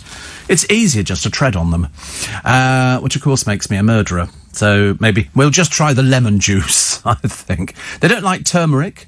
And how do you get rid of foxes in the garden? I think you can call round one of these people who gets rid of them, to put it politely. That's what I remember seeing it on the television once. Some bloke, they had a lot of problem with foxes in the garden. They were all right when there were just two of them. Then they had a sort of babies and everything else, and they were in the garden. It was terrifying cats and things like that. So this bloke, because they follow the same trails, foxes, every day, and he sat in the bathroom for a night just to see where they came from. And then he loaded his rifle. And by the second night, he was from the council. He was from the council. He was an authorised... You have to get a permit. You can't just come round and do these sort of things. It's like the people who come round to kill rats. How many rats we've got? I've got no idea. But they say in London, you're never more than 6 feet away from a rat. I reckon we're about 6 feet away, aren't we, Luke? There you go. Steve, I'm on the allotment. Watering all the vegetables I'm growing. It's going to be a scorching hot day today, so a tip for gardeners out there, get out early. Well, you should have been watering by now. By the time I get home at about 7:45, the sun is... You can feel it on the back of your neck. And that's where you see people with sort of the red back of their necks. It's awful, really, isn't it, really? Steve, say hello to Oliver at the Ultimate Spikers Group. Hello, Oliver. And I'm going up to Loch Lomond today to cool off. The weather in Kingston's too hot, and it's our wedding anniversary, says T. So tell my hubby, Robert, love ya. Love ya. Love you. People really say that. Mind you, as long as you've got loads of water in the car, you should be fine. Just you have to remember to take things, and if you've got medicine, take medicine. And Jean says, my partner's daughter got married at the Donkey Sanctuary in Devon. You can view it on their website. Donkey Sanctuary Wedding. That's a nice idea. See, I like that. Oh, dear, so they're not next door. Such miseries, honestly. You try and bring a bit of happiness into their life and cheer them up a little bit, and then they go, oh, I don't know about that, Steve. Wedding in a donkey sanctuary, that's not sort of the right thing. I can't see either of them getting married anytime soon, so misery throughout the rest of their life, I should imagine. And also, the unions, in a fresh bid to wreck the school return, they've listed 200 demands. I mean, seriously, including... I'm not going to read them all out, no. I've got a couple here. Wait a minute. Does the timetable include sufficient creative subjects and space for dialogue and sustained thinking? Will each classroom be provided with gloves and disinfectant spray in case a pupil coughs or sneezes on a piece of equipment or furniture? Will dedicated spaces be available for any breastfeeding women to express milk? This is at school. What's happening at school now? And then, has the behaviour policy been reviewed to acknowledge the increased level of trauma and anxiety experienced by pupils? Well, they're middle school in ages, half of them. I mean, they seem to spend most of their time get them back to school. Get them back to school as soon as possible. The heads can decide on masks for teachers. Because, I mean, I don't think we've heard of it ever being passed on, pupils to pupils. I don't remember hearing that. In fact, I think, if anything, I'd heard completely the opposite. But, so 22 days to go, and then we get rid of the little blighters, back to school again. No, seriously, no, I'm a huge fan of children. I used to be one myself. And I used to love going to school. I was very happy going to school, except on the bus when I first joined the school. You know when you move to a new area, and your parents sort of take you up to your new school, and you sort of meet the headmaster, hello, and then your mother takes you to the school outfitters, and so you've got everything. You've got the trousers, the blazer, the tie, the shirt, the cap, and your little satchel. I had a briefcase. You can imagine how much I got taunted at school, can't you? I'd turn up, we were blue, I think, with sort of a yellow badge. But the worst thing was, first day at school, of course, I turned up with the whole school uniform on, and all the kids on the bus, I'm the only one with a cap. Nobody wore a cap. Nobody wore a cap at school. Just muggins me. And you'd walk into school and I'd be, oh, why are they looking at me? Because you're nervous as it is on the first day, and so you get into class, and they'll go, what are you wearing a cap for? You go, it's a school uniform. They go, nobody wears a cap. Take it off, put it in your... Oh, my God, he's got a briefcase. I know. It was one of my father's old briefcases. He thought he was being good to me. He didn't realise that I was basically going home in tears, you know, thinking about sort of committing murder. Next day I went into school again. And don't sit at the back of the bus. That's the worst thing you can do, kids. But 22 days to go. I shall be crossing you off my Advent calendar as we look forward to seeing you actually doing something. Because most kids are not... If you don't do these exams and everything else, you're not going to go to where you want to go. It's a knock-on effect. It's bad news. Talking of news, company 25 minutes to 7. Bonnie's back in the country again. Now, you remember Bonnie was over in Queensland... and she'd been stuck over there for ages and ages and ages. Then she wanted to get back. Then she wasn't sure because they don't have the coronavirus effect much in Queensland. She said it's nice, it's fairly safe. Anyway, in the end, she decided that she needed to come back to this country. So she made it back the other day. She flew in. She said, very muggy. It was very easy getting through Heathrow. No questions were asked. You see, I thought they'd have been... I just can't understand how people just wander into the country. She said, but my jet lag is awful, and I hate having to wear a mask. But one lovely surprise was one of your tote bags was waiting for me. Whee!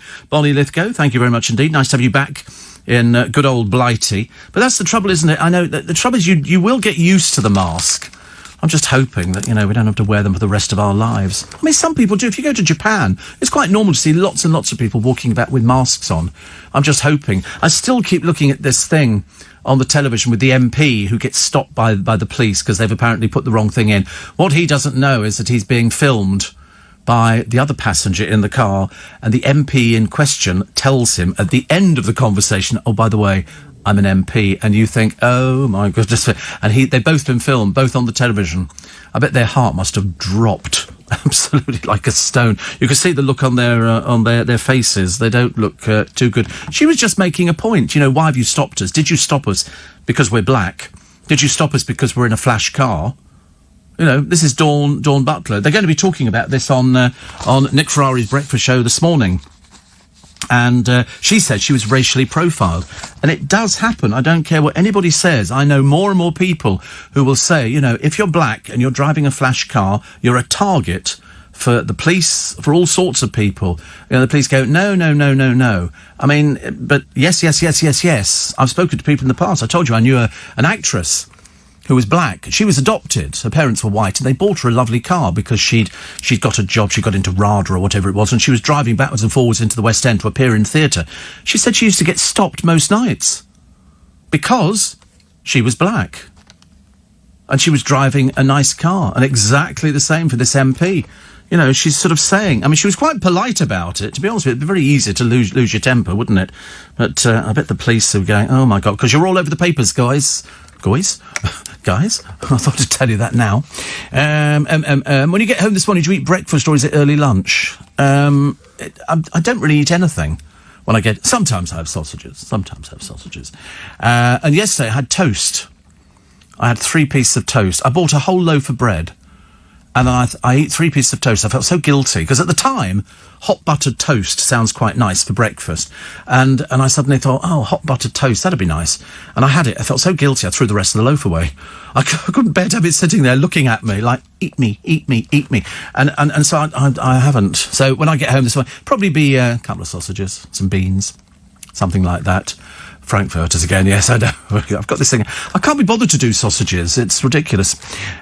Steve, Loch Lomond is wonderful. The water's surprisingly warm. Not for me, thank you. Frank Sinatra knew an ant that moved a rubber tree plant, says Richard. Yes, we know the song. Thank you. And somebody says, somebody is also on the allotment as well, which is good. And here's all these people in Manchester, not socially distancing, not wearing face masks, just being complete and utter planks. And then in Preston, city centre, first day of local lockdown on Saturday, the streets chock-a-block. People wearing masks? Hardly anybody. I mean, come on, Preston, pull yourselves together, for goodness sake. And then the police swoop down in Walthamstow Forest in north-east London. 500 people are partying. No masks, no nothing. 500 people. Saddos. What's the matter with you? And also the Chobham Common, 140 acres, went up in flames the other day. And the fire raced towards the fringes of Wentworth Golf Course, forcing the cancellation of the Rose Ladies Series events. They fear another week of blistering heat could allow it to take hold again. Everything's looking very parched, isn't it? And today, it's going to be looking very parched. And it's going to be very parched. And tomorrow, the same. And the day after, which is very interesting. 84850, steve@lbc.co.uk. I do like these beluga whales. I like the idea that they're sort of going somewhere where, you know, they haven't been sort of here before. So they've got their own ocean home. So they get used to the water. They don't have to perform for a living, which is very good news as far as I'm concerned. So who's found love again? Lisa. Luckily, there's a photographer who went out with her to take a nice picture. And a brewery has apologised for accidentally naming one of its beers after... I'm not sure I could tell you what it is, actually. They thought it meant feather to represent its light citrus taste, but it doesn't. Somebody put Hururu. I didn't know what that. Does it tell you what it means? They said it was more commonly used in the Maori language to refer to something. I can't tell you what. I'm not sure I could tell you what it is. Actually, I mean, it's not rude. Well, it's sort of rude. No, probably not. But so a brewery didn't know. They just thought that they would call it that, and all the Maoris are going ha ha ha ha ha. Why could you call that? And here's some lovely. 13 is unlucky. No. Not for this golden-coated retriever. And all the puppies, all 13, are black. They're absolutely stunningly gorgeous. She started at 11:50 a.m. It was all over by 4:30. I think she wondered where they all came from. So the 8 dogs and 5 bitches were sold within 3 weeks. See, I'd want to keep them all. I'd be a bit loath to kind of get rid of dogs. The very idea that you've got a whole load... Oh, no, I wouldn't want to get rid of them at all, but they're so cute. So cute. Really, really nice. Also, Wag War, set for an explosive court showdown. It fills pages, doesn't it? The holiday homes in paradise for the Rooneys or the Vardys. And who wins? The Rooneys win, I'm afraid. They can spend more money. And the bid to unmask Jack the Ripper blocked, believe it or not, by the Catholic Church. Authorities which own the cemetery where the Ripper's final victim was buried have refused to allow an exhumation. It's an odd one, isn't it? Their decision has stymied a bid by an author who believes he's related to Mary Jane Kelly, who was murdered in Whitechapel in 1888 to prove the link with DNA. Dr. Wynne Weston Davis, a retired surgeon, argues that Mary Jane was the street name used by his great-aunt, Elizabeth Weston Davis, whilst working as a prostitute. He claims Jack the Ripper, who murdered 5 women and has never been identified, was Mary Jane's former husband. A journalist, I mean, you know, I've read this more than once, I've read it a million times. Everybody comes up with, and this is who Jack the Ripper was. Nobody knows. Nobody knows. They really don't. But they think it was Frances Craig. Her death was an act of revenge by Craig, who killed the 4 others as a cover for his sickening crime. And you know, there are photographs of the Ripper murders. Yeah, because, believe it or not, we had cameras back in those days. Craig died in 1903 by slitting his own throat, just as the Ripper's victims perished. But nobody knows quite why he did it. You know, he might have had an illness or something. But he claimed the journalist killed Elizabeth after being shamed by the collapse of their brief marriage and her return to prostitution. But there are photographs, admittedly very old-looking photographs, but used to decorate the rooms where they died with their body parts. I mean, that's why they identified that these were done by the same person. It's like over here when we had the Yorkshire Ripper and there was that tape that was played. Well, LBC played it. It must have been 10 times a day. And it was where, because the original Yorkshire Ripper wrote a letter to the police, taunting them, basically, you'll never catch me and all the rest of it. And when we had the people who were murdered by Peter Sutcliffe, who was known as the Yorkshire Ripper, but before that, there was somebody who'd released a tape to the media saying, I'm Jack. And it was played out on the police released it in the hope that somebody would recognise the voice on it. He claimed to be the Yorkshire Ripper. As it turned out, he wasn't. He wasn't the Yorkshire Ripper, but people played it. It was quite chilling. Quite chilling to hear somebody that you don't, you know, you weren't. We were under the misapprehension that he was the Yorkshire Ripper, and the tape was there, and then they identified who the person was. It was quite an interesting story, very interesting story. Harry's spurned friends' advice about Meghan. Oh, the petty things that go on in this royal family. Grow up and get over yourselves, for goodness sake. And this is a close friend of Harry, obviously not anymore, expressed reservations about Meghan Markle before the couple became engaged. So basically Harry's cut him off. His name's Tom Inskip. And word got back to Harry and the Prince cut him off immediately. They're just so petty. You know, why don't you just sit down and talk to someone? No, we can't do that, can we? We have to be very petty. As one of the royal authors said the other day on a television programme, all the things that they're complaining about are so silly. So silly, but they think they know best. They think they know best.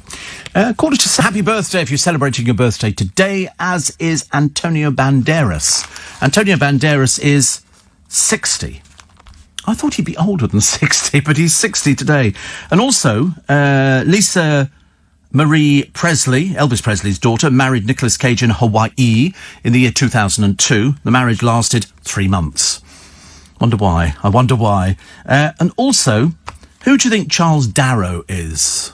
Without cheating, Charles Darrow invented something that has, that sort of, I don't think there would be a family in the country who've not done this. He invented something. He invented Monopoly. Yes, he invented Monopoly. Well done. It was actually based on the Landlord's game created by Elizabeth Maggie, who died in obscurity. So he was the first millionaire game designer, Monopoly. Still around the world today. You can still... Yeah, you are... Oh, I'm quite... Did you cheat? Did you not... Okay, right, okay. Also, what was the other one that I quite liked, actually? There was... I've lost it now. Where did I find that thing? I'm just sort of reading... Oh, Eddie Fisher. Now, I interviewed Eddie Fisher years and years ago. He sadly died 10 years ago. He married Debbie Reynolds in 1955, and he then joined a poker game with Frank Sinatra and Sammy Davis Jr. 4 years later, he divorced Debbie Reynolds to marry her best friend, Elizabeth Taylor. And I talked to him. He came in, he had a book out, and I remember thinking, God, it's Eddie Fisher. He was a little man, not sort of a giant, but big in films, as everybody will tell you. Steve. And let's have a quick look here.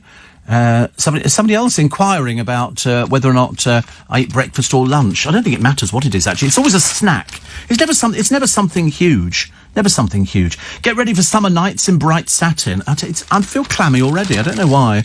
You know, it's not particularly hot out there at the moment, but it will be later on. It'll be 34 degrees. What have we got? Oh, there's somebody here. This is a retired teacher from London. This is what 81 looks like. Have you seen that? What's that stupid app that we tried it the other week on the programme, where it ages you, and you put it in there, and then you look at picture, you think, oh my goodness me, I found it very depressing. And then a friend of mine said, don't look at that ever again. I said, you can't help it. What is it called? Ageify. It's really depressing, honestly, terribly. The Mirror, record heat wave plus a month's rain in a day. Well, it'll be good. It'll fill up the reservoirs. Not.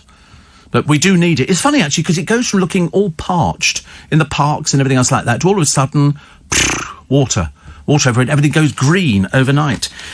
Simon Cowell, he spent 6 hours in surgery. He was nearly paralysed in a bike fall that broke his back. They've had to put a metal post in to keep... I mean, touch and go, seriously.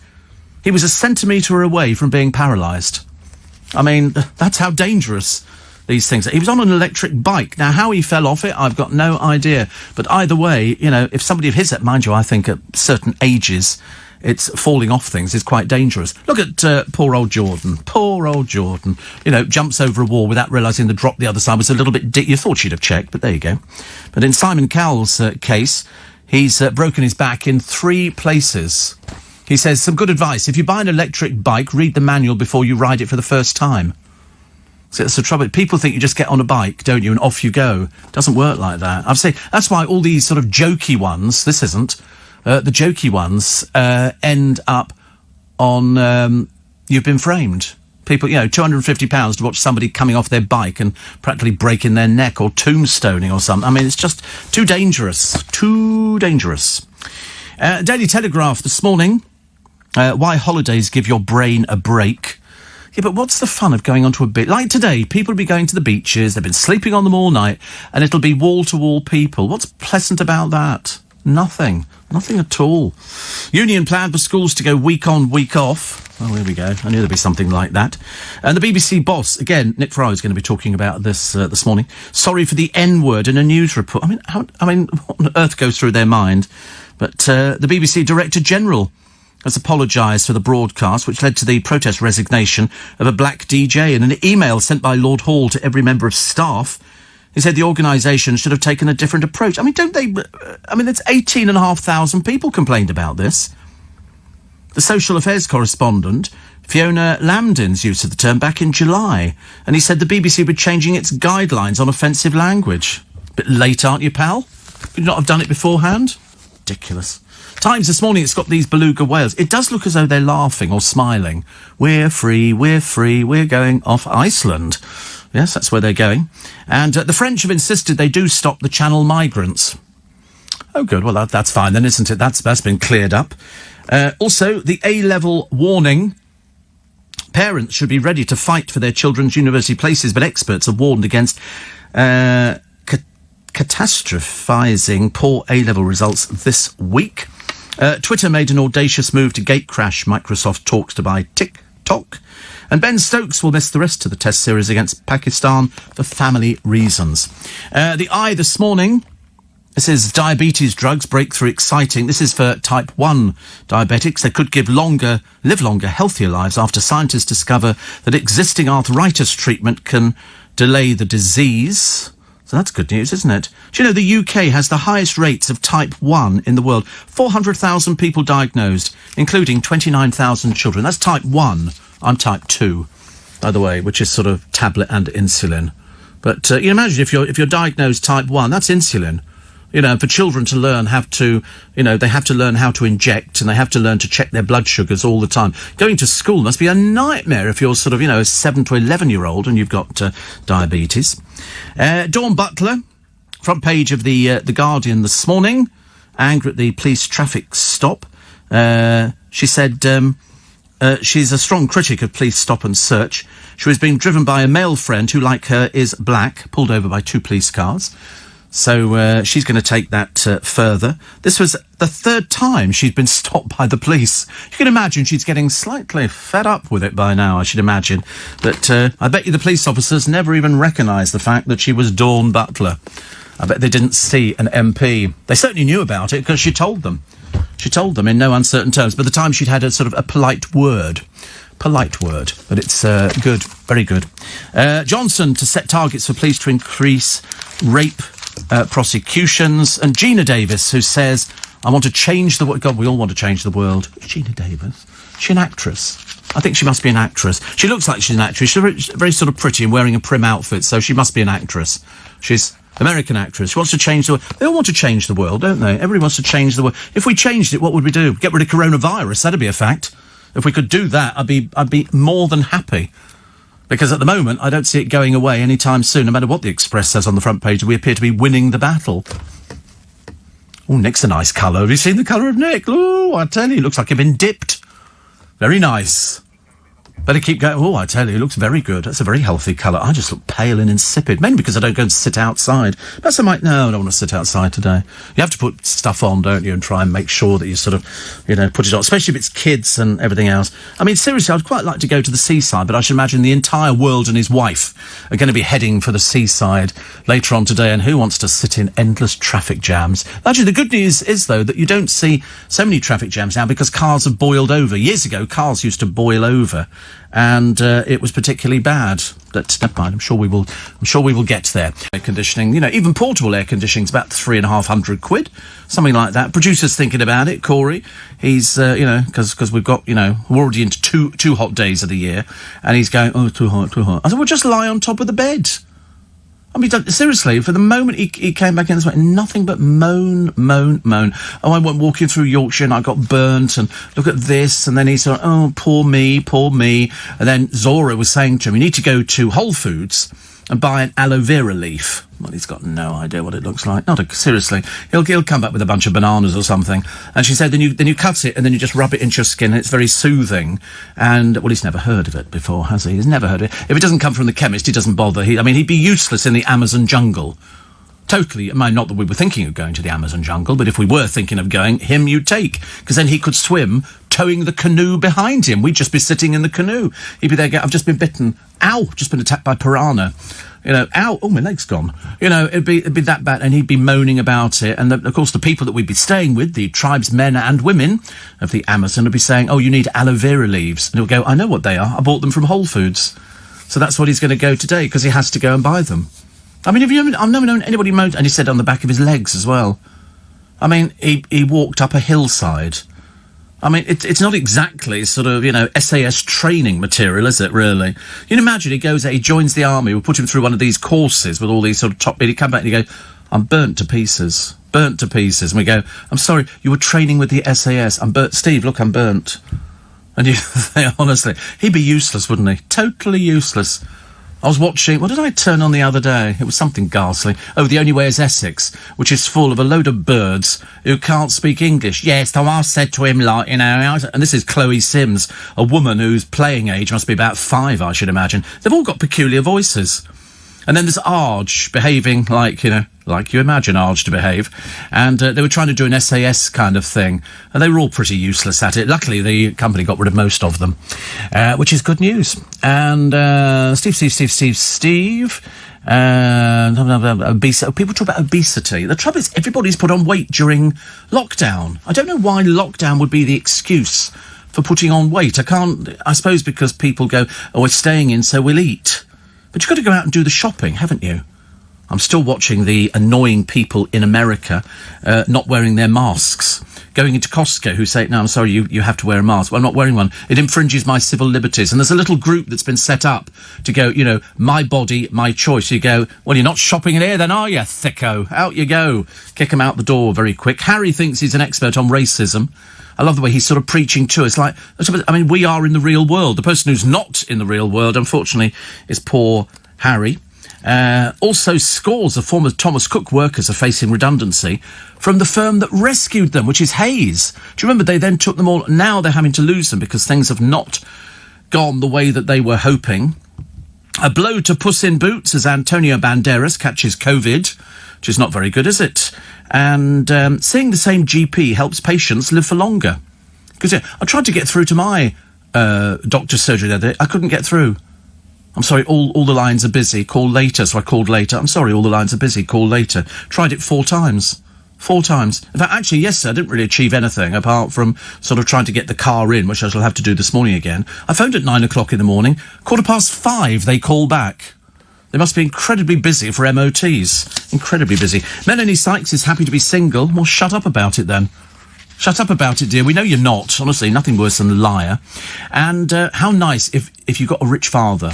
We're all hoping that well, I mean, obviously not me, but we're hoping because there's a Saudi girl here. She's over here studying, and her father has bought her an apartment in Mayfair, which is nice, isn't it? 18 million quid. And that's just, you know, I bought you this while you're studying, and then we'll probably rent it out. It's got 6 bedrooms. And she's only studying over here. I mean, good God. It's amazing, isn't it? The Corrie bosses have confirmed that Todd Grimshaw will return to the show after a 3-year absence, but with a different actor playing him. Different actor playing him because he had a bit of a problem. And Zora says we've had 16 nights of tropical weather. Moaning Mary next door. I mean, honestly, it's too hot for me. I can't cope with it. Just get over yourself. You know, go and lie in a bath full of ice cubes. You know, pretend you're swimming around in the Arctic or something like that. What? An ice cube? Yeah, cold water. It's psychosomatic, isn't it? Do you not? Back of your knees. Yeah. Darren's got one of those sprays. You should get those sprays. Oh, here we go. Thomas has got one. Have you got one of the sprays? They're really good. They're really good. I think it's lovely. It's very, very nice. In effect... Oh, headphones. So what do they do? Spray water in your ears? Good. Honestly, it's like emptying old Mother Hubbard's cupboard, isn't it? Oh, what have you got in there? Like outfits and everything. Be a pair of pants coming out any second now. You just tell, can't you? You know when people go through all their bags? I mean, I've got the toothbrush and toothpaste, yeah. I know. Don't ask. Best not to know. Oh, after all that, you've left it at home, you stupid boy. Did you buy the spray water? It's lovely, isn't it? I mean, it seems to be fairly chilled. What's that? What's that? What's that? A book. What is the book? Has your thing arrived yet from the football club? There's something wrong there. I'd get very, very, very annoyed. Do you remember we told you about the Loch Ness, whatever they're called, Loch Ness FC, and they happily took the order. Well, that was weeks ago. Somebody's very incompetent up there. Don't send money to them, ladies and gentlemen. Not the moment, not till we've had ours here, because this was weeks ago that we bought those. Oh, that's lovely. The book's called Godless Utopia, Soviet Anti-Religious Propaganda. That's a light read, isn't it, for the 137? Very interesting, I know. I mean, you can weave it into so many different programmes, can't you? There's so many different programmes that you can do to weave it in. Isn't it funny? Me, I'd be reading Kerry Katona, My Downfall, how I completely screwed up a very average career. Or sort of Katie Price, how I never had 45 million. And Martin says, can I be one of your big fans while the hot weather's here? You see, I'm coping with it. I'm coping with the hot weather. I'm sort of thinking, I'm not stupid enough to go out and get burnt to pieces. Well, I don't think I am anyway. You have to keep checking, because the one thing I was watering yesterday, I was watering some of the plants and filling up the water fountain, because you've got to fill them up because they don't sort of survive, because the water evaporates, believe it or not. I've got a little indoor fountain, one of those candles which the water bubbles away at the top. Well, that gets through a good cup of water a day. Well worth investing in, only about 28 quid, and it was quite nice, actually. Quite nice. Steve, you've inspired me to buy fish fingers. Oh, right. But on the way home, the aroma coming from the local Indian restaurant was too much to resist. I succumbed and bought a chicken biryani. How lovely. Could eat a chicken biryani now, actually. What are the papers full of? They're full of McDonald's. You see Ronald McDonald, the character that you don't use anymore. And this is over their former CEO, who got a payoff of something like $40 million, and they want it back for various reasons. Plus, more book revelations, the dreariest book of the decade. Who cares about Meghan, a very average actress, and Harry, a particularly sort of funny member of the royal family. Why Harry fell for Meghan. Yeah, and now she's managed to milk it ever since. Simon Cowell, he won't walk for weeks. He's in a brace after breaking his back because he bought an electric bike. Now, you will see electric bikes for sale on Ideal World. They come up with the same old claptrap every time. Oh, this is it. And what it is, it's a bicycle with a motor fitted. So it's not a scooter or anything like that. It's not a moped. It's got a thing, and it just helps you cycling. So if you're going uphill, it gives you a bit more assistance. However, the bicycle, the electric bicycle that Simon Cowell fell off, and he did buy 6 of them because he's very rich, has apart from that, it costs £21.5 million. Sorry, £21,500 for this electric bike. They do them for about £1,000 on Ideal World. They always come up with the same claptrap. Well, stocks are going low, get in quick. You think, well, order more, dearies. Goodness sake, honestly, the garbage that they come up with. It's like I was watching one of these jewellery channels the other day. Who buys that stuff? Seriously, who buys it? This is the most expensive jewellery in the entire world. $9.99. You think it's... But anyway, and so under £1,000 you can get an electric bike for in this country. Foldable, different types of bike and all the rest of it. The one that Simon Cowell's got is $21,500. What speed is it capable of doing? I tried this on the producer and he went 20 miles an hour. Remember, 20 miles an hour on a bicycle is very fast. His bike's capable of doing 80 miles an hour. An electric bike, 80 miles an hour. You'd have to be as thick as a brick to even risk going out there with no crash helmet on. He didn't read any of the instructions. He just thought, you get on and this thing would take off at high speed. Dangerous or what? If this isn't the worst advert for people not reading instruction manuals, I don't know what is. Very dangerous. Very dangerous. Oh, Carol Kirkwood. That's the woman whose sole claim to fame is she can read an auto cue. OK? And she reads the weather. Why don't they just have it coming up at the bottom of the screen? What a waste of money at the BBC. And so they then send her, and at God knows what cost, to Greenwich Park. What's the point of that? Why don't they leave the old bag in the studio? Surely she can look at a pretty picture. But what does she do? She slips up because she's really thick and talks about doggers in Greenwich Park. Well, there's nothing worse than what they call a forced faux pas, dear, is there? It's the only way. Nobody ever goes, oh, Carol, it's dog walkers and joggers. But, I mean, of course, as anybody knows, It's not what she was inferring. Oh, there are doggers. Because then she obviously goes, oh, sorry. And so I thought, you knew exactly what you were doing, dear. You're too old for doing the weather. Get rid, and just put up the weather. Nobody cares. I don't need somebody to stand there and tell us what the weather's going to be like. I've only got to open the door. Today's going to be hot. I tell you now, today's going to be hot. Then, Steve, if a ghost can go anywhere it wants, why does it hang around in a dusty cellar? Because they're stupid. You know what ghosts are like? Because they're trying to sell you this castle thing. I noticed Biggins was on the television yesterday. You know, because when you do I'm a Celebrity, Get Me Out of Here, if you're lucky enough, and Biggins won it, of course. Oh, he told me some great stories about it. Oh, some great stories. I can't tell you. I can't tell you the stories because they're so naughty stories. But anyway, they did say to him, he said, well, I've heard that the castle is haunted. And I'm going, yeah, they always go, it's haunted by a sort of a woman in white or a horse or all this kind of thing. And it's a load of old gubbins, isn't it, really? But also, because the weather's going to be bad in Wales in November, which of course, but it doesn't matter where it is. It's always going to get bad weather. It's going to be rain and everything else.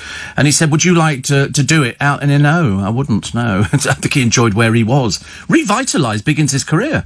Seriously, I mean, even he would be the first to admit that, because what you see with Biggins is what you get. I've known him for, 35, 38 years. And I'm telling you, what you see with him is what you get. There's no airs, no graces. He knows everybody. He's fantastic at knowing the right people. And yet he's never made an absolute fortune out of the business. I was watching him yesterday on Porridge. They're showing all the old porridges. And, of course, he was... What's the name of his character in Porridge? I can't remember what his character was called.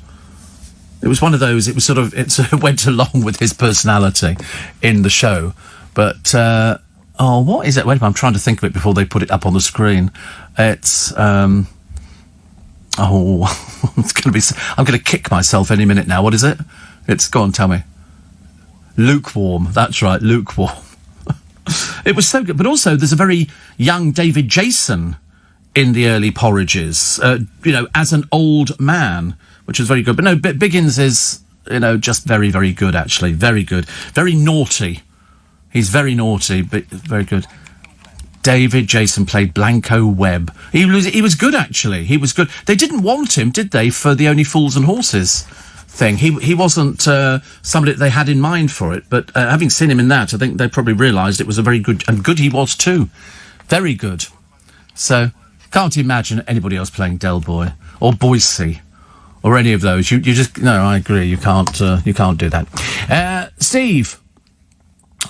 what's this one here? Loving the weather, I'm sure, says Lee, that those moaning will be moaning once it's over. It's too cold, then it's too hot. Next year, it's sort of never ending. Oh, no, it goes on all the time, actually.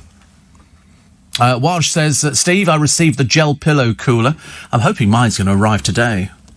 That's what I'm hoping. I like the idea. I like getting posts and bits and pieces. It's always quite good, actually, isn't it? Tom Kerridge.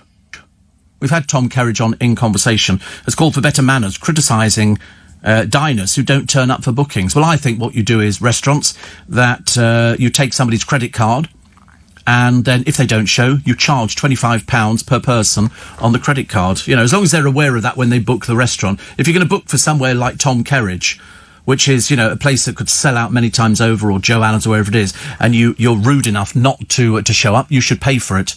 That's your problem.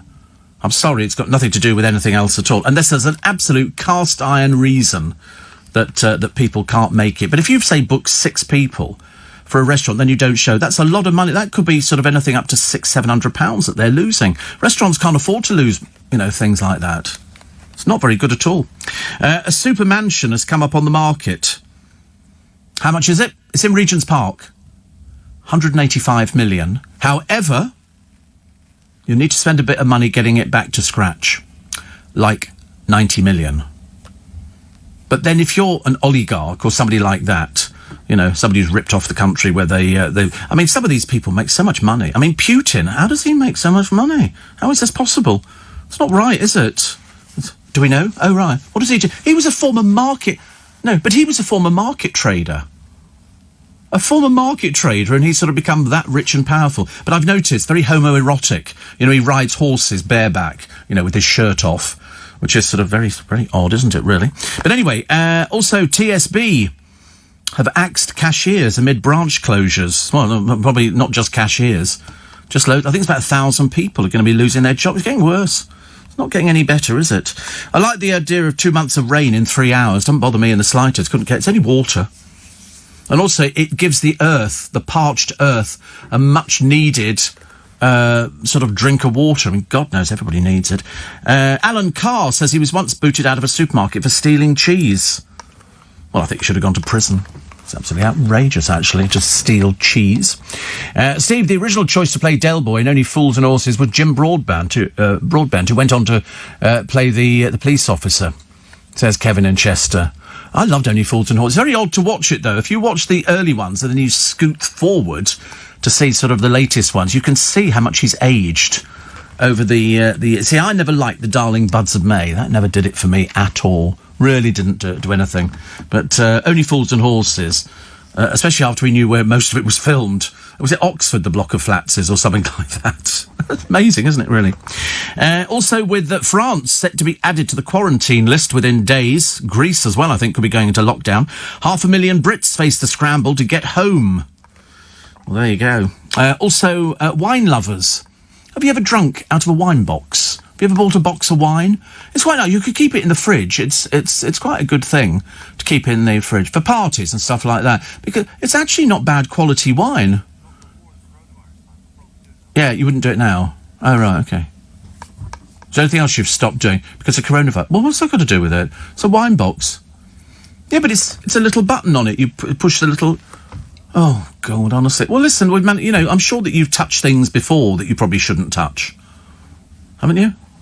I bet you have. Yeah. Every time you use the toilet, when you come out, do you put, a tissue in your hand to open the door and come out again? No. Open it with your elbow. Well, how do you pull open the door? Because it's our doors. It's all right going in, but coming out. Hand sanitizer, right. You got your little hand sanitizer with you? Yeah, he's got a little hand sanitizer. It's a good idea, isn't it? I top mine up from the one in the studio. It's fantastic. It really is fantastic. I mean, you should do it, but most people are not doing it. Although one of our reporters, Rachel, said that she got on the bus the other day and she was delighted to see everybody wearing face coverings. I'd be throwing them off. I'd be hang 'em and flog 'em. I'd be throwing people off the bus. Seriously, I would be throwing them off the bus if they weren't wearing a face covering. It's just, somebody showed me something the other day, and it's a fake I'm exempt from wearing a face mask thing. You can get them printed off the internet. It's not difficult. Not difficult at all. I don't like it, actually. And Steve, Krista Biggins lived in my road in Hackney. Travelled round on an adult tricycle, says Linda. He's still living there. He's lived in the same house for donkey's years. They knocked down some little terraces, and it's a lovely little house. It really is. It's a lovely little house. Him and Neil, nice kitchen. They've got a balcony that overlooks the city. It's not vastly huge, but no, he's lived there for donkey's years. I think donkey's years. Steve, horrified to see so many COVID idiots, both on the bus and in shops in Lakeside, not wearing masks. I should not be going there. I mean, you see them on the internet. Idiots. People who are thick as bricks. I'm not wearing a mask, it's my choice, it's my body. And this woman starts arguing with people who all got masks on, who are queuing in a hospital, and she's there infecting everybody. But she's so thick and stupid, she thinks they're infecting her. I mean, she really didn't understand. They tested all the masks out the other day. I think one of the papers did a 15 test, and the one I'm wearing is second, apparently. So I'm quite pleased about that. And they said some of the homemade ones are very good as well. There's some which are totally... They say that the ones you pull up, when they say wrap a scarf, they said totally ineffective. Totally ineffective. So be warned, even though we're sort of telling people that's fine. And Steve, Katie Price may have broken bones in her feet. But what she'd done to her face looks like a plastic mask. Well, she's completely screwed herself up, hasn't she? And the trouble is now she's going down the Bridal Wildenstein route. Although the funniest picture was the little boyfriend who sort of came back from Turkey with all these new teeth in his mouth. I mean, hilarious. Obviously hasn't got much money because they can't afford to sort of have it done in this country. They have to go to Turkey, get it done cheap. But of course, if it all goes wrong, which it's very likely it might do, they'll have to go back there to get it sorted out. They all do it, don't they? Didn't we have little Jacqueline Joss's husband, the not to be trusted Dan Osborne? He went out to Turkey as well to get his teeth done. And then, who was it the other day? There was somebody. You can always tell when it's a freebie, can't you? When they mention the place that they've been to. You think, that's the freebie, isn't it? Although we did have a picture of Zara Tindall standing next to a Land Rover the other day. And I'm reliably informed that most of the royal family get free Land Rovers because they're members of the royal family. So Zara was there. I mean, it's a bit embarrassing, isn't it, really? With the royal family, you've got to flog every aspect of their life because they can't afford to actually... You know, her mother's Princess Anne. Hasn't she got any money? Can't they afford to buy it? Having seen poor Raymond Holmes the other day droning on about, oh, how hot it is in the bedroom, I'm thinking, with all your money, can't you afford to go and buy an air conditioning unit? Couldn't you get an air conditioning company in? Or are you looking for a freebie, Eamon? I bet you're looking for a freebie. I mean, really. And when he interrupted Ruth the other day, I could have thrown him through the wall. Terrible. He thinks he's the most interesting one, whereas we all know, no sense of humour whatsoever. Poor little soul. But go and buy some air conditioning, if it's that bad. You know, mind you, the weight you're carrying, it probably doesn't help. But get an air conditioning unit, portable. It's not difficult, about £300 or £400, which is, of course, a lot less than you're earning for doing the show. So why not go and buy it? Stop being so tight. Hate it. They always do it in Towie, don't they? You can always tell when they've had something done, like, you know, Nails by Nails Are Us, you know, Free Children's Party by Come and See Us because we're crap. You know, that kind of thing, you know. Ridiculous, really. Anyway, right, so we take all your texts and emails, 84850 steve@lbc.co.uk, and because we're here till 7, whether you like it or not. And we're also here, in fact, we're here 7 days a week. 7 days a week. So, a little bit extra on Sunday, quite a bit extra, actually, on Sunday. A little bit extra on Saturday. Sometimes, quite a bit of little bit extra. Sometimes you get to hear it twice, if you're very lucky. Aren't you? You know, if you liked a bit, you obviously vote on your keypads now, you know, and most people vote for hearing more of Steve Allen, which is good. I'll have a word with him when I see him. I'll have a word, tell him all about it. But he'll laugh, honestly, he'll laugh. And, which is good. Stuart at Sandy's, the fish shop, says, Steve, very proud of our customers. A lot use the 2 sanitisers outside the shop, which is very good news. And I can say 99% of people are wearing masks. The charity one's still going well. He's got these ones to raise money for local hospice, which is good. I bought a box of them, which I thought was very nice. Anything to help the cause. But no, people should be wearing masks. They really should.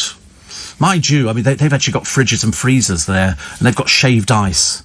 You could have a bath in shaved ice, couldn't you? Have you ever had one of those, you know, where somebody pours ice all over you? Whoa! That's fab. It's brutal, but it's fab. It's very good.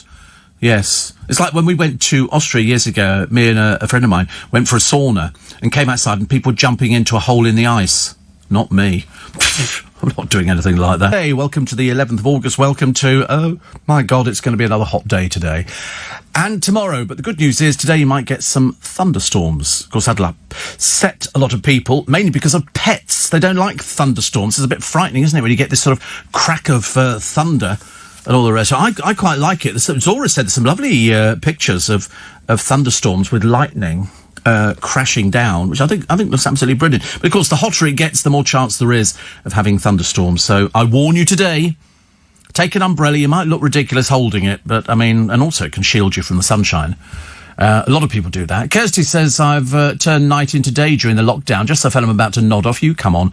And I can't sleep. I'm sure the neighbours can hear my guffaws. Only if they're in the same bedroom, Kirsty. Not going to hear you through walls. Honestly, it's what people build houses for nowadays, don't they? Front page of The Sun. Simon Cowell will not be able to walk for weeks after breaking his back in 3 places.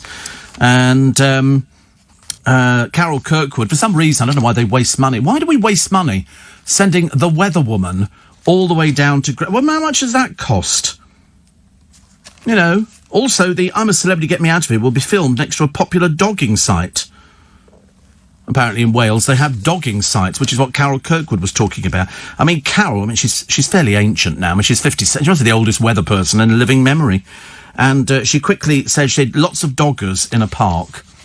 I think she knew exactly what she was talking about, but it's the only... They never go, oh, great weather reader, do they, or anything like that. Also, one of the first places to suffer from the sudden change of weather was Aberystwyth in Wales. The West Coast market town was badly hit with a downpour blocking roads.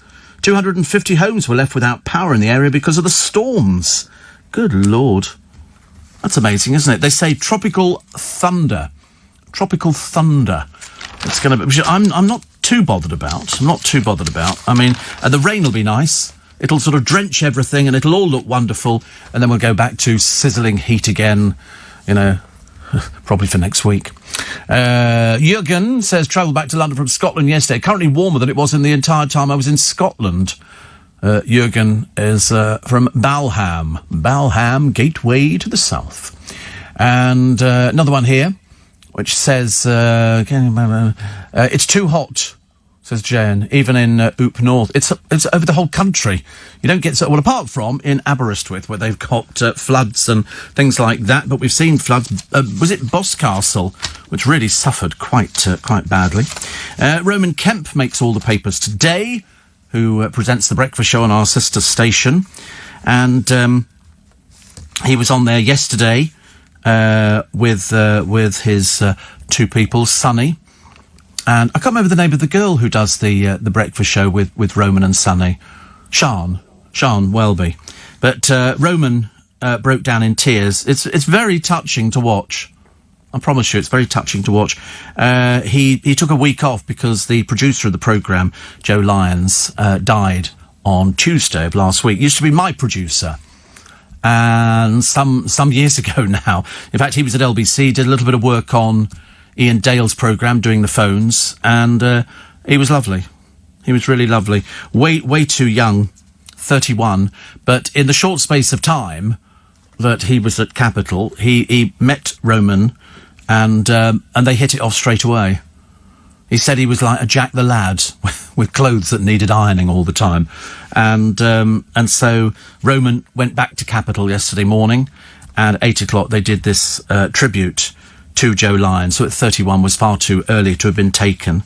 And he says, I'd sit here and rinse constantly. He's the person I'd sit here and rinse constantly. He loved dogs, obsessed with his daily step count, never ironed his clothing, loved his family so much, his dad Ivan, his mum Celia, and his sister Lou.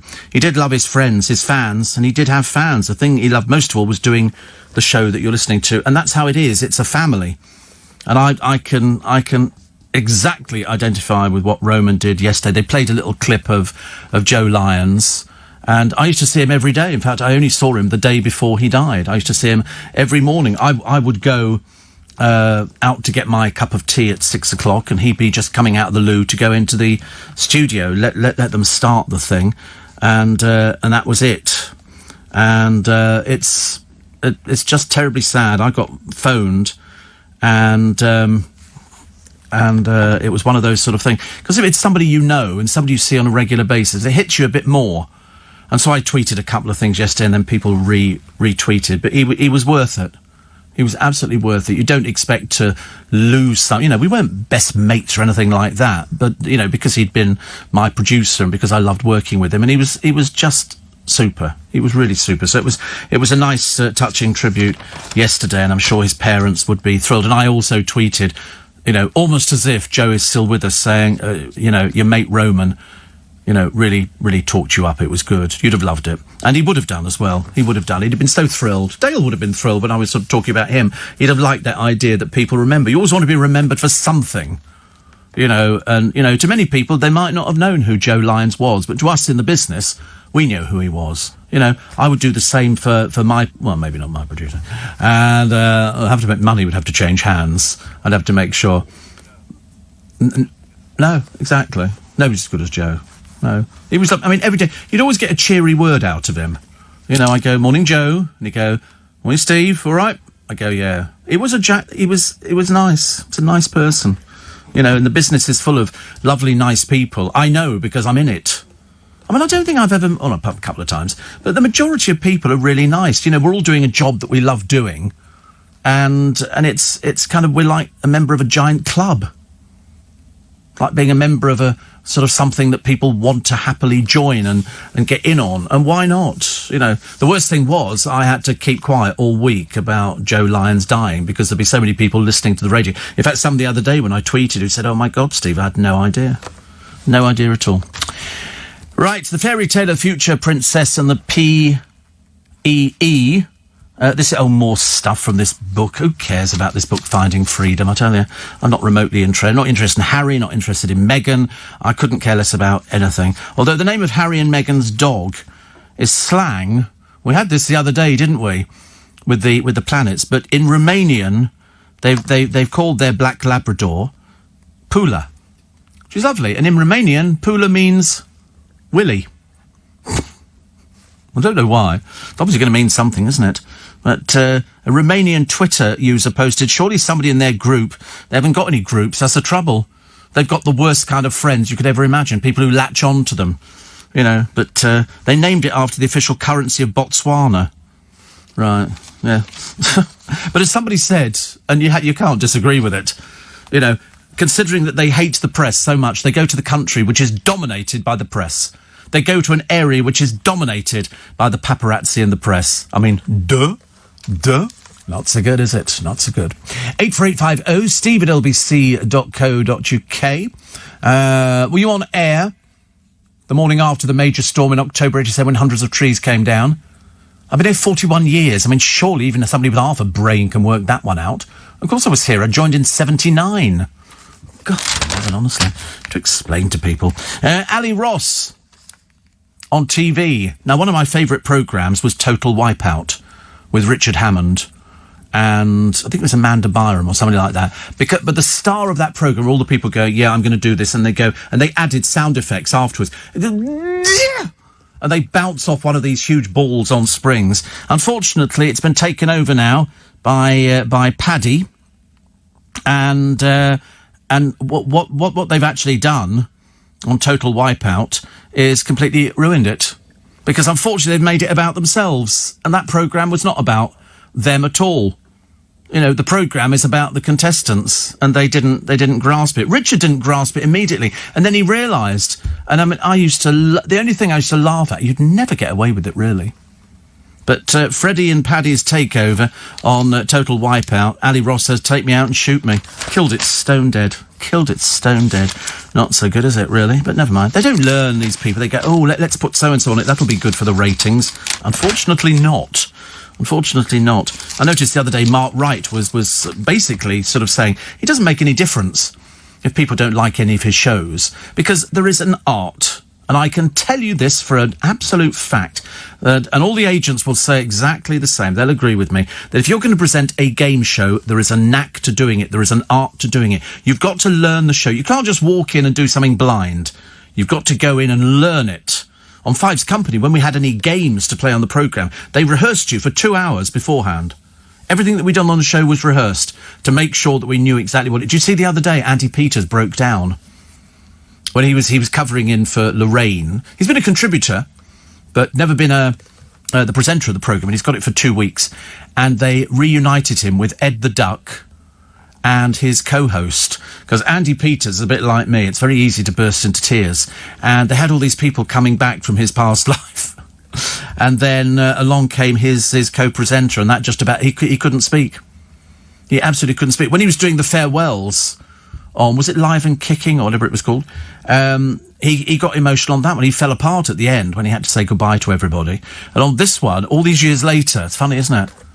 It affected him again. But no, good for him. Good for him. Bless his heart. Also, Will Smith had more than just a sore head after inviting Jason Derulo over to his house. He lost 2 front teeth as well. I shook Will Smith's hand.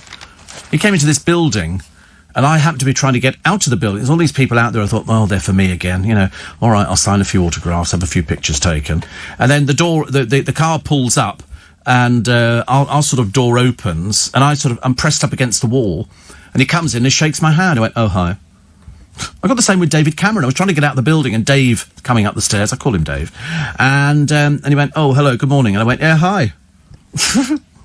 Yeah, obviously he knows who I am, and he just wanted one of those things. You know, people do that. Call him Davlar. What's Gavlar? What's that? I've never seen Gavin and Stacey. Oh, here we go. This is where I get pilloried from on high. I've never seen Gavin and Stacey. Hosanna, hey, Zanna, Zanna, Zanna, ho, Zanna. I was trying to think of what songs you would be singing when your choir gets back together again. Because you haven't been singing with the choir for ages, have you? Do you still rehearse at home? Do you have a little sort of a la la la la la la la la la la la la la la?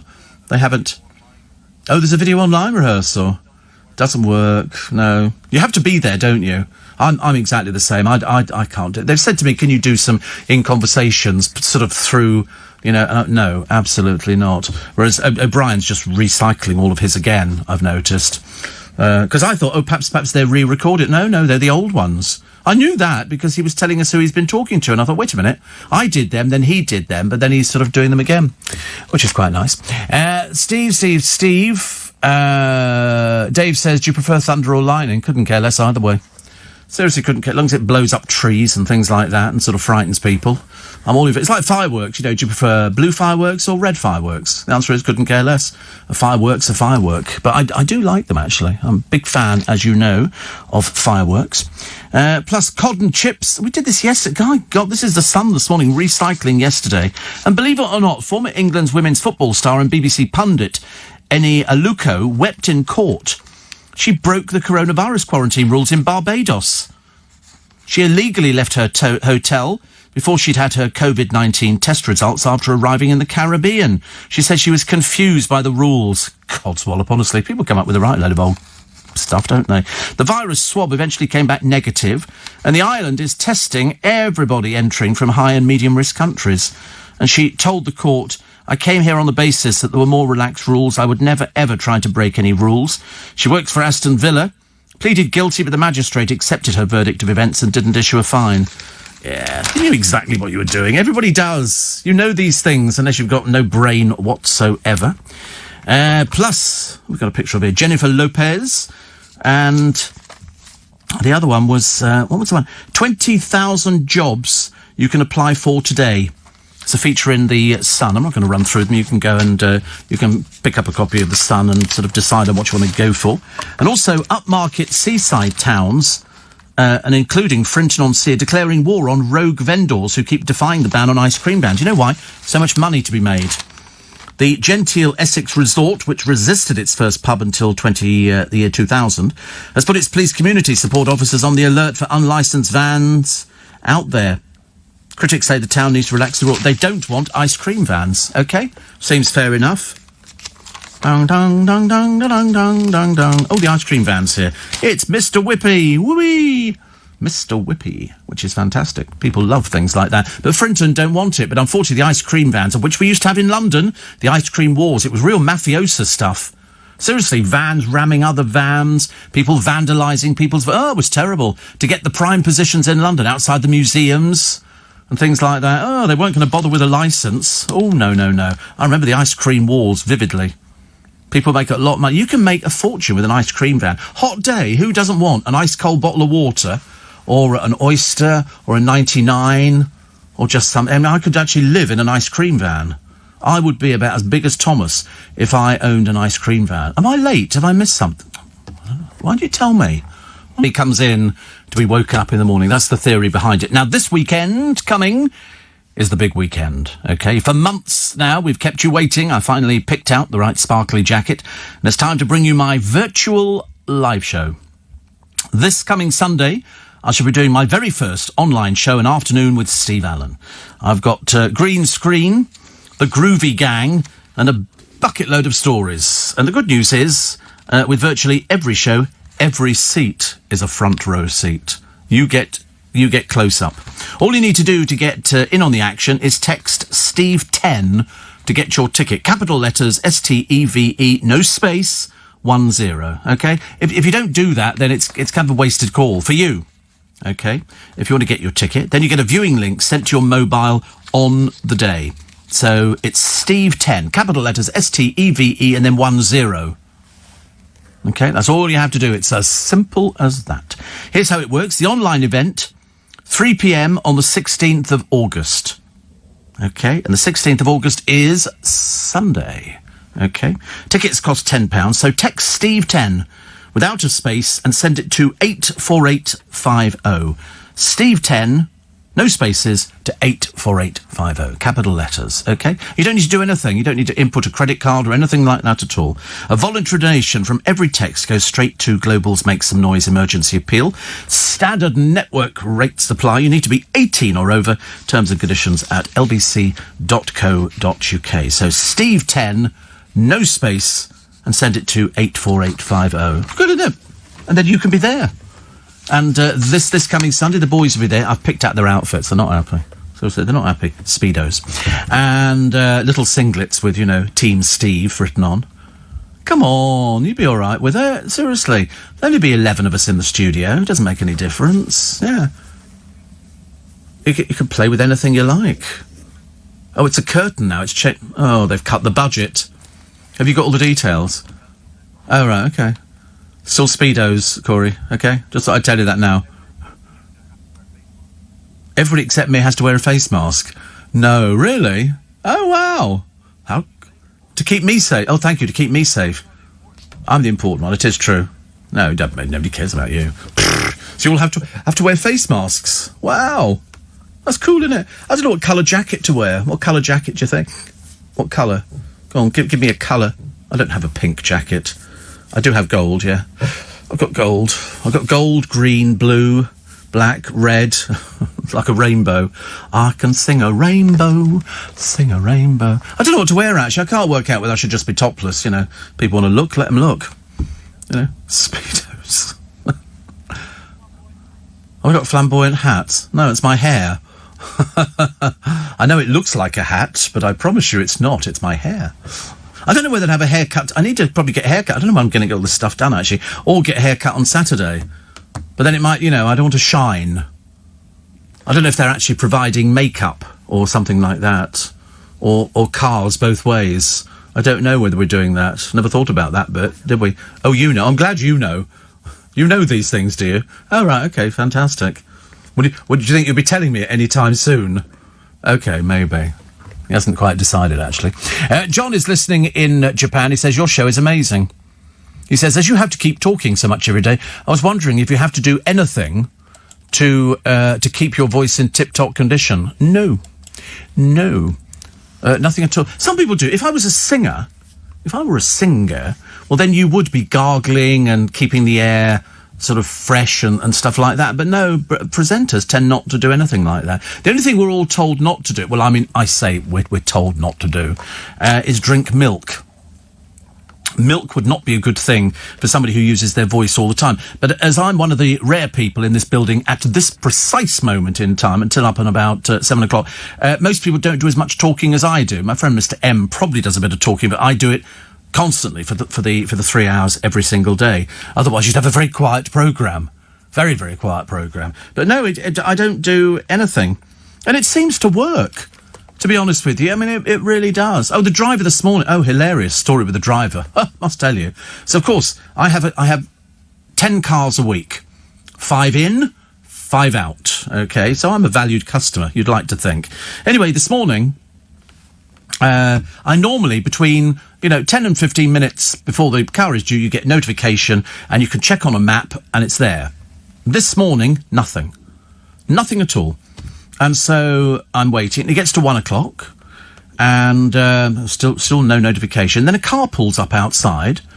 And so I think, well, I've got no notification on what the car is. Normally it tells me who the car is and what the registration number is. And so he winds down the window. I mean, this is where I became very difficult. And he said, Steve? I said, yes. He said, you're going into, they always say into Capital Radio for some reason, so I always go Leicester Square. And he said, yes. And I said, well, I've got no notification. I'm not getting in until I get notification. I mean, because he said, and so he rang my phone because they'd given my phone number. But of course, the amount of drivers I have, you can imagine over the years, there's thousands of people. Everybody knows that I'm going into work at that time of the morning. And so I said, well, I'm waiting for the notification. He said, well, it's me. I said, well, I don't know that. I've only got your word for it and I don't know you. He said, well, are you going to get in? I said, not at the moment, no. Absolutely not. And then I go to get in and he's not wearing a mask. So I said, you putting the mask on? He said, I will when you get in. I said, no, you'll put it on before I get in. That's the whole idea. What's the point of putting it on afterwards? Too blooming late then. ridiculous, honestly. Eventually we managed to get there, and then we raced some little kids on motorbikes who were heading off to Earl's Court. So if there was any shops being broken into, I've got the numbers of the motorbikes, because I'm one of those sort of people. Shane says, I must be getting old. I just got on the train at Bondi Junction, nearly tripped over. Oh my God, tell me there's not a place called Bondi Junction. How fantastic. Where are you heading for, mate? Bondi Junction? Bondi Junction? I mean, it just sounds like it's in the middle of nowhere. But it can't be, because I watched the programme on Bondi Beach, which was shown on... Not a lot goes on. They've got lots of lifeguards rushing around in Speedos, and they've all got their sort of little boards they go out. They have to rescue people who are idiots. It's really terrible. Janine says, heat? What heat? I'm in Scotland by the sea in Burntis Land. Absolutely lashing it down now, though. Only 20 degrees. 20 degrees. How lovely. 20 degrees. What else? Oh, news. I knew there was something else coming up. And then we'll go back through into the papers. And also, the size of your pupils, this is not for teachers, pupils, eye pupils, can actually tell if you'll survive a heart attack. Maybe not. Maybe not. We've already had a look at Corey, but Corey's this sort of blood red orange kind of colour at the moment. It's a bit difficult. It's like a blood red orange, which it's like Mr. Potato Head. They put little sort of legs on and two little arms, and then the rest of him's burnt to a crisp. But he's going to Whole Foods later to go and get... what are you getting? An aloe vera leaf, aren't you? What is it? Coming up 5:04. On a Tuesday morning, the 11th of August, somebody said, I'd have just driven off and left you. And that's why you're not working, because you're an idiot. Sado. So this morning's poem, it's another one of the lengthy poems that we've got from the Corey archives, which actually isn't so much an archive, more a pamphlet where we've written all of them on there. And this morning's was written between 1885 and 1979 by Effie Lee Newsom, who might or might not exist. We're never too sure, actually, with any of the poetry that comes from the Corey archives, whether or not he just sits there making up names or wanders around cemeteries finding names on gravestones. And it does sound Effie Lee Newsom. And 1885, so died, actually, in the year that I joined LBC. What a little Effie. What a little Effie. It's called Peacock Feather. Don't worry too much, it's not particularly long. So, Peacock Feather by Effie Lee Newsom. Heaven's deepest blue, earth's richest green, minted dust of stars, molten sunset sheen, are blent together on this lithe brown feather, in a disk of light, lithe light. Said it was short. He's excelled himself this morning. I mean, I don't think we've ever had anything that's sort of 8 lines. I mean, seriously. I think that's about the attention span that he's got on these things. Anything longer than that, because, I mean, some people do go to poetry evenings, don't they? And they actually sort of enjoy going to poetry evenings. Corey hates it. He'd only go to a poetry evening if they were all about 8 lines long. I wonder if we can find the shortest poem for tomorrow. There must be one, actually. Steve, he needs to buy an aloe vera plant and use the leaves. Great for cuts, burns and everything. Well, that's what he's going to. He's going to go and buy the leaves. You can go and buy the leaves in Whole Food, because Zora told him, so he has to go. And somebody says, I now work every Sunday until 4 p.m, so won't be able to see the show live. It will be available on Monday. It will be available on Monday, so fear not. Fear not. And another one here. Can we just ban that one there, Thomas, on the front thing? So there he goes. So no friends. Oh dear. No friends, no work. Ha ha ha. Steve, I don't go to the beach, but I love shopping at Westfield Bondi Junction. It's posh, but I'm not so, Shane. I like the idea that wait a minute, you've got Westfields over there too. And we've got Westfields. How they're surviving, I've got no idea. But Westfield Bondi Junction. Ooh, amazing. Amazing. Steve, captain the Groovy Gang and the original Spikers group. I'm happy. Looking forward to Sunday. Also, your show makes me feel happy when I'm not feeling so good, says Tom. We need it. Well, it's going to be great. It's going to be a lovely show. What the boys are going to be wearing, I bet they won't make any effort to change. Seriously. Won't be anything at all. You won't be... What are you going to wear on Sunday? You're going to wear your shorts, aren't you? Shorts and a T-shirt. He knows I hate shorts.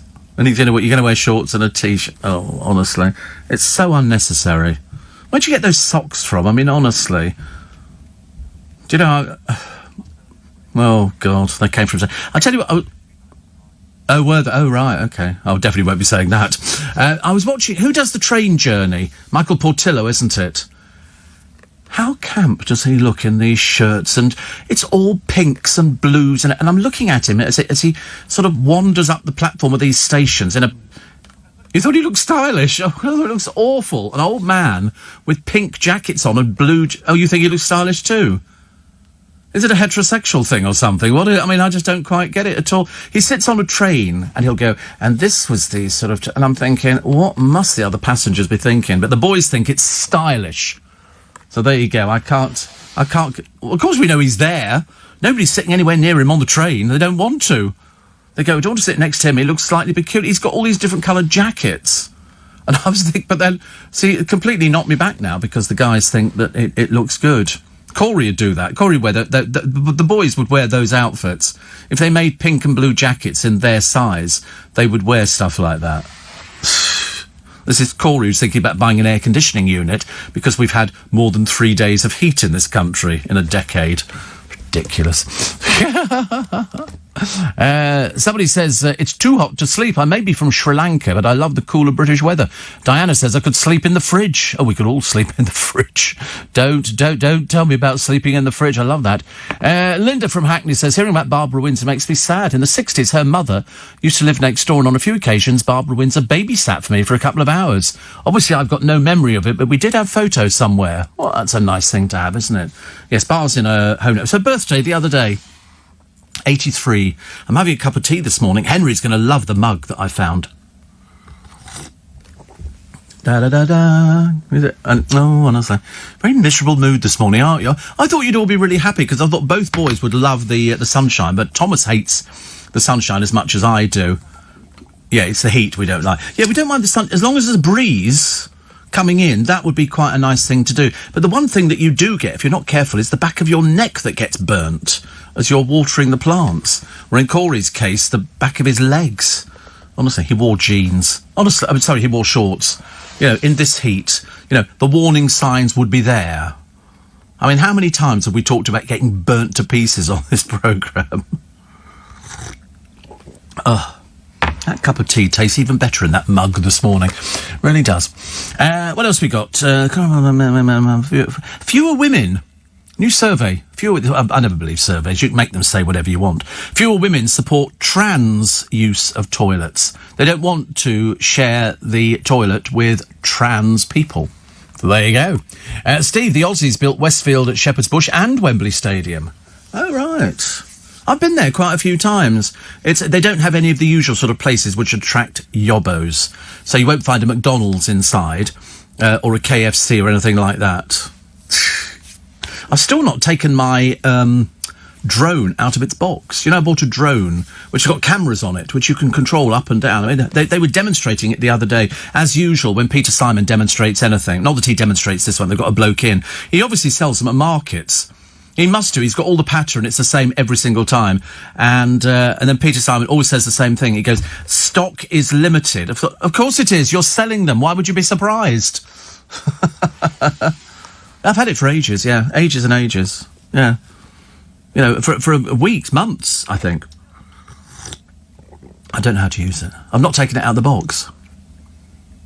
Seriously. Although Corey had a bit of bad luck because he got his car broken into the other day, and he was not very... But unfortunately, he parked it in a supermarket car park. He was the only car in the car park, and it was black. Pitch black out there. And he wonders why somebody went in... But he had, of course, being Corey, nothing in the car. The seat covers, of course, but I mean, who wants Bry nylon in this day and age? And so what did they take? They took his yo-yo.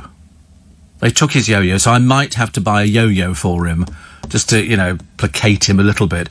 And he was very good because he doesn't want to claim on the insurance for the broken window. And it's a case of he went to a scrap dealer's and he managed to get another window glass for about 50 quid, something like that. So he actually got the window done really quite cheaply, and he's got an uncle who's a mechanic. And he was able to do it for him, because you have to dismantle the door, don't you, to put it in and all the rest of it, yeah. It's a right faff thing, I know exactly what you mean. But, so he did it for about 50 quid, so he saved all sorts of things. Another one here, which says, one Wonderful programme as ever. Couldn't believe somebody else noticed how ridiculous it is that they send the weather forecasters all over the country. What for? You know what? I agree. What a dreadful waste of money. The BBC goes, we're making people redundant. We need to save 125 million. And they send her down to Greenwich. What for? Why can't she stand in the studio? In fact, why can't they just get the presenters who don't have to do a lot on that programme? They spend most of their time pretending they're celebrities. You know, why don't they just sort of give them the weather? There's the weather, dear. Read it. You know, she doesn't tell you anything more about, well, today's going to be hot. There might be some thunderstorms later. End of. Dreadful waste of money. Also, I was in a co-op last night, says Mark in Tainham. And I was the only one wearing a face covering and definitely felt the odd one out. About 8 people. I gave them a call when I got home and they said that they had no powers to insist masks were worn. He said, I know that you will say, why did you not complain whilst in the shop? I'm ashamed to say I was embarrassed to speak out. Yes, I wouldn't be. You, out. It's the law. It's the law, I'm afraid. Steve, he needs the plant, not the leaves. No, the leaves. He can cut the leaves and he will get the aloe vera out of it. I know that because we've actually done it before. Torrential rain in West Lothian, says Pablo. The plants are drowning. Torrential rain. See, I don't mind torrential rain. I mean, I think it's quite nice, actually. If you want to go out and you just put an umbrella up. Oh, look, it's raining. Put an umbrella up. And then you won't get wet and it's lovely. But, you know, there are some people who go, oh, no, I'll just watch it. At least you can watch things change colour from parched grass in parks and playing fields and stuff like that to all of a sudden it looks healthy. For a brief moment, it will soak it up. It seems to revive itself, doesn't it? Which I think is actually very nice. Steve, don't forget David Harper wears bright-coloured trousers on his antique shows. I bet that is David Harper writing in, actually. And it was so hot the other night, Steve, I got up and got in the shower and turned it on as cold as it would go. Oh, is that okay? Can you do stuff like that? I mean, Corey just moans, you know, I must get some air conditioning, you know, for 3... No, you can have a cold shower. Did you ever have it at school? Oh, no, you didn't do a boarding school, did you?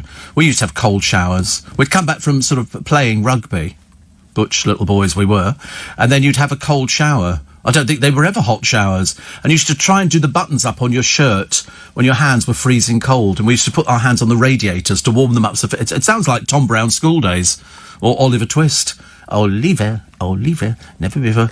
Yeah, and a warm shower cools you down. That's what they say, is it? Right. And who actually says this? You don't know, do you? You've got no names and addresses or anything like that. You don't know any of these people at all. They're not relatives of yours. When do you come up with this for? Honestly, he comes up with these fatuous statements. And we're supposed to interpret it on the programme. So when I give him the benefit of the doubt, I go, yeah, that's really good. Don't worry, Corey, that's fantastic.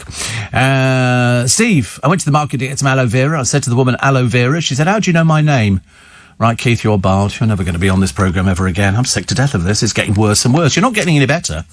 Definitely not. And somebody says, do you wear blue Stratos?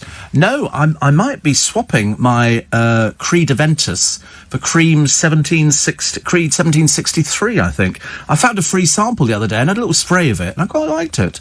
It's about the same sort of price, about the same sort of price, which is very expensive. 5:15 is the time. Let's get you to work as quickly as possible, shall we? Steve Allen's Early Breakfast.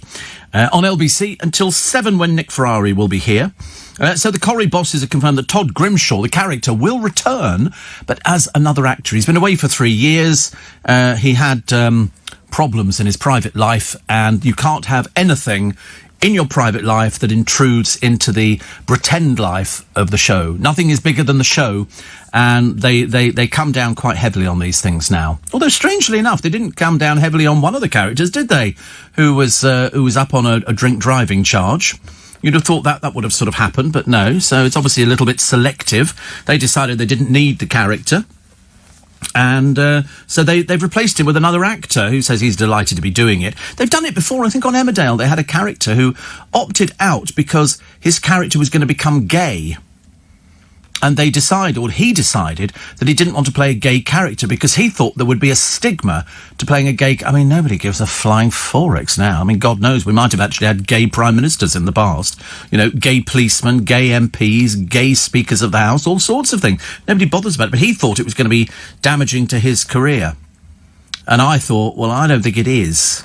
I mean, in America, they wouldn't go anywhere near any of these sort of parts, which I'll get now. They're sort of a little bit more open about it. But in the soaps, they're not exactly comfortable. Not exactly comfortable.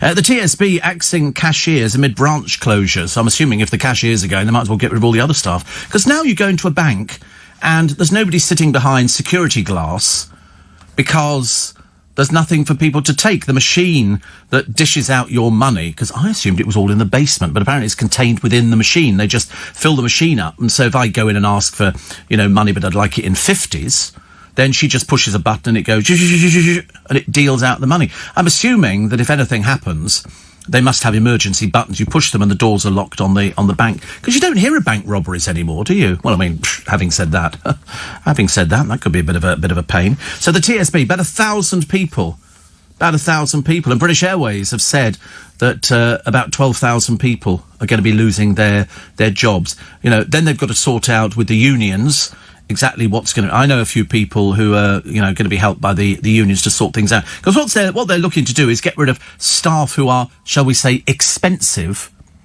and put in cheap staff. Staff who don't earn half as much, but they can do the job. They can do the job. Steve, I quite like Michael Portillo's attire, says Desiree. Although David Harper's trousers traumatised me. She says something doesn't fit right in them. He could do with some baggy ones. Oh, dear. Steve, only the other morning you were saying that a hot cup of tea was the best way to cool down. Why not a warm shower? You're not drinking your shower, are you? Oh, blimey, nothing worse. No, when you get in the shower and it's warm, you don't drink it, OK? God, you've got to help people out all over the place this morning. It's like, how mad do some people have to be? Nigel on Dartmoor says, I said to a friend of mine I was going to a fancy dress party in an Italian island. She said, don't be so Sicily. Right, you're barred. It's not going to work, is it, really? I think people don't mind tight trousers, do they? I don't know. I don't think people who wear tight trousers know they're wearing tight trousers. I got told off once on Channel 5. Somebody had written in to the lawyers, could Steve Allen sit with his legs together, please? It came in. Which I thought was, great. Steve, funny thing, I saw some years ago on holiday, people swimming in the pool. It started raining and people got out of the pool and stood under the sun umbrellas so they didn't get wet. Yeah, but I've always thought, actually, if it rains, the swimming pool's a great place to be. Because it seems to warm up a bit. It's getting me into the swimming pools, the big problem, I think. Steve, up here in Glasgow, I noticed some people coming on the bus with the mask on under their chin, and the driver says nothing about pulling it up. Makes me annoyed when some of us are doing our bit. Yeah, I don't understand. It's like, with the driver this morning. And I said, can you put your mask on? He said, when you get in. I thought, no, you put it on before I get in. Don't be so stupid. Like people getting on the bus. Somebody got on the bus the other day and then starts ferreting around for their face covering. What are you, daft or something? Or just a bit thick? Probably a bit thick. The Queen loves Flash Gordon, says Brian Blessed. Whee! I loved Flash Gordon. I mean, there were two, wasn't there? There was the one in black and white that Zora remembers, and then there was the colour version with Sam Jones and Brian Blessed and all sorts of great people. Ming the Merciless. I thought it was great. I thought it was absolutely wonderful. The flying, whatever they would call, that Brian Blessed looked after. I'd love to be that on wires. Imagine if you really could fly. That's supposed to be a popular dream for people to have, isn't it? Having a sort of a kind of out-of-body experience, which I really quite fancy. If you could fly, if they could sort of, if you were able to fly and you just flapped your arms like birds, and you could take off the ground a little bit, and then you go, I'm just going to have a quick fly around the rooftops, like they do in Mary Poppins and stuff like that. They're very ideal. Or the snowman. I'd be quite happy to do the snowman bit, just flying. I think it's a great thing to do. Really is. Very nice indeed. Steve, in an Airbnb somewhere in Hertfordshire, says Neil. Well, do you not know where? I mean, this is a bit worrying, but you might be in the wrong one. Too warm in bed, so sat outside with a cold drink and Steve Allen on LBC in my ears. Cold drink. I had a cold coffee this morning. It's been in the fridge for ages. Sell-by date's not till next year. And I drank that. But it's amazing how quickly it seems to warm up. Because of the heat. I mean, I bought some Prosecco the other day, surprisingly, from Marks and Spencer's. And practically, by the time I got home, it was chilled. I bought it from the chiller cabinet. It had warmed up a little bit. and it doesn't quite taste the same. But, and I was thinking, that goes to prove how powerful the heat is. But I bought a box of lollies, ice lollies, from Iceland, £1 for 6 lollies, 8 lollies, I think. And they were sour Zooms. Sour. Not as sour as they actually could have been. And I thought, for £1, if you've got kids, Iceland would be the best place. But the trouble is, no good buying stuff now. By the time you get it home, it will have melted, unless you live very close to your Iceland. Or you've got one of those sort of freezer bags or something. Because it's so cheap to buy ice. And kids love ice lollies. They really do. Mind you, I think even as an adult. And Sally in Tunbridge Wells cannot wait for Sunday. I'm so excited by it, actually. I don't want you all crowding in either. I know what you're like, all you front row seaters.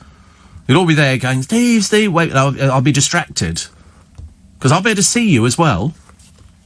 You don't know this. I haven't told you this, but I will be able to see you. And you'll be able to see me as well. And you'll see the boys. Boys are going to be there. You'll know them for their bright yellow, canary yellow Speedos and their little top. And I think Corey's going to wear one of those little rubber hats that they wear when they're sort of saving people on Australia on Bondi Beach. Imagine Corey rushing down to the sea and going, it's too cold, not going in, and coming all the way back up again to the lifeboat station or something like that. I don't think they have a lifeboat, do they? They tow their board with them. Paddle. I mean, Corey would be doing sort of, the crawl. Not crawl. What's the other one? Breaststroke. We'd be there forever. So people drowning out here. Corey will be with you probably about Tuesday, if that's all right. Never going to make it properly. And I like the idea of being in an Airbnb, but not really knowing actually where you are. Somewhere in Hertfordshire. And somebody else talking about the heat. Everybody talks about the heat. Everybody, but it doesn't matter. We don't mind about the heat. Listen, you can cope with it. You can cope with it. What are you looking at? Nosy? What are you looking at? What are you looking at? Peering over into the studio. What are you looking at? If you look at... Checking I've got all my documents. Well, I've got the habeas corpus writ against you and the one against Thomas. Crimes against people shorter than myself. And the not wearing the Speedos. Well, we'll soon find out, won't we? We'll soon see who's in charge of this little shindig on Sunday. He's going to be wearing his shorts, though. It's going to be... I don't think you should wear shorts for a televisual broadcast, unless you're shot above the waist. Of course you're going to be on screen. Hello, you so are. You stood up at the last show, and you're going to be standing up on this one, OK? Whether you like it or not, fat boy. I'll drop... Oh, you're not wearing drag again, are you? Oh, dear. He said you'll have to drag me. I thought, well, we haven't got time for that. You just have to stick a bad wig on and a hat or something like that. Call yourself Dame Edna Mark II. Hello from Bakewell, says Anna, where it's hot, waiting for the storm. Later. I think later. The storm is going to be here. I mean, how bad it's going to be, I'm really not too sure. Wait a minute. Hey, Siri, how bad's the storm going to be today? It's currently hazy and 22 degrees. Deaf as a post. Expect partly cloudy Not skies starting early in the morning at 6 a.m. and thunderstorms in the afternoon with mixed conditions for the rest of the day. What does that mean? Today's high will be 33 degrees and the low will be 22. What does she mean, mixed conditions? Is that the same as mixed spice? Should we know about this? So cloudy skies starting at 6 a.m. So that'll be soon. Okay, you heard it first. And then thunderstorms in the afternoon. What happens in the afternoon? I go to sleep. I have a little lie down after I shall water all the little bits and pieces, and then I think it'll be quite nice. Then we put our feet, and then tomorrow you're going to have more thunderstorms. No hope, is there really? No hope.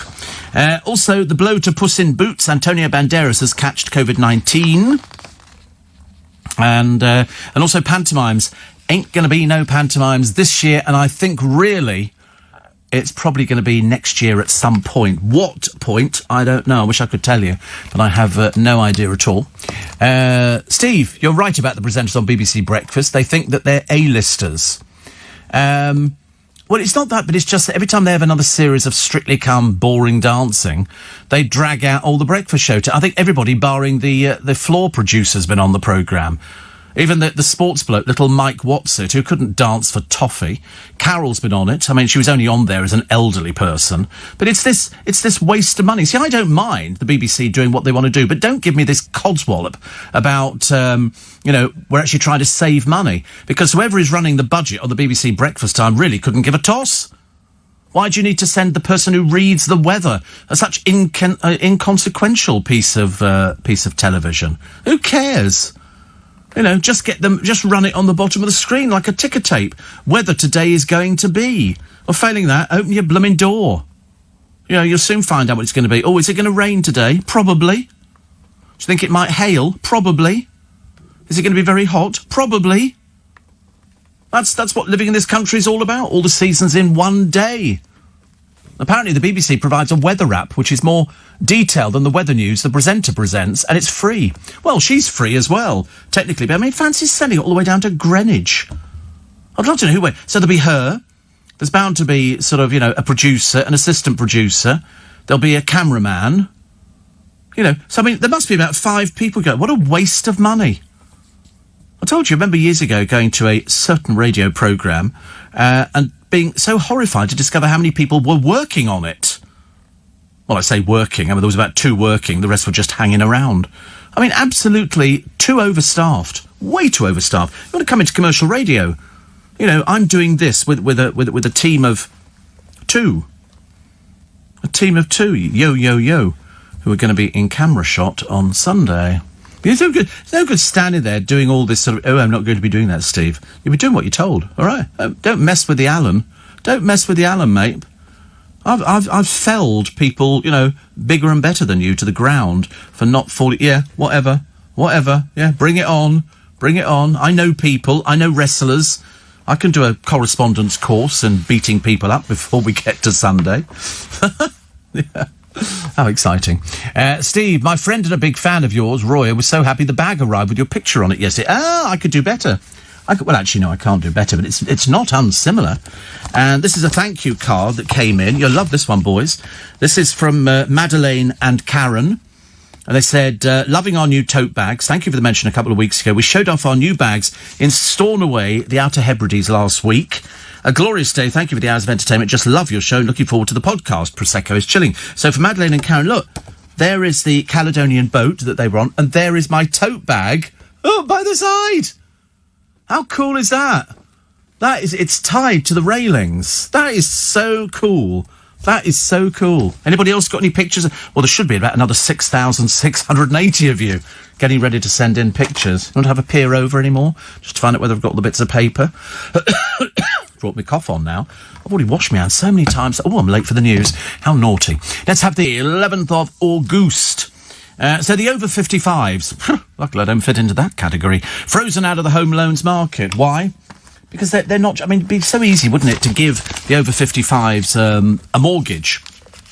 And you think, but say they can't pay for it. You think, well, then you sell the property and pay the mortgage off. I never understand why they sort of put obstacles into everybody's way.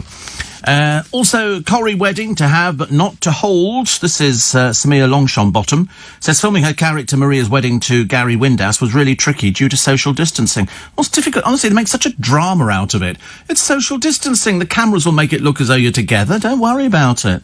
Goodness sake, honestly. Bruno Langley's replacement as Todd Grimshaw has been revealed as a Welshman, Gareth Pearce. That'll be interesting. Best known as Lenny Mack in the comedy Stella. And Philip Moss's son, Gavin, in The Archers. Ooh, there you go. I mean, he said, I'm thrilled to be joining such an iconic show and taking Todd forward. It's only pretend, but you can't tell them that. You can't tell them that. Also, the grave of a legendary beer-swilling pig who lived in a pub has been saved from destruction after a campaign. Mother to 200 piglets. How lovely. I like things like that. You know what they found in one of our iconic shopping roads in London, Bayswater? They found a pet cemetery. They'd not found it before, and it was sort of hidden, basically, in this overgrown garden. And somebody went, "What is it?" And they went, "It's a pet cemetery." And it was the Victorians used to have little cemeteries where they would sort of bury their pets with little gravestones and stuff like that. You know, here lies Tiddles, you know, beloved pussy, you know, friend of so-and-so, so-and-so. And people used to do that because people get very attached to their pussycats and stuff like that. Steve, says Peter, my tote bag is in a box labelled to be cremated with me, other items including your tea towel. Love the show, says Peter, the train driver. That's nice, isn't it? Because I think it'll reassemble itself when we eventually all end up in that great place. I don't know what it's, whether we're going to heaven or whatever. I think we're all going to be going to heaven. Do you not think so? Finn in Edinburgh says, will you be performing any magic on Sunday? I wasn't sure whether to do a psychic experiment with you on Sunday. Only for those in yellow Speedos. And I don't know whether to do it. I haven't quite decided, actually. I thought about it. I'm quite prone to doing psychic experiments, but generally only privately. Generally only sort of privately. So we'll have to wait and see. I mean, it might be possible to do something that would, but you might get involved with it as well. You might all be able to get involved with it. We're looking for sort of channeling energy. I think that's how it's going. I think so. I was going to show you my flowering bush, but to be honest with you, I've had trouble with it in the past. We were going to be showing it to people at the Queen's Theatre in Hornchurch, and that was the day it chose not to do what it wanted to do. Steve, it was so hot when I arrived home yesterday. I got Bobby and Emily, the kids, to spray me down with a hose on the mist setting, says Johnny in Watford. The mist setting is great. Isn't that the best thing ever? The mist setting. Have you got a hose at home, Tom? No, but it's you do it on my one. I sort of puts water in, but not high powered. Yeah, but when you turn it about 6 turns or something, then you get the mist thing, and you think, oh, that's quite nice. And as kids, they get so excited, which I think was lovely. Steve, how does the heat affect your diabetes? Not good. Not good. Makes me feel a bit ill. That's what I've said to people before. Heat on you. The other thing that we can't do, well, I certainly can't do, is do a sunbed. If you're a diabetic, it makes my skin creep. It's ghastly. Absolutely. I tried it with a friend of mine. She had one of these sunbeds that you took all your clothes off and you stood in a pair of paper pants, and then the sunbed moved around. What is the matter? It's not for you. Well, of course not for you. I'm telling people about me. They're not interested in you, whether you stand in your paper pants. And what's the matter with it? Bit what? What's the matter? Oh, good. It's a paper pant. If you have a sunbed, do you not wear paper pants? You don't do a sunbed, right? I mean, if you go to hospital, you have to wear paper pants. What's the difference? All right, it's not natural to go on a sunbed, but if you do go on a sunbed, you've got to wear paper pants, OK? It's like having have you ever had an all-in-one body spray where they sort of... No, you have to wear paper pants for that too. What's the matter with you this morning? Honestly, you become as bad as one of our other newsreaders who's petrified of going into hospital in case he has to take his pants off. I thought, you just abandon all hope, don't you? No, it's not. It's... That meant nothing to you. I'll do it your way. This wasn't it, really? It was sort of dinner cheap. Yeah, thank you. And oh dear. So anyway, so paper pants. If you have a what's it? I've lost my train of thought now. If you have one of those spray tans, you've got to put paper pants on, so you don't want to get your own pants covered in spray tan. It's not so good. Okay, does the look at me. Okay, that's the clue. It's like give us a clue, this programme, isn't it? Okay. I don't know what we do this programme. Seriously, I sometimes think I should go home and just hide myself under the duvet for the next 10 years. No. It's somebody... Oh, it's hopeless, aren't it? I'm trying to give them some clue as to who this person is. But anyway, it doesn't matter. You have to wear paper pants if you're having a spray tan, OK? Only on the radio. Neil in Stafford says, a woman was jailed yesterday for Tipexing full stops in library books. Frankly, she's only got herself to blame for a long sentence. Yes. Which one? Do you know which one? Yes. Yeah. Oh, honestly, it's hopeless, isn't it, on this programme? It's like we have a code. Oh, actually, you've not had my code today. Are you into my texts and emails? Oh, you're in, are you? Well, oh, right, OK. Because we had to do it over the weekend because we have a code. If my computer logs out at home, I have to log back in again. It's about 4 different logs, and then it's text something to your telephone. How funny, that other thing, honestly. How funny. So, what have we got here? Oh, Harry. We must all fight to defeat racism. Yes, we're well aware of this, Harry. Please don't patronise us, OK? Please don't patronise us. You know, I don't think you know very much about these sort of things. Let's leave it to the experts. Also, the Metropolitan Police Federation chairman, Ken Marsh, says that the police officers did absolutely nothing wrong when stopping a car in which Labour MP Dawn Butler was a passenger. The Federation represents thousands of rank-and-file officers. Miss Butler claimed it was the racial profiling after the BMW, driven by a pal who's also black, was pulled over in East London. For some reason, they'd entered the incorrect information. It's not very clever, is it, really? Turned out they thought to be a car registered in Yorkshire, which, of course, it wasn't. Plus, the winners of a best-at-home pub competition toast their success in the boozer they made. What is that about people and pubs?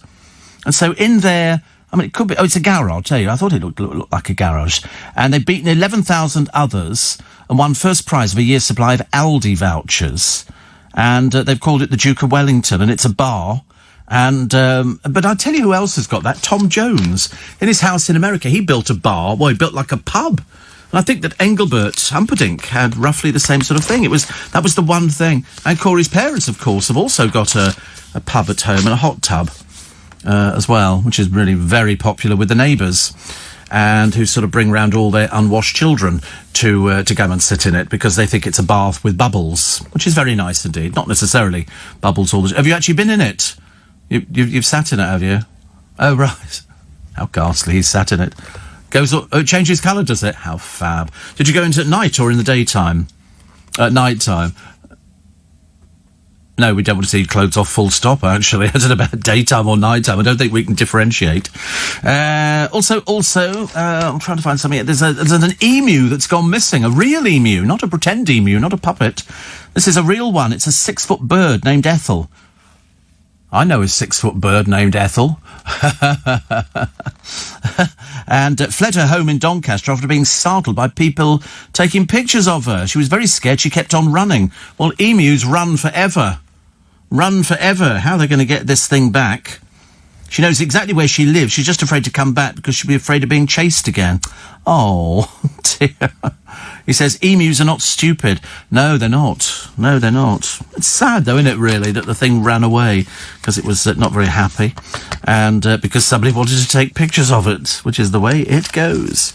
Little Mix's Perry Edwards hired a personal trainer to get her into shape ahead of her holiday in Ibiza, and the fact they were going to be taking photographs of her. They're just so insecure, these groups, aren't they? They just want to be having pictures taken all the time. All the time. Here we go. There's one for you here, boys. The immunity. Lose weight, get fit, feel great. Rosemary Connolly's come up with sort of a diet and everything here. Really, stir-fried vegetables with ginger and sesame. Some nice stuff here. Some really nice things. Beef and ale stew. All these, you can eat all this stuff, you know, and lose weight at the same time. Not that I'm saying you need to lose weight. I wouldn't be so rude. That would be a disgraceful thing to somebody, you know. I've never said that. I don't see you as any particular size. I don't see you as anything like that at all. I just see you as basically a shape in front of me. The fact that the shape happens to be round. I could do my trick, actually, on Sunday of man in balloon. I've got a giant balloon I could climb into. We could do that. No? Okay. Good morning. It's all gone pear-shaped. It's all gone pear-shaped. The other producer sent me a text. I don't know what he was talking about. It said, the family dog met its brother last week. And so I texted back, hey? You know, hey? Because I didn't know what he was talking about. And he said that they had a rescue dog and it had never met its brother. He said, and that they couldn't have been any more indifferent to each other. Because they don't know, do they? They don't know that that's their brother because they would have been very small when they've been sort of away from them. The funny thing is, obviously, your one is the one on the left, which is the younger, but the other one looks fairly old. Doesn't it, really? Is the other one very old as a sort of dog's go? It's got sort of a white... They're never the same age. Well, obviously, one's being fed better than the other one. Obviously, one's being looked after and the other one's not. But that's a point. Overfeeding. I've forgotten about that. It's very... Well, it's not their one. Their one has to go out and forage for food, you know, because, you know, they spent all the money on the hot tub and the bar. So there's no food for the dog. The dog has to sit there going, I wonder if they'll splash some water outside the hot tub so I can at least have a drink in this hot weather. Steve, we've just had something called dry lightning up here in Manchester. I've never witnessed anything like it. Oh, I've never even heard of it. Never heard of it. Dry lightning. Oh, well. As you were discussing the pet cemetery, Steve, I found the hedgehog I've been feeding for the past few years dead. In the road. Gutted. Says no pun intended. Oh, well, that's a shame. That's the trouble, is though hedgehogs, it's like baby squirrels. You get the same thing. They try and cross the road, and foxes as well. Baby foxes trying to get from one side to the other. You'd think they'd know, actually. You'd think they'd know. Roger says, if the police enter the wrong information about a car number into the computer, surely the vehicle will be completely different. Well, that's what I would have thought. But that's what they're telling us. That's what they are telling us. Steve, why does your Siri have an American voice? It's not very patriotic. Oh, you can't be that stupid. You think that's an American voice? She's South African. What are you on about? She's South African. Wait a minute. Hey, Siri, what's the weather today? It's currently hazy and 20... You get the accent? It's currently hazy. It's not American. She's South African. She was deliberately picked because she's South African. Before that, we had Irish. I wish we'd gone back to the Irish one, actually. Steve, says Phil, Findus frozen food have finally gone on social media. The slogan really is Findus on Facebook. That's good, isn't it? I like that. I think that's actually quite clever. I don't believe it, but it sounds quite good. And somebody else says, fake exemption card to master on the official TfL website, no questions asked. Do you know, I've been using my... Oyster card in the morning, because you can't use my special free card, which gets me free travel on the buses, the trains and the underground, until 9:30. And it's a case of I thought I'd been using an awful lot of money, so I went there the other day and I put 20 quid on it. It's filled it up, because I always end up keeping all my Oyster cards topped up. I don't like them to, because I don't want to get on the bus one time, touch it and it go beep beep beep beep beep, and it means that you haven't got enough money. And short poem today from Tricia. I love it when it's 4 because I know that you'll be on. I hate it when it's 7 because I know that you'll be gone. Love you, Steve, says Tricia. So I love it when it's 4 because I know that you'll be on. I hate it when it's 7 because I know that you'll be gone. Yeah, but only for a short while. And you can podcast. And in fact, if you go to the LBC website, lbc.co.uk, you can download the app. And then you can download everything. And I would recommend this week definitely downloading my Little Bit Extra. My Little Bit Extra. It's a goodie. Today's actually very good indeed. And tomorrow, because we do a thank you basically to Roman Kemp and to the team at Capital, because we lost a very, very dear friend. Somebody who was part of the family for quite a number of years. That was Joe Lyons, who was known as Producer Joe for them. We just knew him as Joe as well. But he was fantastic, and he passed away on Tuesday of this week. So the Breakfast Show did a nice tribute to him yesterday, and Roman makes the papers today because it's a very emotional thing to do. I know, because I did it the day after Dale died, and I found it a very emotional thing. It's something, as he says, and you'll find him on the internet talking about Joe Lyons. And he says, I never thought I'd be sitting here saying this. No, me neither. Me neither. Kate says, sounds Australian to me. What, somebody who talks like that? No, it's South African. I mean, I don't know how people can not get it. God, blimey, you're going to be hopeless if you ever go to America. Definitely. Now Christmas is over.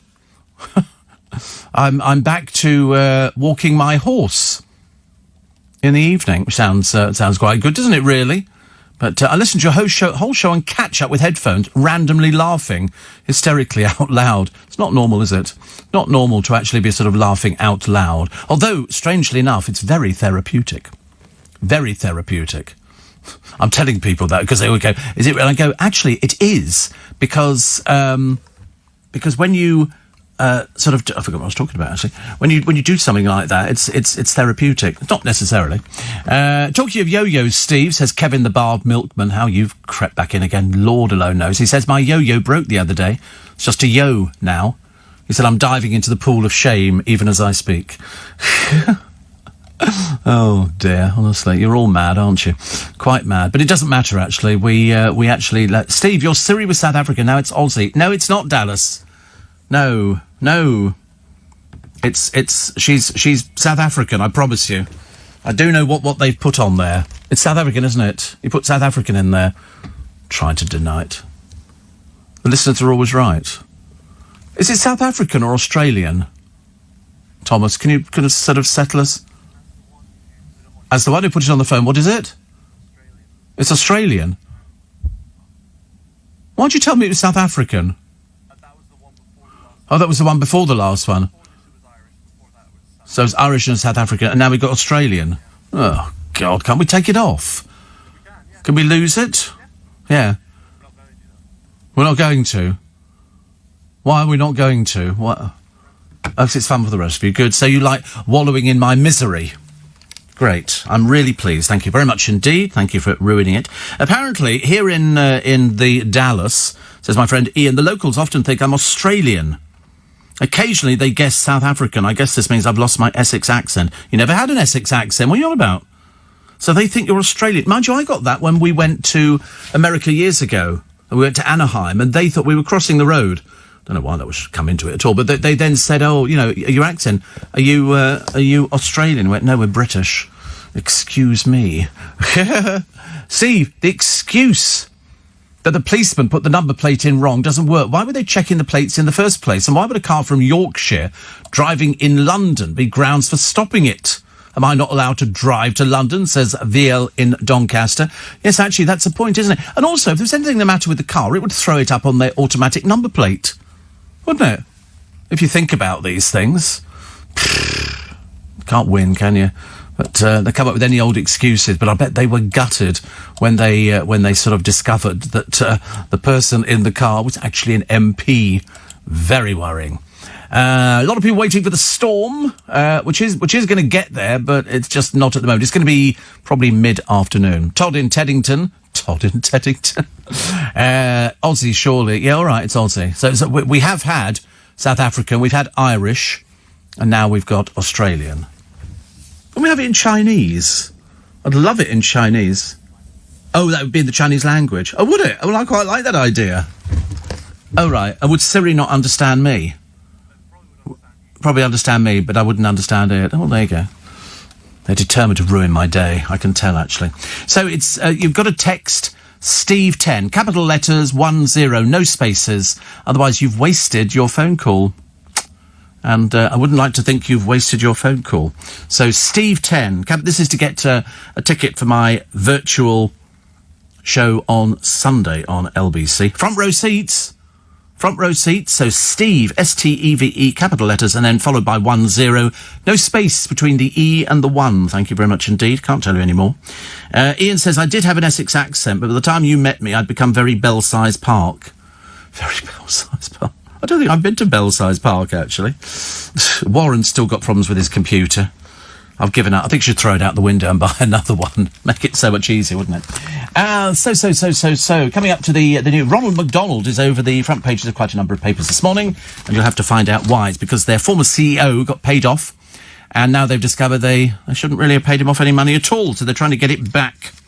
And the Daily Star this morning have got they're all late, the papers. We did this puppy story the other day. You know, the dog that was a golden Labrador, or whatever it was, had 13 black puppies, absolutely gorgeous. They've all gone to homes, and they were well, we did that the other day.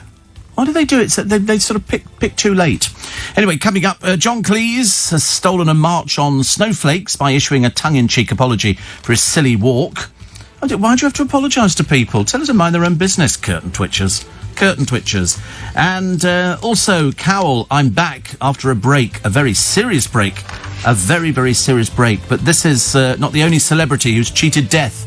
It's 6:30. Welcome to Tuesday, the 11th of... We're changing the voice, by the way. We're changing the voice, although it's proving to be somewhat difficult. We tried it last time, and I don't think we managed... And how it was done the first time round, I've got no idea. But Smiling Boy goes, oh, I could do it. And now, of course, Corey's struggling. I think what he's basically doing is downloading all my data from the telephone, so he's got all my bank account details and everything.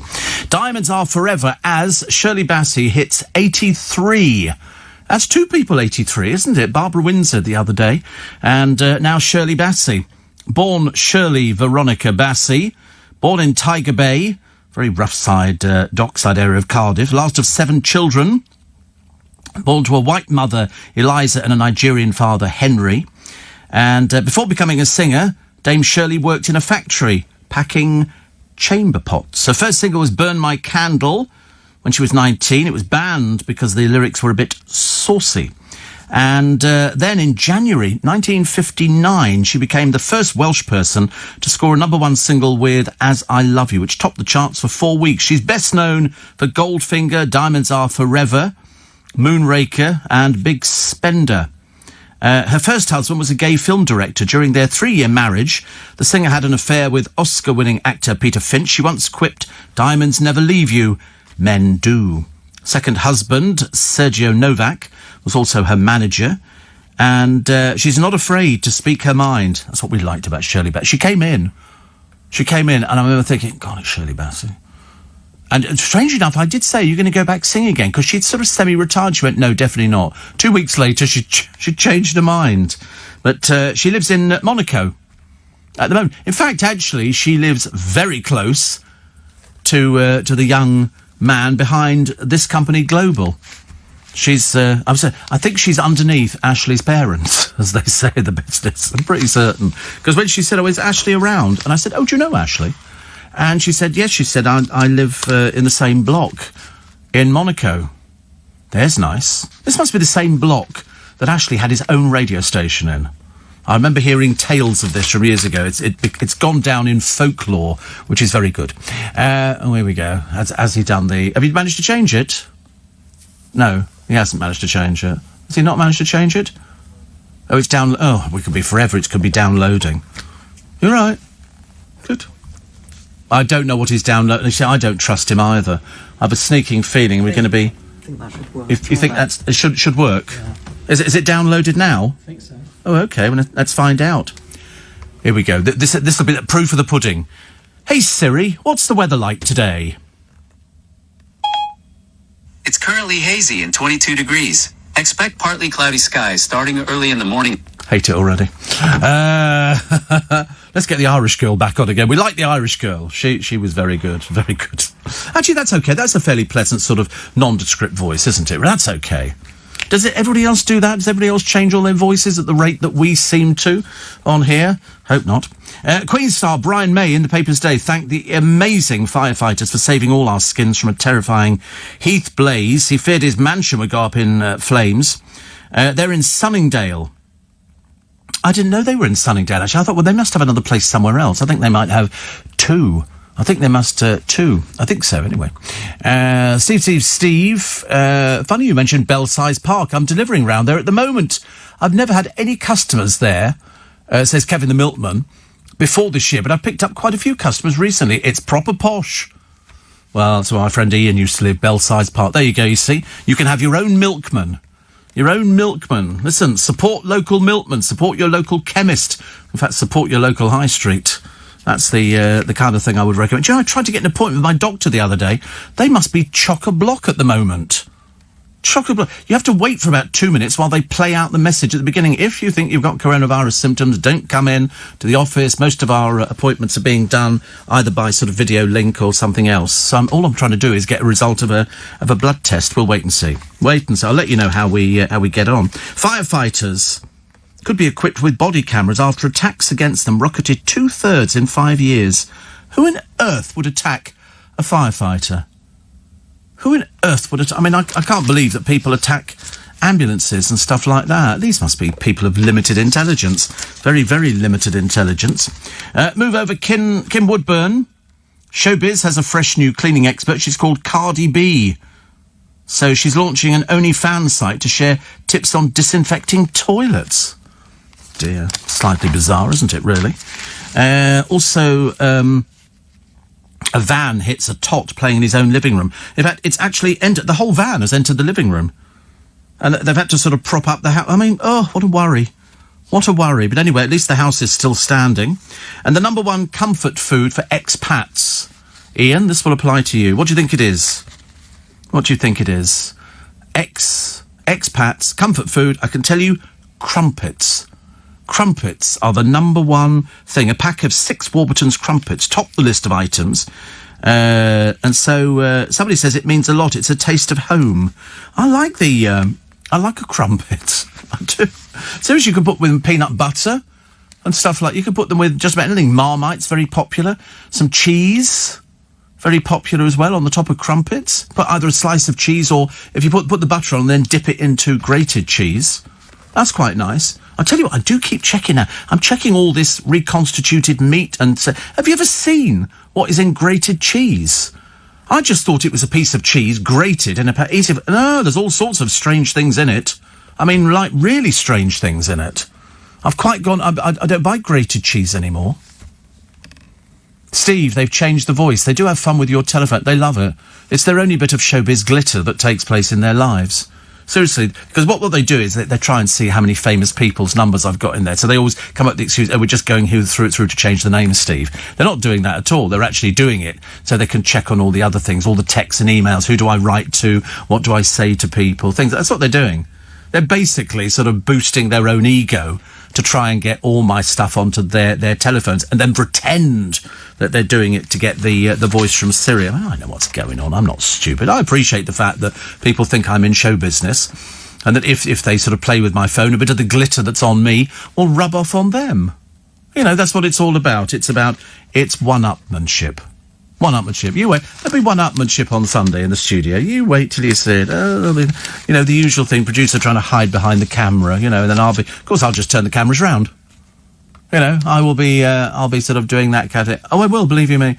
You know, it'll be my show. It'll be the Steve Allen, here we go, just be late. You won't be late at all. There's no being late. For those people who are going to miss it, who've already bought a ticket, don't worry, because it will be repeated on Monday. We'll be putting it up online, and you'll have all your details, so you can do that.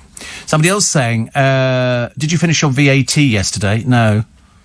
In fact, actually, I didn't actually manage to get anything done at all yesterday. I'm going to try the doctors again this morning. I've got a phone to get the car in for its MOT, and I've got to just sort out the VAT thing, so I should probably get the stuff up on the internet. What's the date today?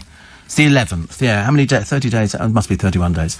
And so I've got enough time to do it. We don't need to pay it till about the 12th of September. And it'll take me, once I've got the bits of paper out, it'll take me 5 minutes. I'll just come up with the thing, send it to the accountant, he does the rest. Interesting. Steve, I remember my mother having As I Love You on a 78, which she played on an enormous hi-fi unit, says Dallas. At my grandmother's house, she played it over and over again. Still remember the smell of those old units. Me too. You know why? They were valve. It had to heat up. We used to have a radio built into our radiogram, and then you lifted up the lid the other side, and there was a record player. That was called posh. That was even better than having a hostess trolley. And we remember how popular they were.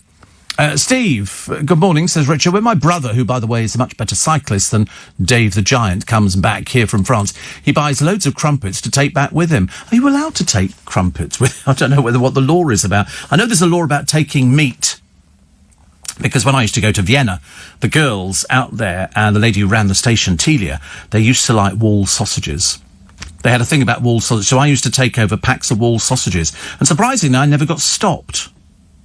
And yet the only time I took over about 400 cigarettes, I got stopped. And I lost the cigarettes.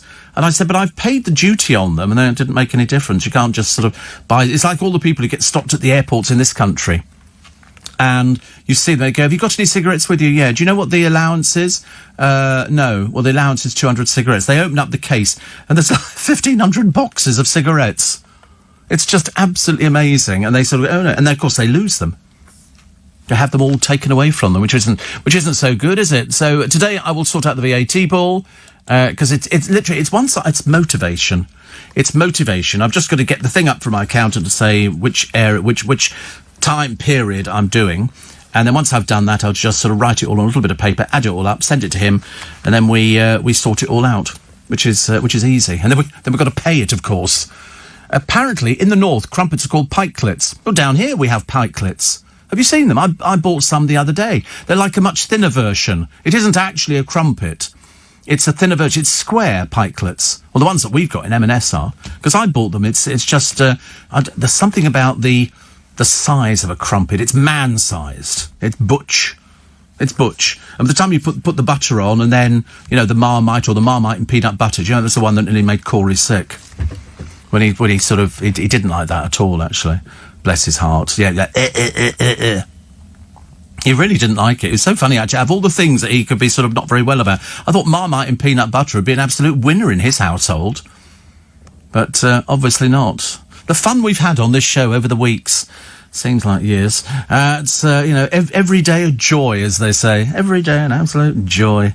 Certainly litigation. Morning. A friend of mine sold his car the other day.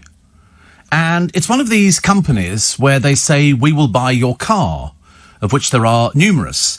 And so he woke up one morning and he said, the car's too small, they have a baby, and there's not enough room in the car, so they need something bigger, because if you go away, you've got to take the pram, you've got to take the cot, you've got to take... Oh, I tell you, it's like moving in the war, as anybody will tell you.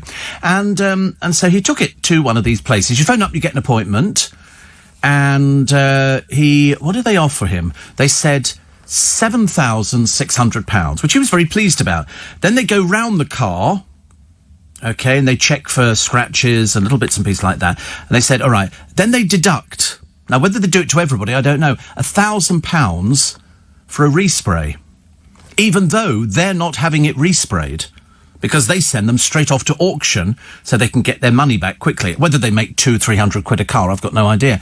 And so he lost £1,000. Then they came back with this other offer, and in the end, it was sort of pushed up a little bit. But I'd never heard of that. So in other words, they're not having it resprayed, but they've taken £1,000 off the price they're going to pay you anyway, so they can get it resprayed, but they don't, because it goes straight to a car auction. And once they've sold it at the car auction, that's it. They're not interested. They're looking for fast turnovers. They give you the money, but it's the thousand. I'd never heard of that before. £1,000 for the thing, isn't it? Whenever I go in to sort of change my car, I never argue about anything at all. I just sort of they say it's, I say, listen, I want to buy that car. I've got this one, and he'll then say, well, how much did you pay for this one? I say I paid X amount of money for that, and so then we just sort of work it out. I accept the fact that cars lose money, not huge amounts, but they do lose money. I'm afraid they do lose money. Also, telly-mentalist Darren Brown has revealed he wants to pickle a brain. He's a fan of taxidermy. He has dead beasts, including a lamb with 8 legs and a 2-headed cow in his pad. He says, I've got lots of taxidermy. It's very Victorians liked taxidermy, didn't they? And in fact, there was was it Potter's Museum of whatever it's called? And they have all sorts of things. He used to make tableaus, and I've seen them. One is the kitten's wedding, and it's the kittens. He's got little kittens. They've been stuffed, taxidermied, and dressed up in little outfits, and look at that. Well, you can have all sorts of things. An overstuffed walrus. Can you find me Potter's Museum of Curiosity? I think that's what it's called, because he did these. He had all sorts of strange things. Potter's Museum. There you go. Look, kittens in the classroom. All this is taxidermy. He's also got, they're all dressed up. Squirrels in a house scene. He's also got rabbits playing cricket and stuff like that. I mean, and playing it. It's the Victorians were obsessed with taxidermy. Have you ever seen this before? It's bizarre, isn't it? But you will find out as you go further down that he's got all sorts of animals which were all stuffed and put in there into cabinets. They used to tour as curiosities, but this is in a museum. I think somebody bought it a short while ago. But it was so interesting. In America, it's big business. People who've been very close to their dogs or cats, you can have them freeze-dried and sitting, in a favourite position by the hearth. Why you'd want to do that, I don't know. But I mean, that's just me. It's only because it's like having sort of a relative, wouldn't it, really? They go, actually, we sort of kept Enid, and she's in the wardrobe. I don't know why that would worry me. Steve, all you need on a crumpet is butter and loads of it. No, I quite like a bit of cheese, Alex, on there. I'm quite a big fan, actually. And Keith in Cheshunt, so that's because a certain car buying company is already owned by the same certain very large auction house. They do very nicely. I'm sure that the trouble is, a lot of people are buying and selling at the moment, but he was quite happy. He ended up, I think, with 6.6. So, lost 1,000 and they wanted to knock a bit more off, and he said, no, I'm not interested. And so they then made the offer, and so that was it. He's sort of left with his 6.6, and he's got to buy a bigger car because having baby, They need definitely a bigger car. Steve, I had the same thing. I knew you'd all know this. When I sold my car to this company, lost £2,000, but had no choice. Had already changed the insurance over, so I couldn't drive the car out of their yard. Yeah, that's the danger, isn't it? That is the danger. There are these. It's like people who say, "Oh, we're going to buy your house." And years ago, who was I talking about this to the other day? It's very interesting that people because in London, more so in London than anywhere else, house prices went through the roof. They went stupid money, really stupid money. And so people could borrow against the money that your house had gone up against. I did it donkeys years ago. I wish I'd never done it. But I happened to do it, and it gets added onto your mortgage because the house had gone up so much. I don't know what I spent the money on. I must have spent it on something. But if you live in certain parts of the country, you lose out on it. And the same thing for cars.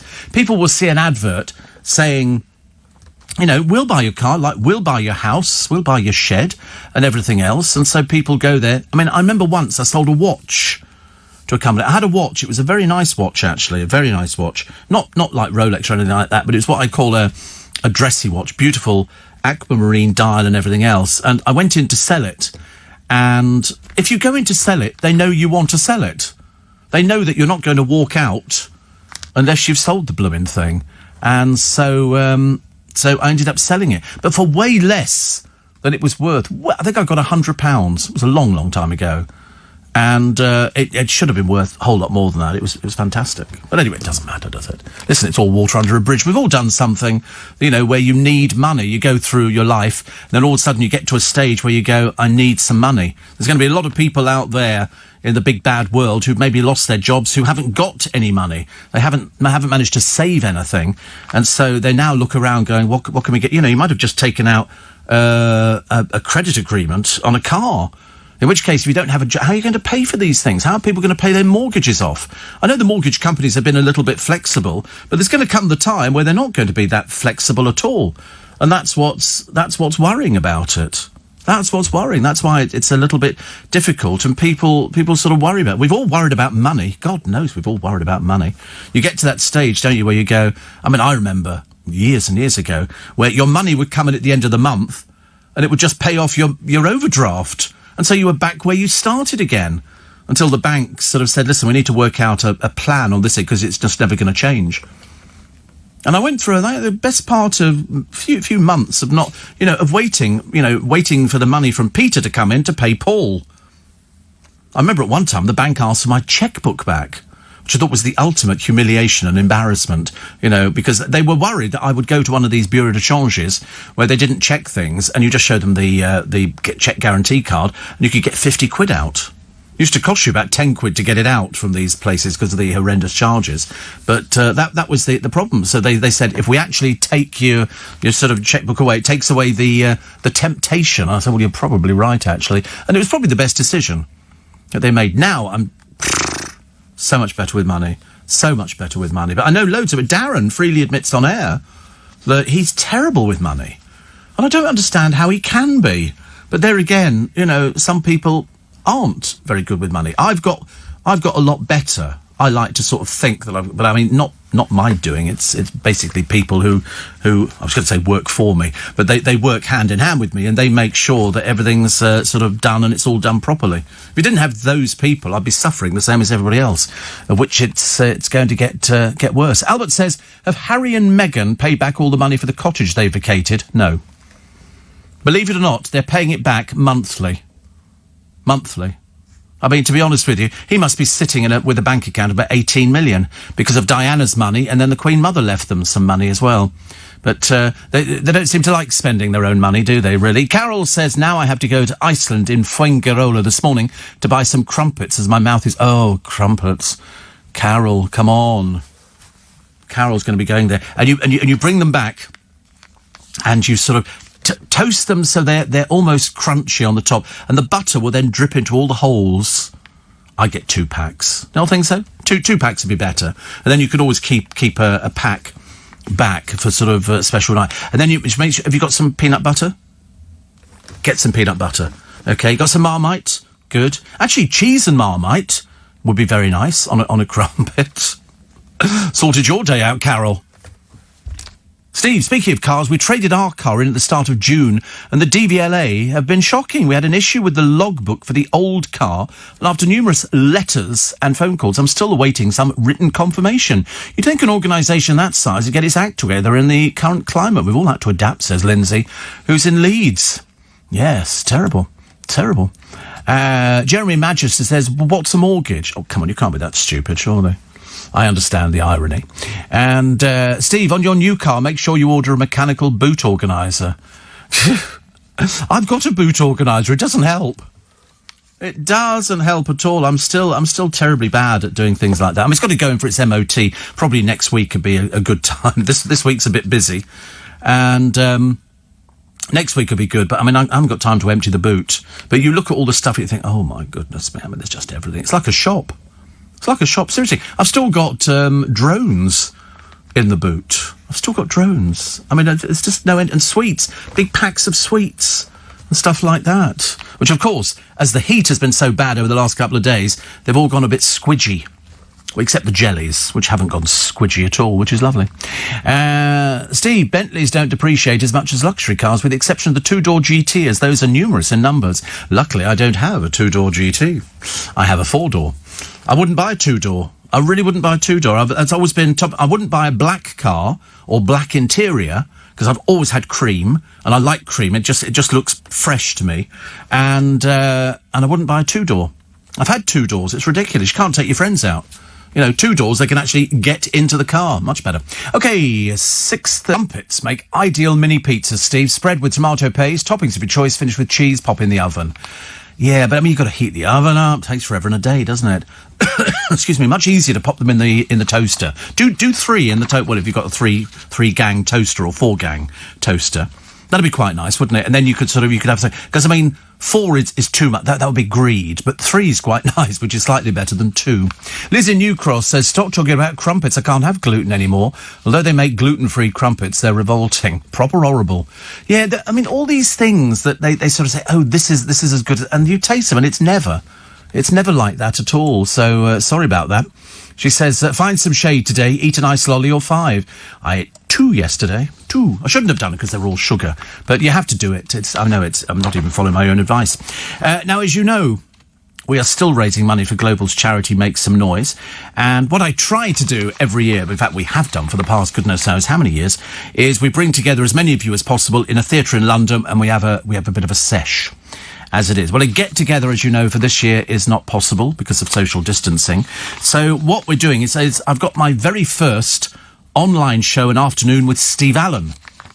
So in other words, it's quite easy. You'll just text what I'm going to tell you in a minute, if you're a new listener. Regular listeners would have bought these ages ago. And you don't need to do anything else. We will take £10. You don't need to input credit cards, nothing else like that at all. And then on the morning, next Sunday, they will text you the details of what you have to do, and then your screen will flicker into life, and I will be there. It'll be your own private online show with Steve Allen. I can't wait to see him. I shall have a word with him later, and I know he's looking forward to it. And so the event is 3 p.m. on the 16th of August. Tickets are a tenner, so if you would like one, you don't have to put anything in, don't worry. You text Steve 10 with no space, capital letters, STEVE, and then straight off the back of the E10, no spaces, and send it to 84850. Okay, so the Steve 10, no spaces, 84850. A voluntary donation from every text goes straight to Global's Make Some Noise emergency appeal. Standard network rates apply. You need to be 18 or over. Terms and conditions at lbc.co.uk. And I'll guarantee you a front seat. And there's not many programmes can guarantee you front seats. So a front seat for you, and that'll be Sunday sorted. You can sit down, put your feet up, open your bottle of Prosecco, have some nibbles, have some twiglets and things like that, and enjoy the programme. Okay, that'll be quite nice, won't it? It'd be like sort of this programme, only you'll be able to see me at the same time. Good Lord, what have you done to deserve that? What have you done? And you get to meet the boys as well. You know, if you have not, don't look like that, because you'll do it. If we have to chain you with ball and chain to the back of the chair. Hope the chair's comfy, I mean. I quite like the idea of it being an armchair. It makes me look as though I'm sort of about to sort of do the bit from the Rocky Horror Show. It's just to jump to the left and then a step to the right, with your hand on your hip. If I need time. And that one. Steve, there's an old adage, never a lender or borrower be. Many a friendship has been lost. Oh, goodness sake, absolutely. Absolutely.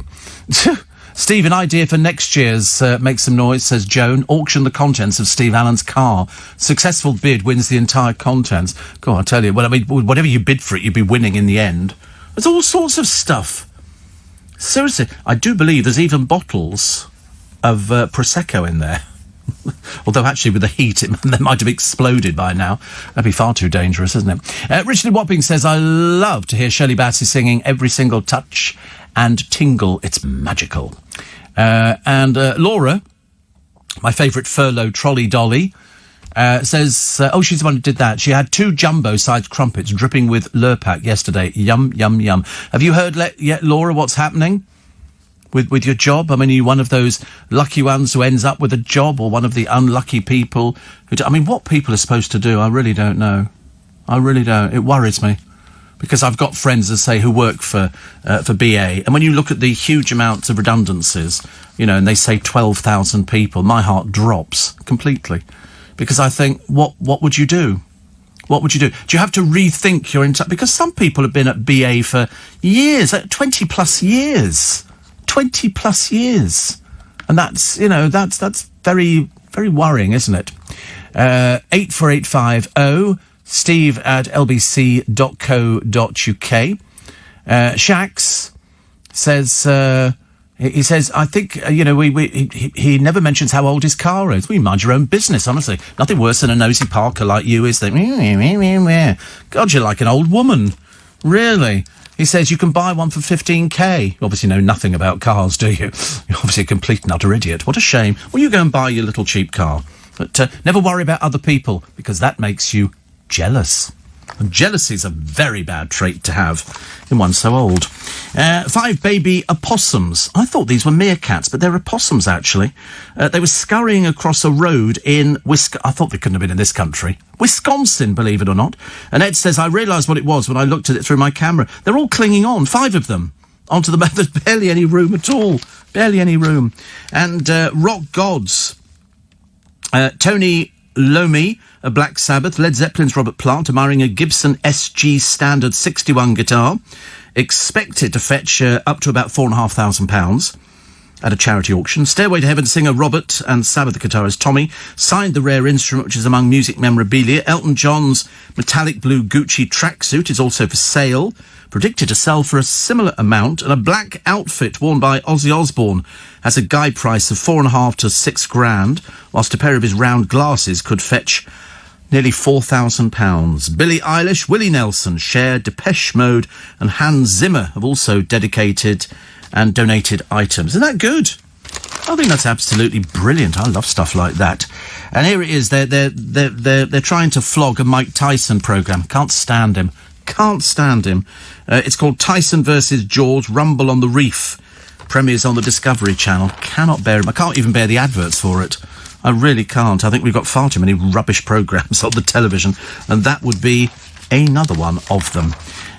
So here, what have we got? Now, why did I save that, actually? Oh, pupils must be boozing, it says, if pubs need to close.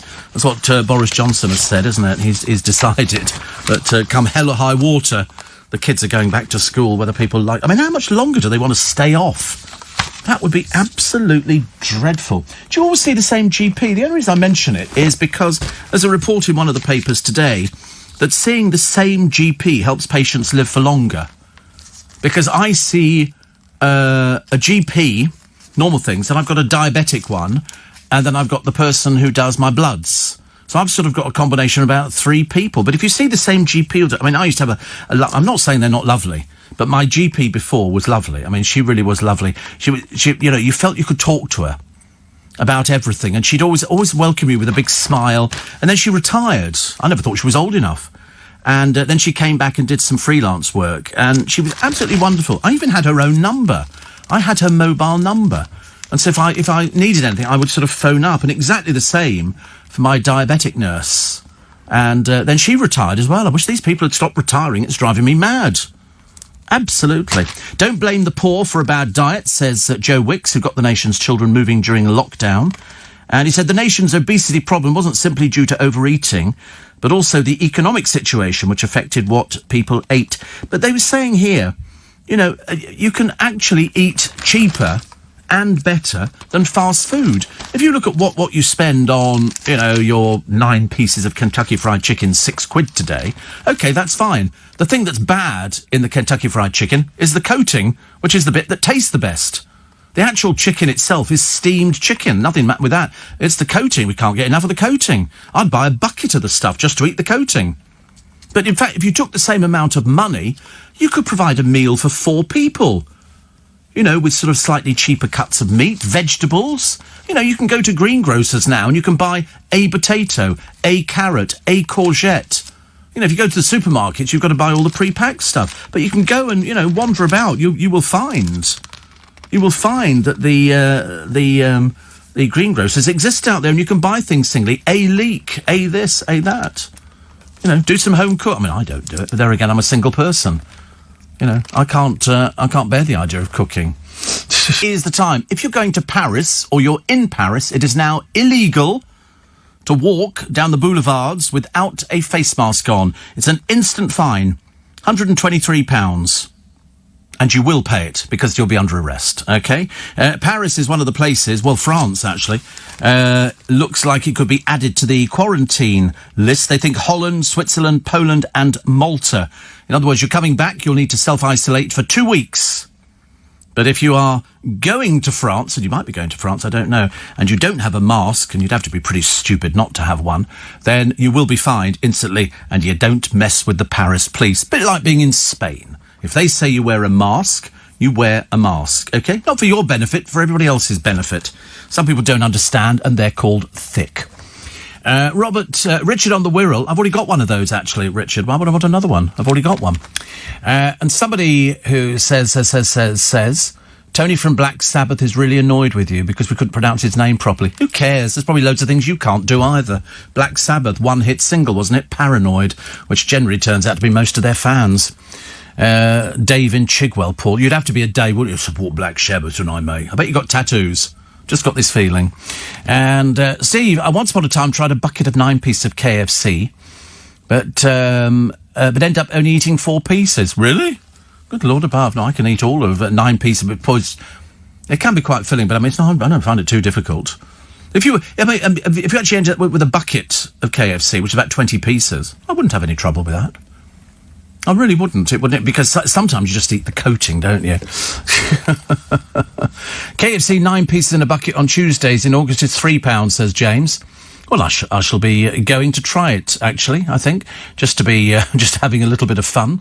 Another one that says, I bought a ticket from my pay-as-you-go phone. Notice I haven't taken the money yet. Don't worry, they will. Arachnophobics, beware. Spiders will come inside your home during heavy rain and electrical storms. Not in my place. Oh, no. Do you know I haven't had a spider in my place for ages and ages? It's funny that. Some people are slightly perturbed about spiders coming in, but we haven't actually got the bad weather just yet. We will end up with an awful lot of rain, and what do they say? It's 3 days rain in an hour or something stupid. It'll be fine. Do not worry. You will not miss out on it, and you're going to get thunderstorms as well. So, Paris today, boulevards illegal if you do not wear a mask. If you don't wear a mask, and they have it's not like here. You'll see gendarmes on every corner, and they will fine you. £123 if you don't wear your mask, mainly because you've been told. It's not an excuse anymore. Oh, I'm just wearing it because nobody tells me what to put on my body. You'll do it or you'll be arrested. OK, then you go to court. And then you'll end up with a criminal record. I mean, how bad is that going to be? Good Lord above. Also, the front page of the Daily Star today, Halle Berry's hut. It's because it was, obviously the weather was very hot. Plus the road, hell and emu. This is the runaway emu. I hope they find it. I hope it's OK. Because these things, run fairly big. He's 6 foot tall, but he's a bit scared. And so he knows where he lives, He just doesn't want to go back there, I'm afraid, just yet. The Daily Mirror are the ones running Rosemary Connolly's immunity diet, how to lose weight and get fit to fight the virus. I've just discovered this thing on my phone. Apparently I haven't done as many steps this year as I did at the same time last year, which is a bit worrying. I mean, all this information is now contained. The pandemic has, it's got in the way, hasn't it? But it's amazing how your phone retains all this information. You know, there's everything. It will sort of say, oh, by the way, last month you didn't do as many steps as you should have done because you're now sort of 3,000 steps behind. And you think, how does it work? I mean, how does it know? Perhaps I didn't take the phone with me for some day, and then I would have done less steps. I don't walk to the bus stop anymore, do I? I don't walk around shops. No, I don't. You're right. It's the pandemic. It's the pandemic. It's not my fault, thank you. Oh, I feel exonerated. Should we find out? Hey Siri, how fit am I? He says, I'm not sure I understand. That's pretty insulting, isn't it? Right, your voice is being changed, mate. Not that we heard any voice on that thing there. Sack, track and trace failures. That's not done very well, is it? Simon Cowell aiming for TV next month. I mean, a centimetre away from he might never have walked again, which is not so good. Antonio Banderas has revealed he's tested positive, and he says he's spending his isolation making plans that will give meaning. He's only 60. He's only, positively a child, but where did he get it from? And how many other people has he infected along the way? Spiders don't like conkers, says Louise. Yes, I knew about that. Also, more book revelations from, a dreary tome, as far as I couldn't care less. Really, it's of no interest to me. Somebody opts out of being in the royal family. Might as well have a book written by Prince Andrew, How I Met the Paedophile Jeffrey Epstein. I mean, come on, we're not waiting for very much, are we? There's also the BBC weather presenter, Carol Kirkwood. I mean, if you want to save money on the BBC, get rid of all the weather presenters. Put it up as a ticker tape. Much easier. If I had I can read the weather. I'm perfectly capable of doing all these sort of things. TV mogul embrace. This is front page of The Sun. The Times, drive-by jabs for winter flu to prevent double whammy. Drive-through flu vaccination centres are to be set up. What a brilliant idea. So you just literally drive through, take the window down, show them your arm, they go like that, you go, ow! And you've had the flu virus. Brilliant, isn't it? Everyone over 50 will be offered flu jabs. Well, I just scrape in on that one, actually. Daily Telegraph, McDonald's sues former boss for $40 million. Britain bakes in bed as nights turn tropical. Well, open the window, get a fan or something like that. Eamon Holmes was droning on about it the other day. Go and spend some of your money, dear. Don't be so mean and tight. Just go and buy an air conditioning unit, or can't you afford it? Or perhaps you're waiting for somebody to contact you going, oh, don't worry, we can supply this for you. And you'll know if it has, because he'll be mentioning it. You've got to watch these people now on the television. The PM's plans to send the migrants back to France is the front of the Eye. The Guardian. Ministers face mounting anger over A-level results injustice. And the Lebanese government quits after the port blast, and here are protesters hurling stones. How that solves the problem, I've got no idea. Really doesn't. Gloriously daft. Steve Martin. The actor Steve Martin? How old is he? 75. 70, honestly, it just doesn't bear thinking about. Rosemary Connolly in The Express, but of course she would be. And you can beat the virus, she says. Queen's Brian May, the fire hero, saved our skin. And the main headline, over 55s frozen out of home loans market. Millions of retirees sabotaged by unfair rules. Plus wine lovers drinking out of boxes. Provided you're aged between 25 to 34. That seems to be the age group. I mean, I didn't know that wine boxes were making a comeback, but apparently they are. This bike that Simon Cowell had when he fell and broke his back, it's 15,000 quid, and it's described as the fastest electric bike on earth and a tech toy for thrill seekers. Not an amateur like Simon Cowell. This bike can do up to 80 miles an hour. I mean, seriously, they're not supposed to be doing that. I mean, that's more than a scooter. A proper, Vespa or something like that. So stay well clear. Stay well clear. That's it this morning. Thank you very much indeed. I do have a free little bit extra podcast. Eamon Holmes, of course, complaining about the heat. Oh, just buy an aircon system, Eamon. So mean. The Beckhams go on holiday. Not that we've actually found out what they do when they're at home. And we pay tribute to Capital producer Joe Lyons, a lovely lad, taken far too young. And he was on LBC, of course.